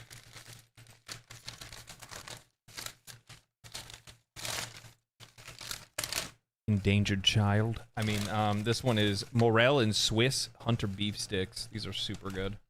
Probably my favorite ones, actually. I ordered a lot of meat.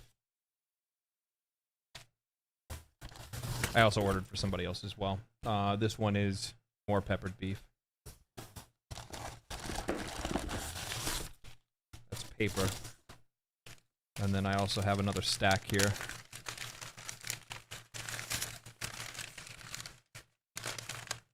Hold on. And these ones right here are cheddar hunter beef sticks. Cheddar. They're like Slim Jims, but not shit.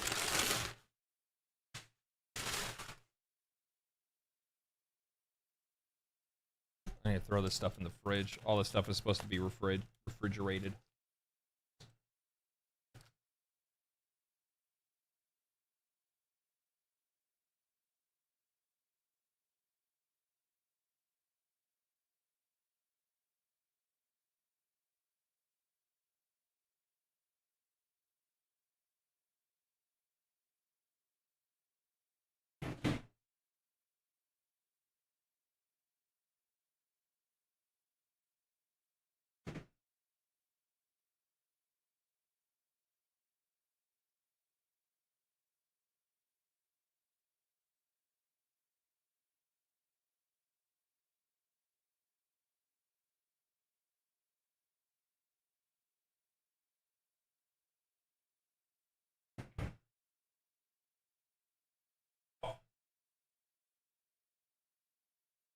Oh my god. Oh, it's so good. Oh, it's so good.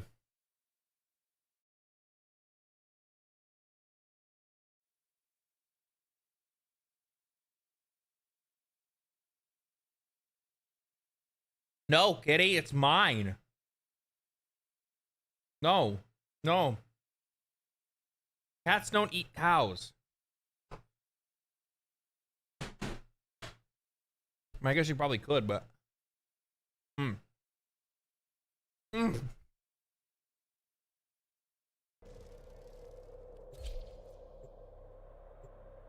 Oh my god, they're so good. Man's eating good? Yeah. Are those fake glasses? No, dude, I'm blind as shit. You fucking kidding me?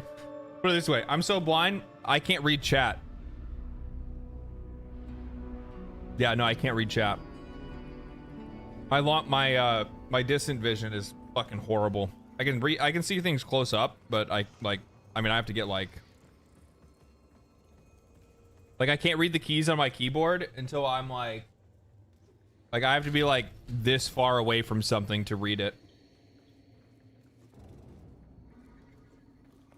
Update your prescription. I updated it like 4 years ago. Probably long enough, honestly.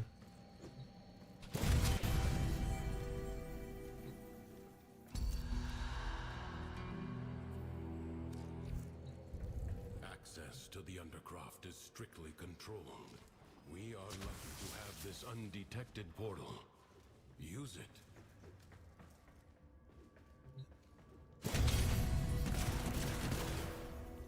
Interesting.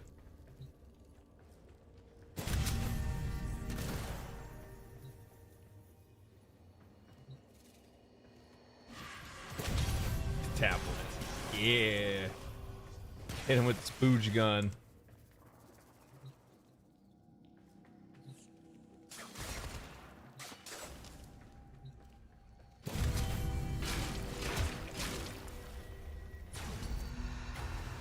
Okay.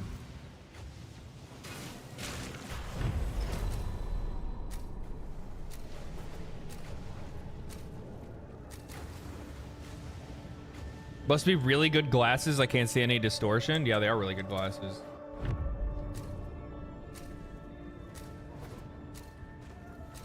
History Oh, are you talking about like the kind of glasses that like make your fucking eyes look like they're fucking 40 times the size or super small or whatever because of like the difference in like spacing or whatever? Yeah, no.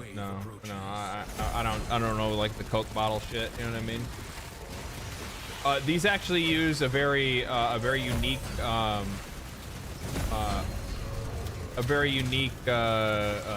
thing. Ow.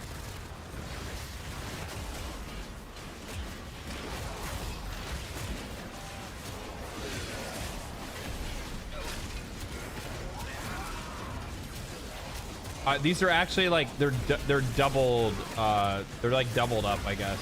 Is the best way to say it.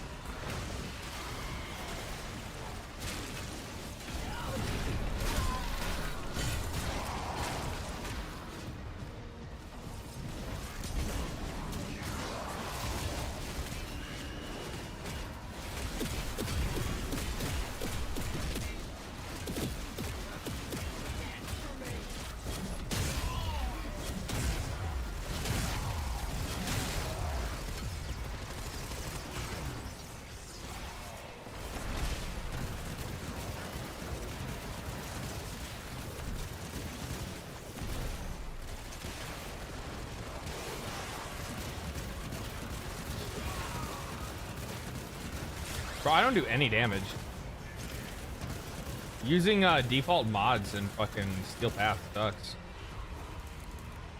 I hate when I don't get like weapons or like frames that I typically use.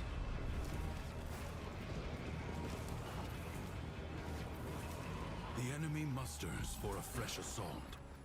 Hold the line.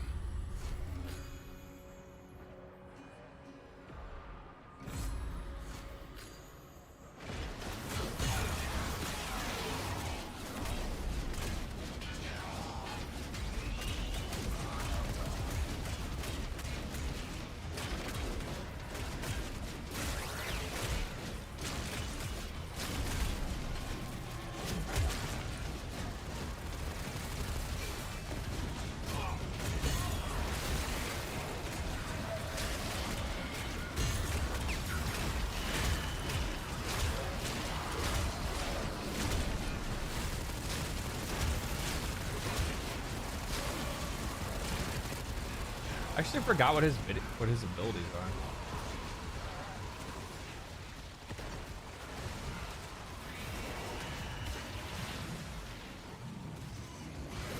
Okay.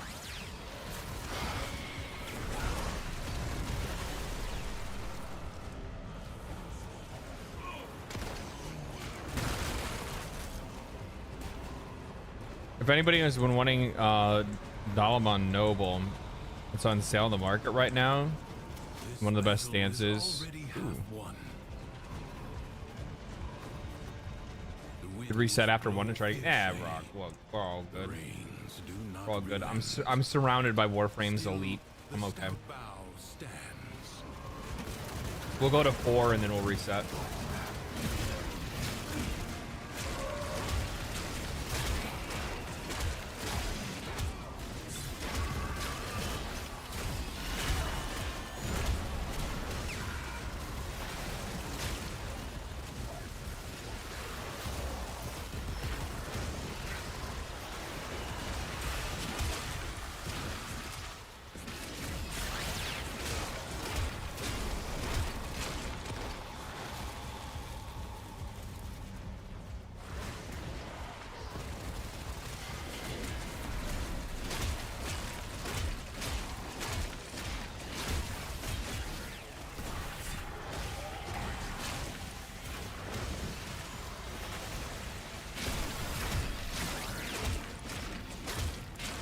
Get chopped up, boys. Get fucking chopped up.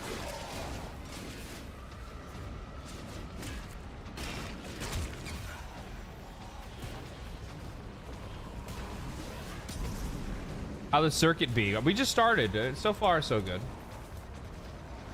I got a big old purple sword. Anything about that? Has been scattered to the void. It is my duty. Try out the alt fire. What on the? Demands of exceptional. Oh, okay. Secrets lie buried deep Undercroft. The paradox provides the means to extract them. You must protect the excavators and keep them powered.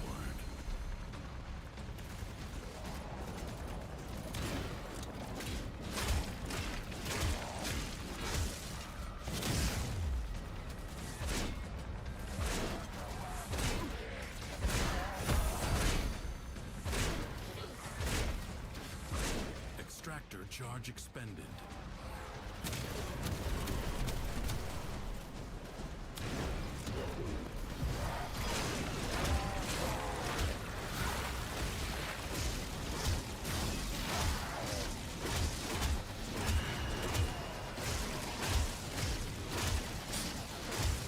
Like fucking nothing.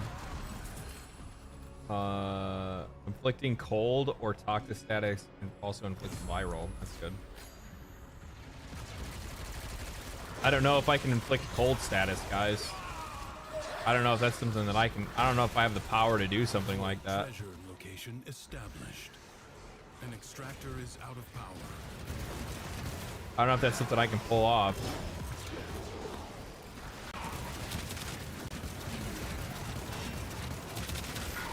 Ah, dude, I'm so fucking weak. I don't know if I'll be able to make it to fucking, I don't know if I'll be able to make it.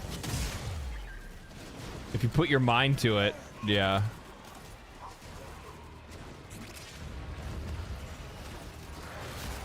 Extractor in place.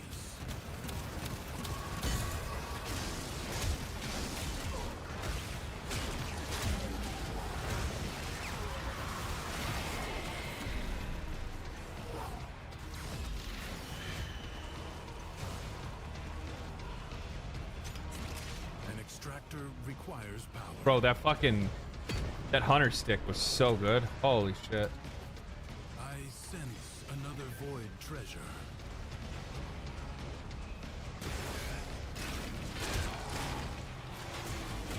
I can't wait to try out some of the jerky. I haven't had their boar jerky before.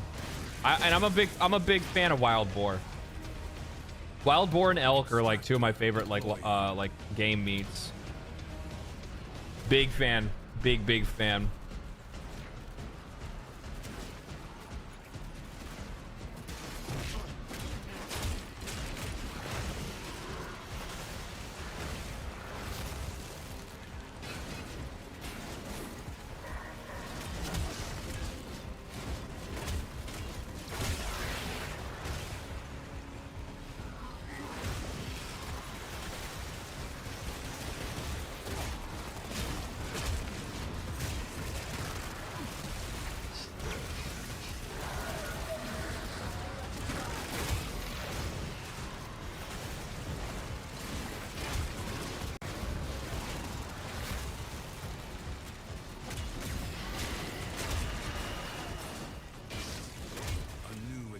Site may now be claimed.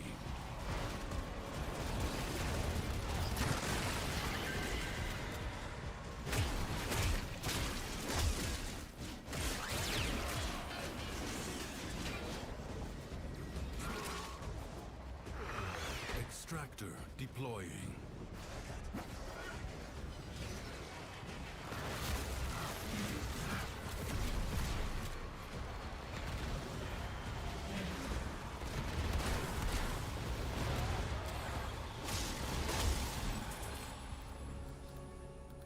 An extractor is out of power.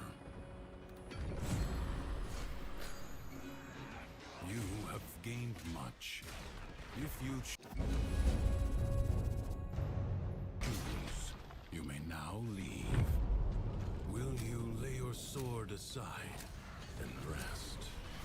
Or fight on?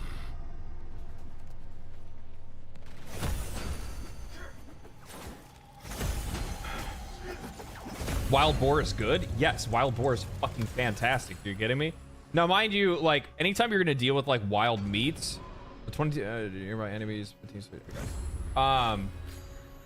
Well, you're gonna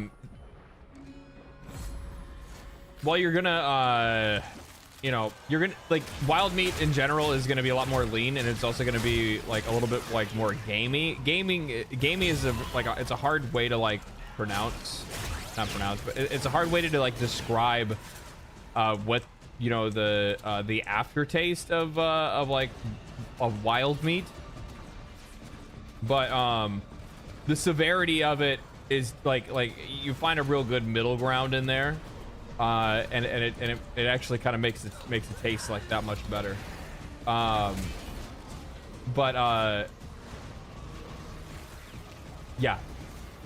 Yeah, it's a big recommend. I love wild meat,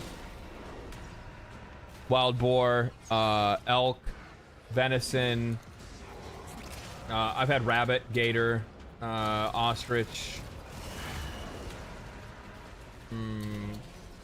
Bunch of different stuff. Personally, my personal favorites though are probably elk and boar. But not yet defeated. Persist. Antelope too, actually. Antelope is really good as well.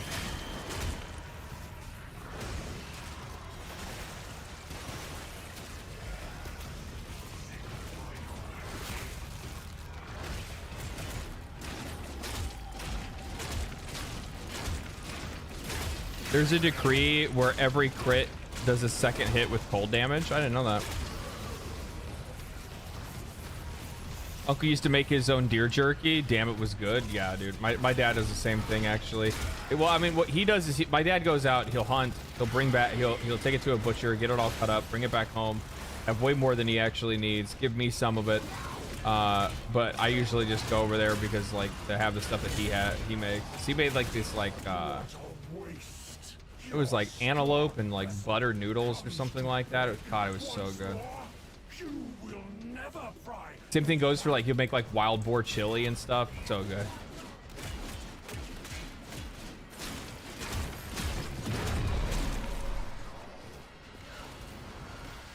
I have friends that I'm not allowed to bring over anymore to my dad's house if he's cooking because they eat all of his food.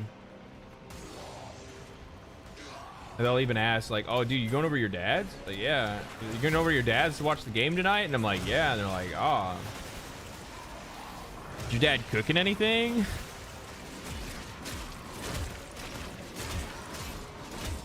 Fucking fiends. The madness of the undercroft.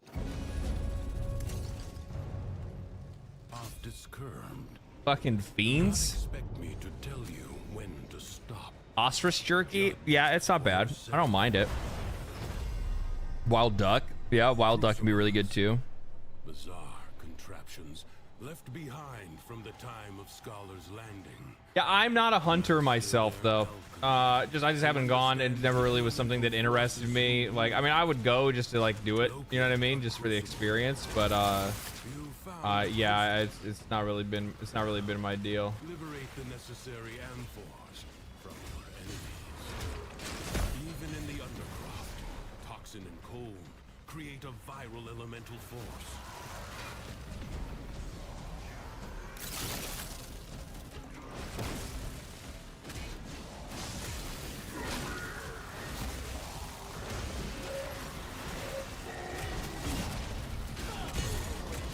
No. Squirrel and rabbit jerky. I've never ate squirrel before. Squirrel.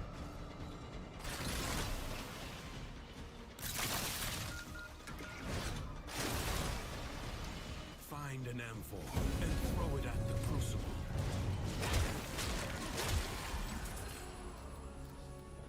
Oh. I need to find a place to hide. I think I'm safe here.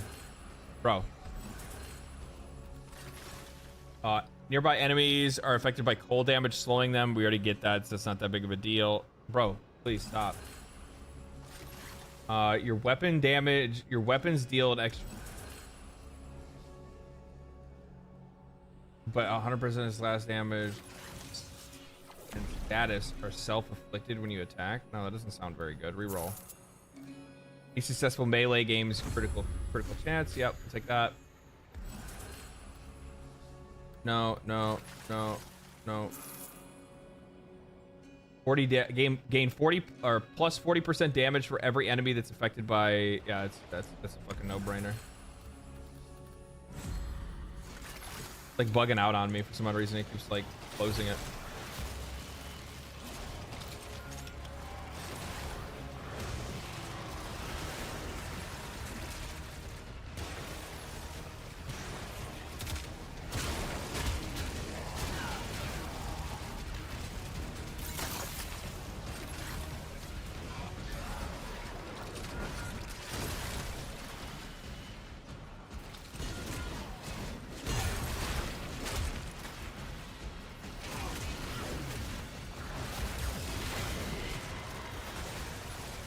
Okay, I'm starting to kind of ramp now.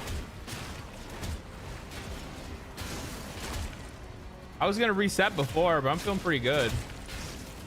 I got a cool like caster melee build going on right now. I'm kind of digging it. To be honest.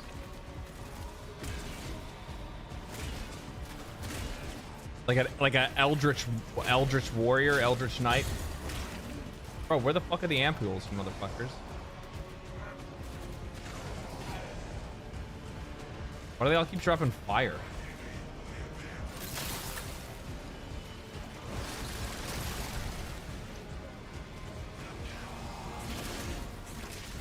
There we go.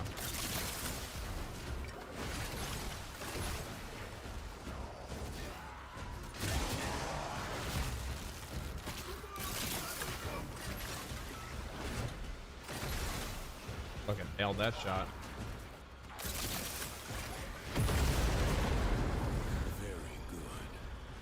Another crucible.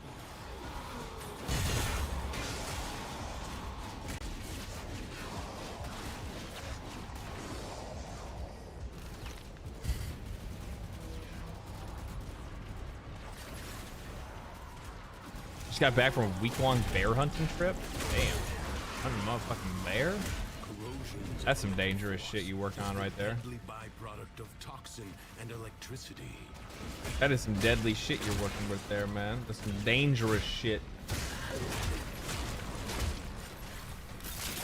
Electricity.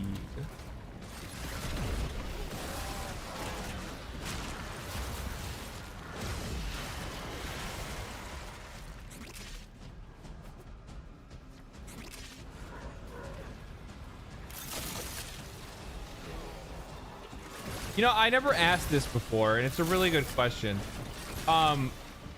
Like, is it better to like reset after like a few runs when it comes to Duviri or like the circuit, or are you actually rewarded for like going further and further? Because like if you get a good fucking build online, like I mean, you could probably push it pretty and at least, well. You could push it until you eventually get your ass to fucking excavation again, and then you know then the enemies just scale past the excavators and completely fuck your shit.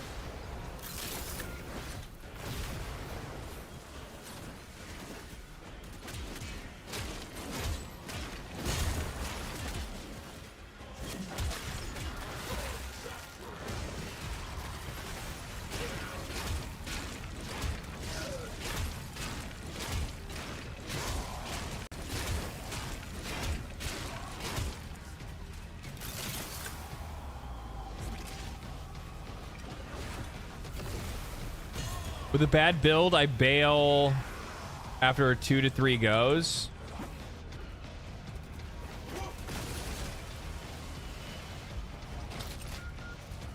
Oh, all right, there you go.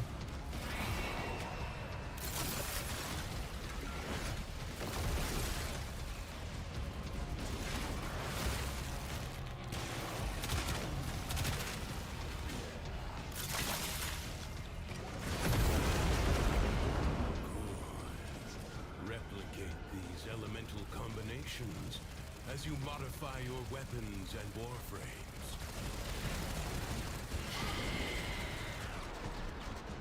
What, do you not like my sword? Fucking shit. Didn't decrease from after the enemies on level. I advise you not to be content with merely doing enough. On critical hit, gain melee attack speed. Melee has a chance to shockwave, dealing 60% damage. Melee imbued with fire. Should I just stack melee again? Include the getting more fire damage? Either fire damage. Either fire damage or yeah, we'll do fire damage. Yeah. We'll stack it. We'll stack it. We'll stack it. And use it to heal the damage.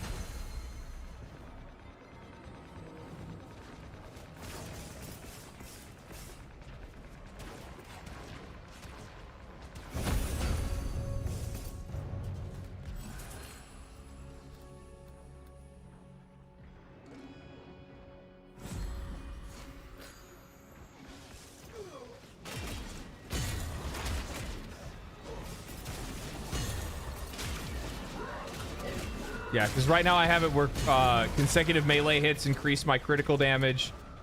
Now on critical hit, my critical hit damage is increased even further.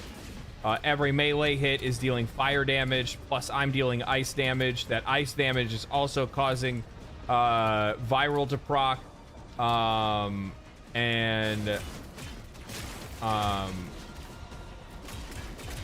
Yeah, it's really good. Yeah, I got a really good, like, fucking mix of abilities and skills here. Not gonna lie.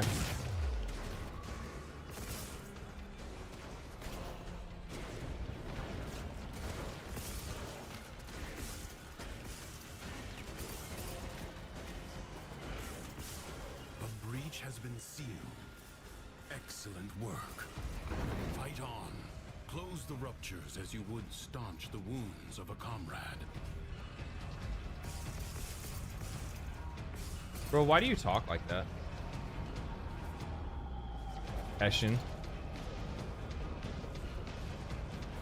The rupture is closed. The paradox. Why would you say like a leaky pipe or something like that, bro? Like as you would staunch, you close it as you would staunch the wound of a comrade. Alright, dude. I mean, way to sound fucking, you know. You have a lot of friends, do you, Teshin? You don't really catch me as like a people person. Angels break through the wall. Their master will be freed. Do not allow that to happen.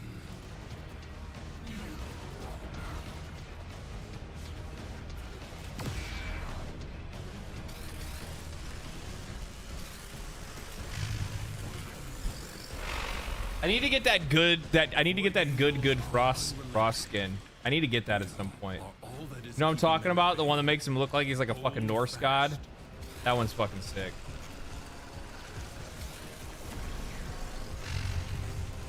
I still need to make Frost Prime. I have parts, I just don't have everything. I got some of it when I was playing with some folks in chat, just like you know, scrounging relics or whatever. But I have to find somebody else that also has some frost relics, because I could use some frost relics. I don't have any frost relics. It's either that or I go to the shop. I guess I could just go to the Warframe market and just buy his parts. But leave you must, for the undercroft is inexhaustible. No! God damn it, Warframe. Jackal may have been sent. I just tapped the screen. I was trying to skip the fucking cutscene, and it's just like, oh, you mean that, like, just so happened behind the screen it was fucking bullshit. I don't even know what I picked. That doesn't even matter. When an opening presents itself. Evade. You can attack later. Now, strike while it's down. You have triggered its defensive precepts. Find where it has fled to. Yeah, I'm playing as Frost. I was playing as Ember earlier. You have an opportunity. Take it. Turn your fury upon what is vulnerable.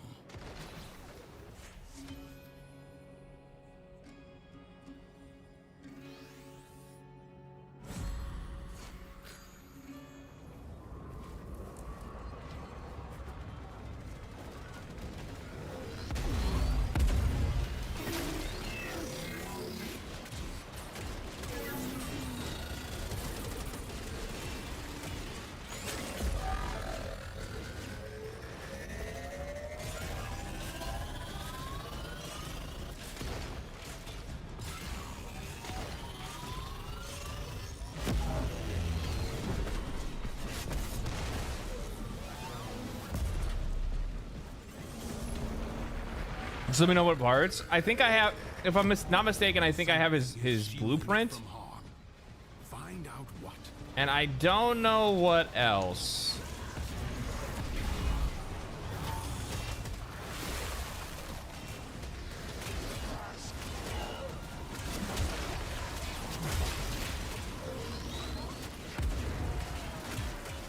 Looks like you got a good build there. Yeah, when it comes to roguelike stuff, like, I'm fucking pretty pro at this kind of stuff. Like, I'm pretty good at picking that kind of shit. I play so many fucking roguelikes, it's not even funny.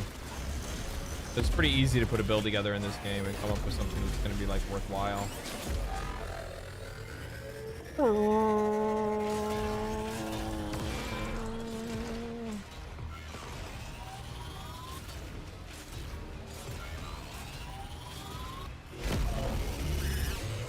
Fuck. Dead ass bitch. You a dead ass bitch. You a dead ass bitch. More will follow, no doubt. Some nightmares recur. This struggle goes on for as long as you can. Duviri is buggy as hell. Kind of like a Forsaken Place. Yeah, I mean it's like that. To hold the paradox. I mean, it do be like that. But the environment itself will fight to choke you out. Ow.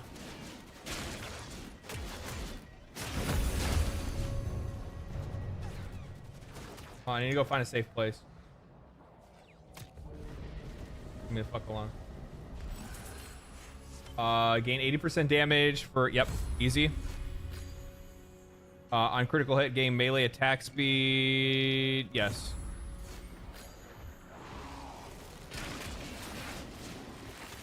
I automatically deal like toxic damage to any enemies that are near me. I'm dealing cold damage all the time because I'm frost. My attacks deal fire damage. Yeah, I'm getting like so much damage. So much damage.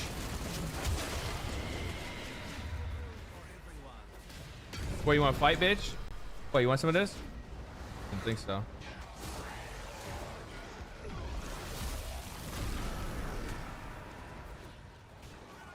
Come on, pussy.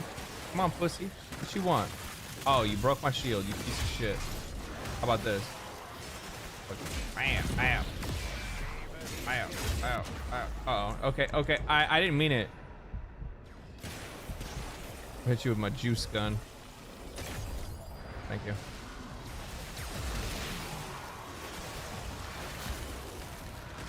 Bumbastine? What's Bumbastine?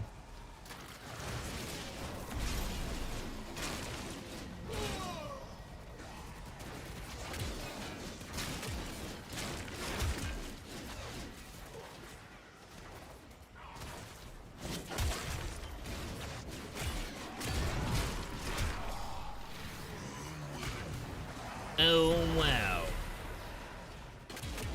Ow, wow.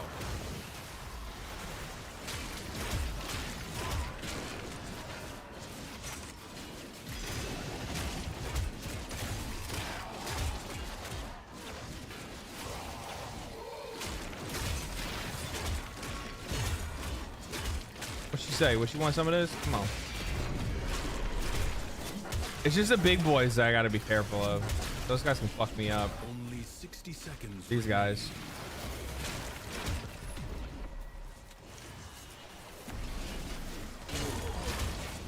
But if I get my crit multiplier up and I keep it up, I'm looking pretty good.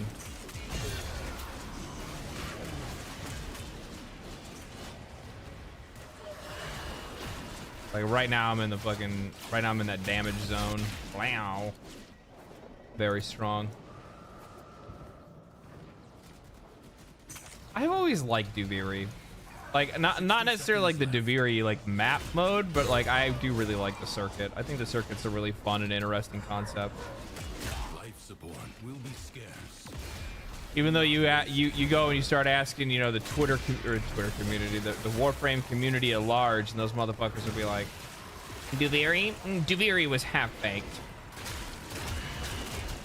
Just like everything Warframe does. Everything DE does. Everything's half-baked. Nothing is enough.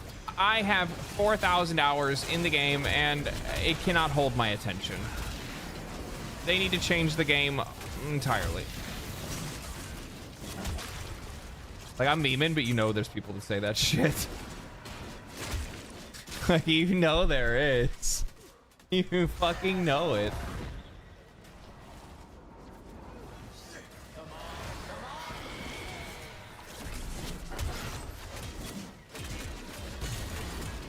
Systems charged with life support.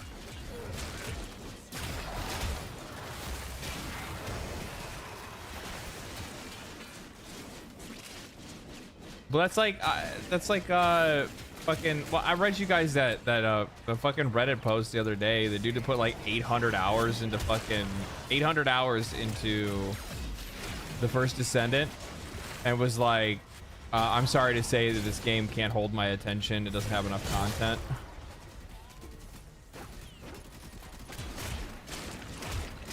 I mean, now here's the funny thing. Those are the guys that you definitely don't want to just like. You don't want to just ignore whatever their criticisms are, because like that motherfucker knows that game. Like they know that fucking game. When you got 800 hours into something, either you are absolute fucking garbage, and it just took you like you have to play that much to be able to achieve what, you know, anybody can, you know, achieve a fraction of their power. Yeah, it's yeah, by and large, you're gonna run into some situations. Words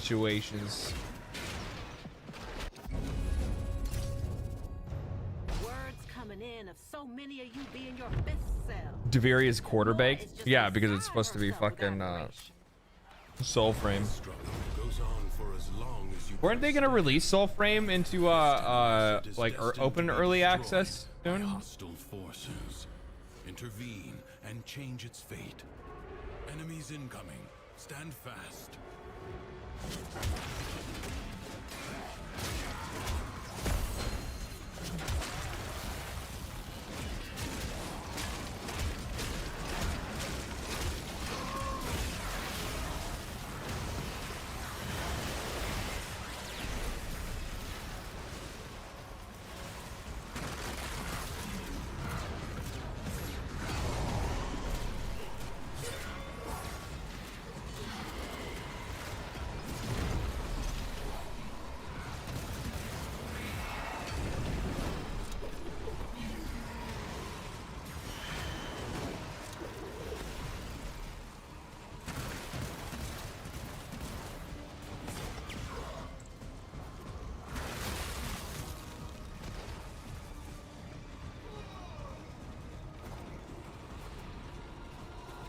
Are you... They were working on improving the combat for Soulframe? Oh, yeah, they got a lot of work to do on that. I'm gonna be real. No time to rest. Already a new onslaught begins. Critical hit, gain 60% melee attack speed. Heavy attacks. The target becomes 10% more vulnerable to damage with each shot. We're not shooting though. Stop it.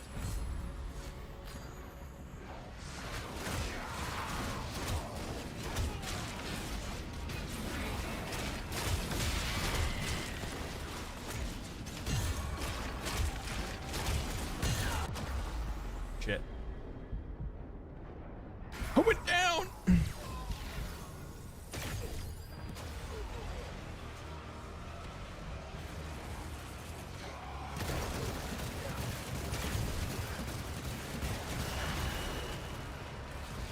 You know, it'd be kind of cool in Duviri if they had like a bit of a like an intermission thing,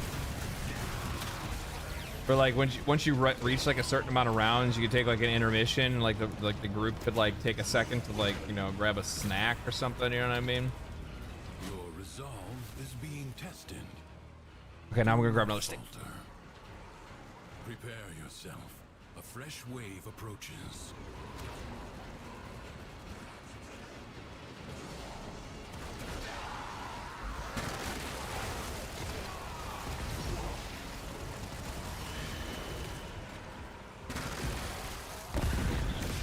Oh.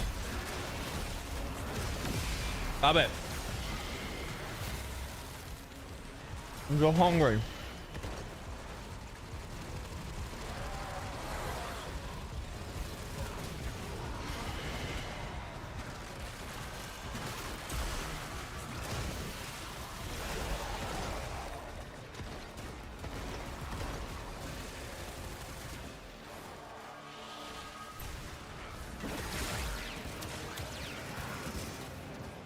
enemy has been exhausted. Not gonna lie, that would be kind of nice and thematically appropriate, but the coked up ADHD community wouldn't have it. Fucking true. Only for now. It is my duty to make extraordinary demands of exceptional people.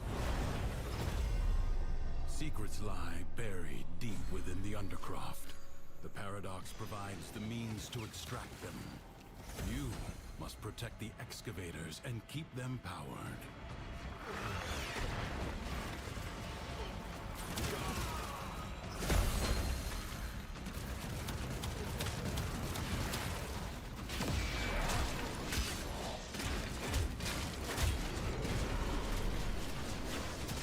Excavator lost. Oh god. Waste end. God damn it, we're going through it, aren't we? I knew we should have bailed on the fucking excavators. How have they still not fixed this? Digital extremes. Extremely digital. Extremely delayed. Your excavators cannot survive level 999,000 enemies.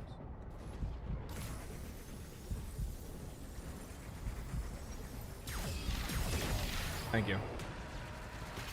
I should have probably picked some shit for survivability, but yeah. Secrets lie buried deep within the undercroft. The paradox provides the means to extract them. You must protect the excavators and keep them powered. Extractor in place. Jesus Christ, I don't even know when I got hit by it.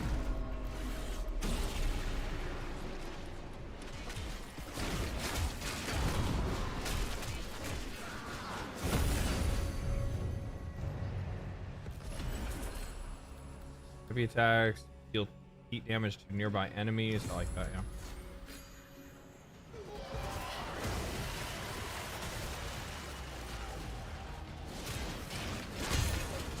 Ah!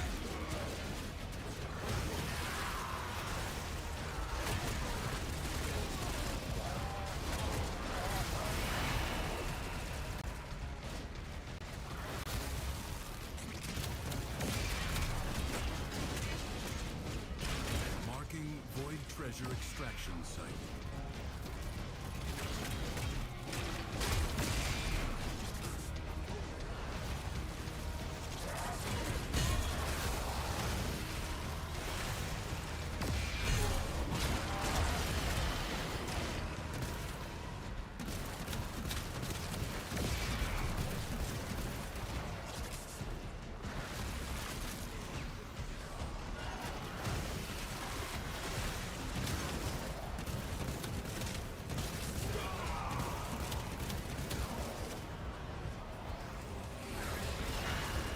Bro, I'm gonna tell you right now. These fucking hunter sticks are addictive. I'd eat that whole fucking bag right now. I'm happy I don't have it right next to me. Otherwise, it'd be smoked. It'd be smoked. And it's not even in its final form yet. They're so much better cold, it's not even funny. Extractor deploying. A new void treasure may now be extracted. You know something's good when it makes your mouth water thinking about having another one of them. You're like, man, that was really good. Like, even though you just ate one, you're like, yeah, but what if I ate another one? You'd be surprised the amount of times it takes DE, the amount of time it takes DE to fix some bugs. Yeah, I can see that. I can see that. I've seen the ball. God damn it. Under attack. I'll save my res. Protect it or lose it. I've seen the bar the enemy in their an excavator. In their studio. I know what goes down there. I know what they're doing. What are you doing?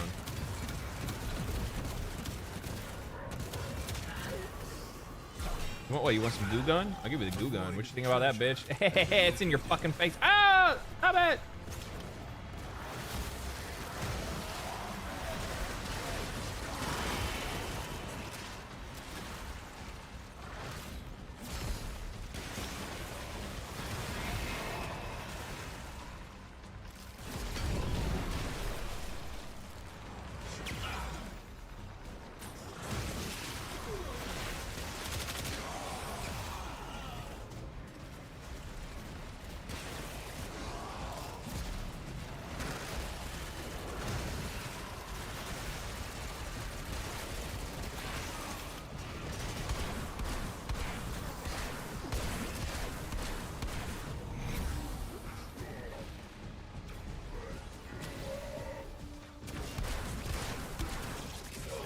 Reactor in place. Marking Void Treasure extraction site.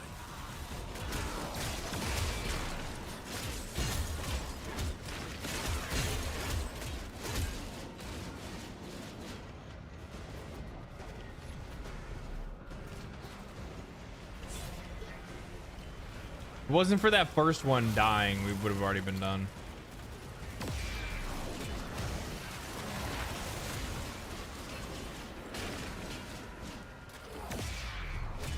Frost 4 is OP, in my opinion. It is very strong.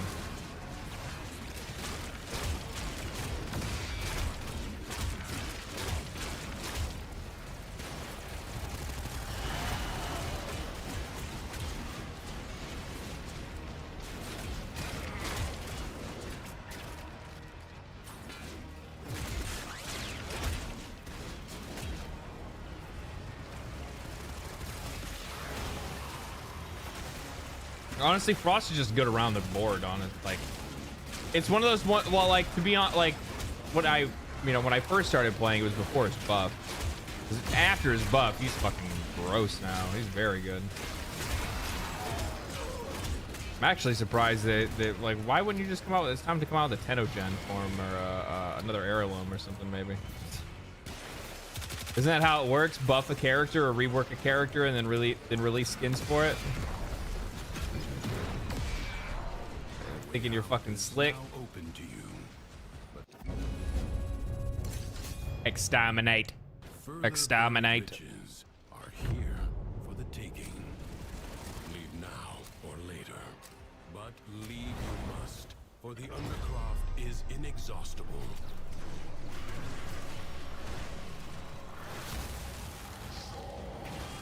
People need to start spamming? Yeah, I know. I'll just make a video just about that.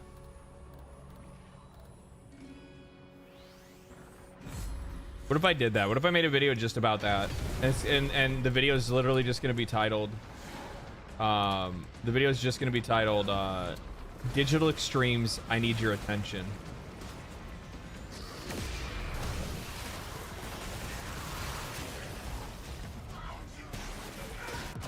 God damn it.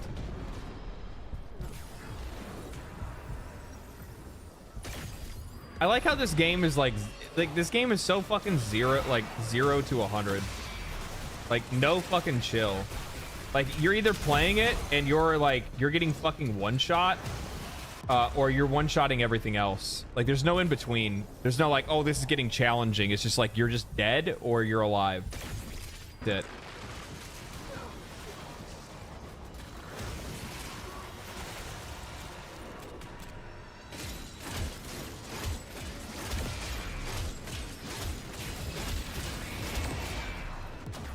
Bro, like, I'm just getting fucking smoked right now. We might have to drop out after this one. I'm too squishy. Because the only defensive I have is my 3, right? The other one throws an ice. The other one throws a snowball. This one does an AOE, and then my 4 does an AOE. Yeah. I really have my like 4 for CC, and that's the only thing to protect me. So if I'm getting shot, which you're always getting shot in this game. Yeah, I'm just gonna fucking die.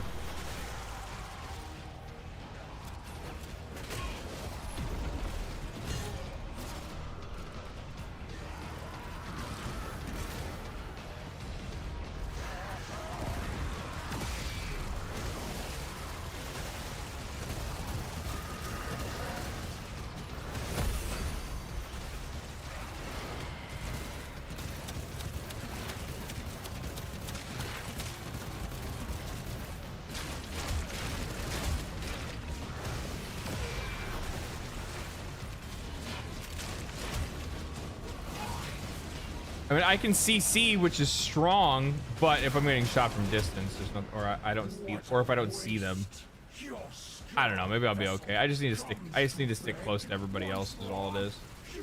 Somebody's giving me overshields, so.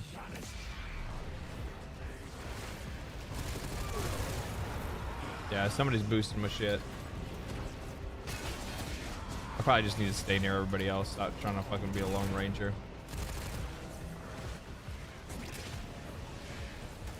Who is buffing me? Excal? Who gives overshields like that? 18k overshield? Oh, the other Frost. They must have a like a fucking class mod.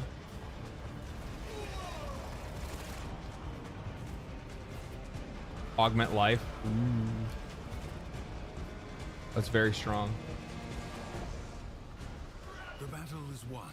The paradox tamed. Yeah, I'll just stay near everybody else. You lay your sword aside and rest, or fight on. A true Tenno understands how to combine the elements coursing through their warframes. Prove yourself.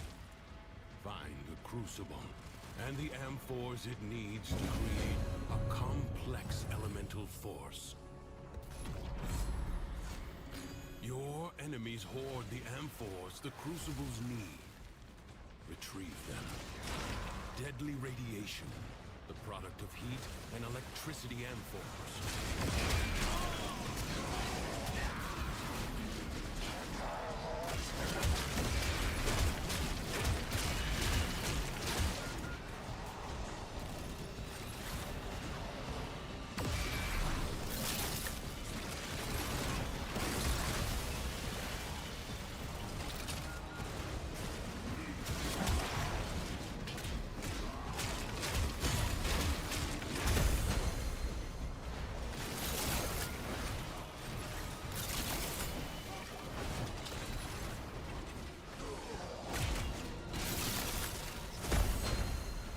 Mine's the electric ones over here.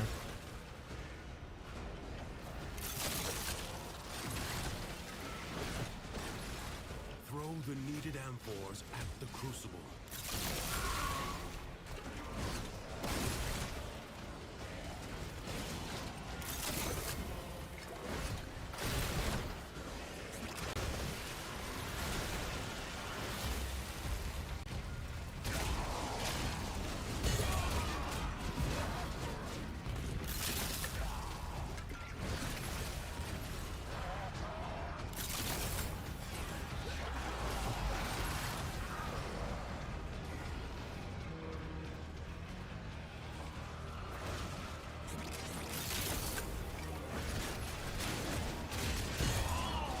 Fucking locked in right now.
I'm just gonna follow this guy. He knows where to go.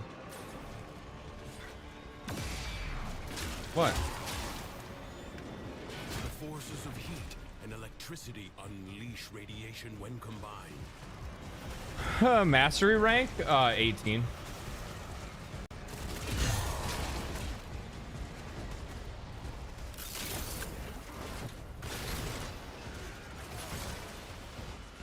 I might just always keep my mastery rank at 18 and like never level it up. You know what I mean?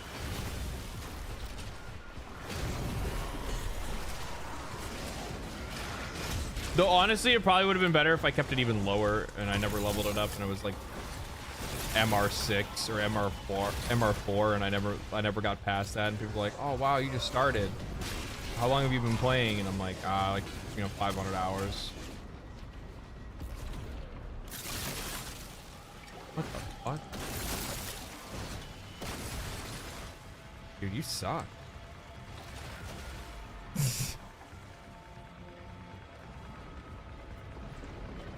Yeah, MR16 with enough points to hit MR20. Yeah. To hit, yeah. I'm MR6 right now, but I have enough to be able to hit LR2.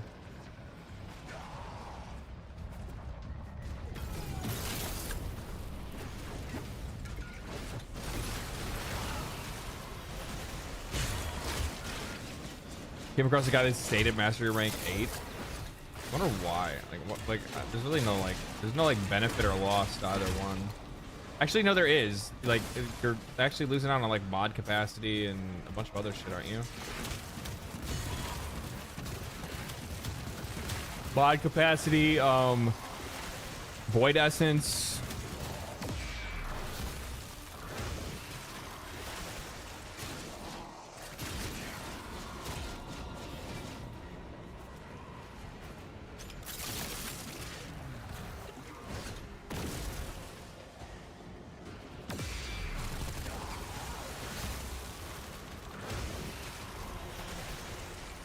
Yeah, range on is really good.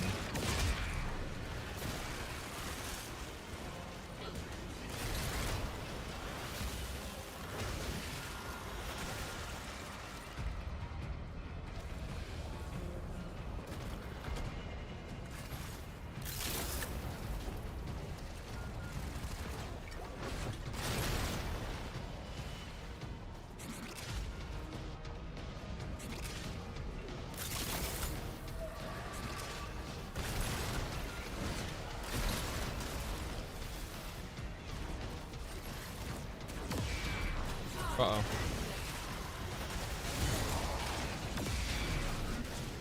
I might go down here. There's a lot of enemies. I'm good. I'm retreating.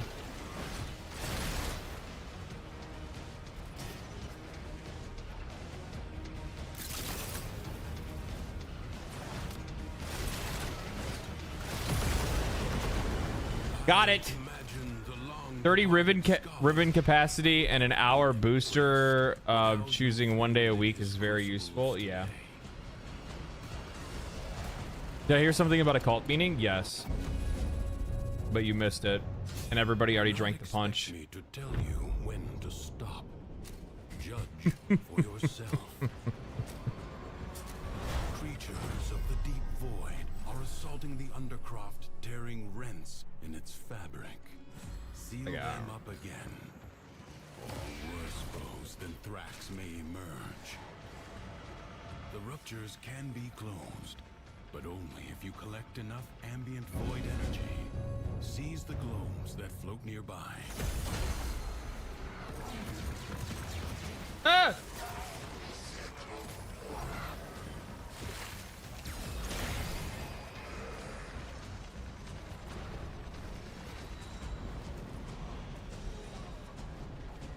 Where are the glorbs? Not seeing any glorb. Oh, I fell. I'm not good at like wall running.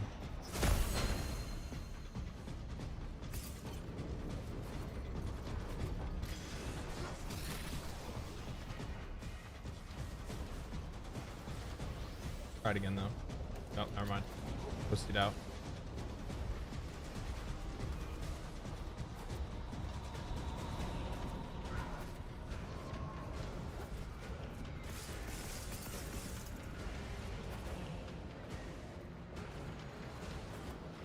So glad I can be playing Sonic the Hedgehog right now.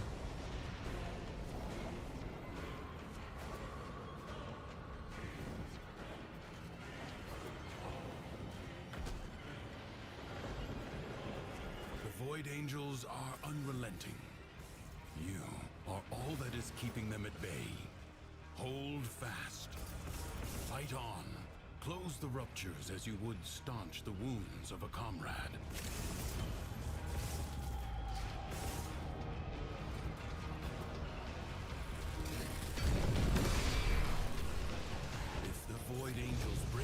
First time watching you live, but love your videos. Don't forget, all players really, once you hit MR30, it feels like Physical MR30. I'll send you in the mail.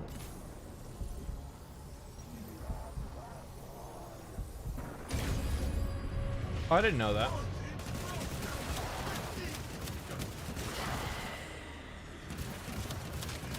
The rupture is closed. The paradox stabilizes. Bro. They give you a pin. You know, it'd be really nice if Digital Extremes gave me my fucking apron that I was supposed to get when I was at TennoCon, but I didn't get my apron.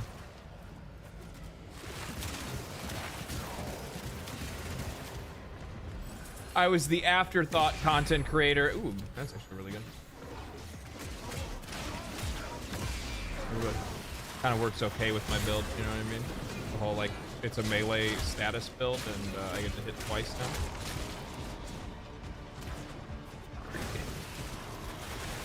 Pretty good.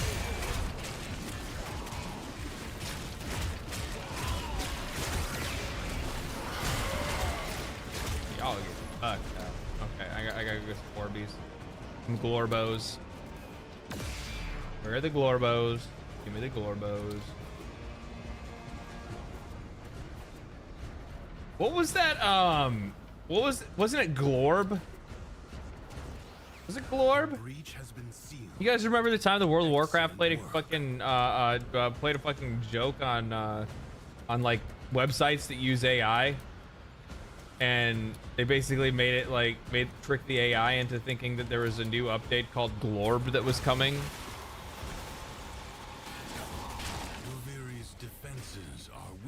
So then you saw a bunch of these like articles come out about the Glorb update for World of Warcraft. I think that's what it was. My memory's a little hazy on that. Glorbo, that's what it was. Glorbo. Good fucking times. A corpus jackal. I do not know how it found its way into the Undercroft, but it cannot be allowed to report back. The body is well armored. The limbs, less so. That's a really good defensive artifact, or defensive intrinsic. 3% for 3% damage reduction for each decree I have. I got lots of decrees. Avoid the beams. I got lots of decrees. I'm decreed out. Hunt it down. Weren't you pretty wasted at TennoCon? Seek out what Look, man, I don't bring up your fucking past, okay?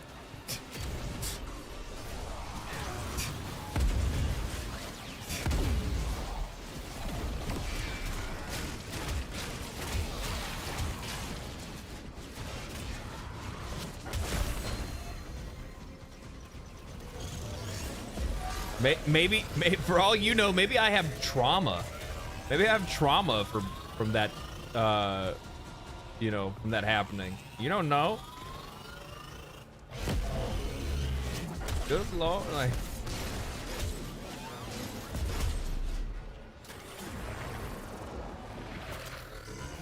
LD forgot to take his pills. I didn't take. There's no pills I take.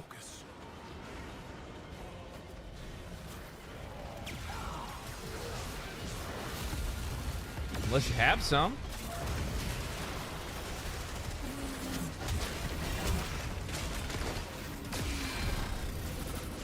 I tell you what, I fucking like last week I could have used a muscle relaxer real bad.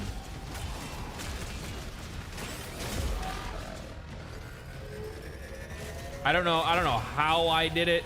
I don't know what I did. It wasn't like lifting weight or anything like that, but like I fucked my back all up, dude. My shit was tore up. And it stayed that way. It stayed tore up. It didn't stop being tore up. It's good now though. It's just about back to normal. Warning. Duviri is defended. Ah.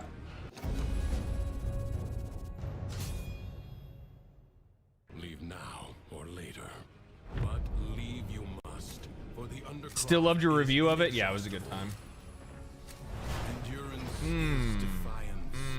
Prove you can endure the Undercroft at its most oppressive. Oh, actually, we'll take the survivability right now. I can use that. I'm already dealing toxic damage by being next to enemies, so. like damage isn't really like a super big. It's not a big need right now. We're already whacking pretty good damage. We're already whacking.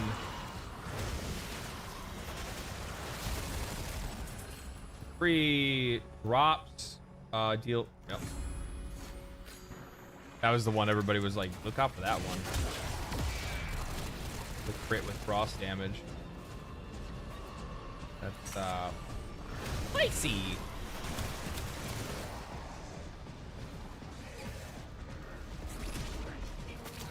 I think I'm also doing cold damage near enemies too, if I'm not mistaken. I'm doing like a lot of damage. All the damage.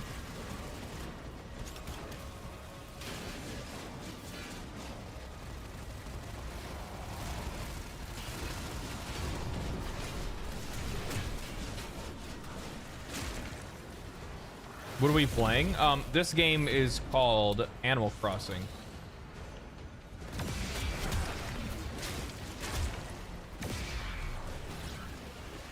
But instead of this island here, now the animals have actually crossed into a grimdark fantasy of a flesh-made machine.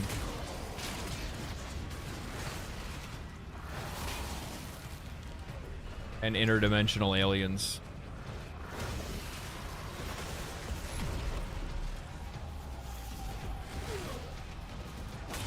Interdimensional threats. Lord, I'm like sneezing on these guys. Level 4,000, level 43,000, 4,300. Yeah. You look like a bitch. Okay, never mind. I'm just kidding. I'm just kidding.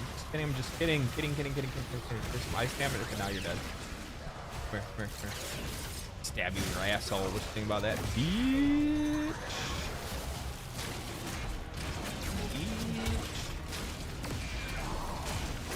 It's Soulframe?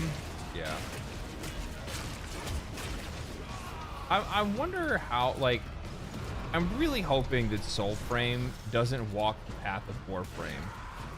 Like, I have like a weird feeling that like I see the digital extremes years of like years upon years of experience and success with Warframe. I see it in the game. I see that.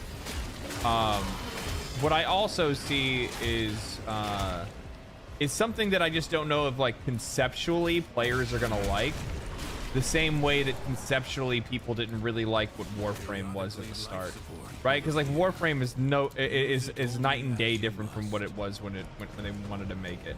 It was a stealth game. It was slow paced, and then it ramped up. Where like Soulframe is now going back to that slow pace. It's not stealth based, but it's a much like slower paced game. And I'm imagining that the fans of Warframe and of digital extremes, and likely even the people that really are going to be interested in Soulframe, I'm wondering if they're going to run into the same thing where they want the game to be faster, they want the movement to be, you know, more fluid or whatever it might be. Life support has been activated. I was hyped initially about Soulframe, but the more I see of it, the more I'm not sure. I like the idea. So like the thing is that this might sound conflicting because it, like, you know, the things that I talk about in my videos and whatnot, but I do like live services. It just so happens that the vast majority of them are not done well, and they demand all of your time, and they want all of your money. Right, so like those are my problems with it. Ooh, we're about to get another decree. Fuck yeah. So like,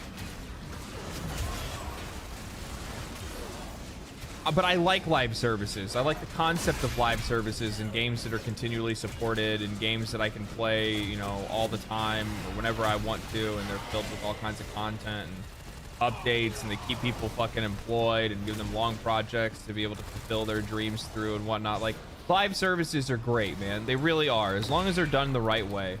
And I think that goes a really long way.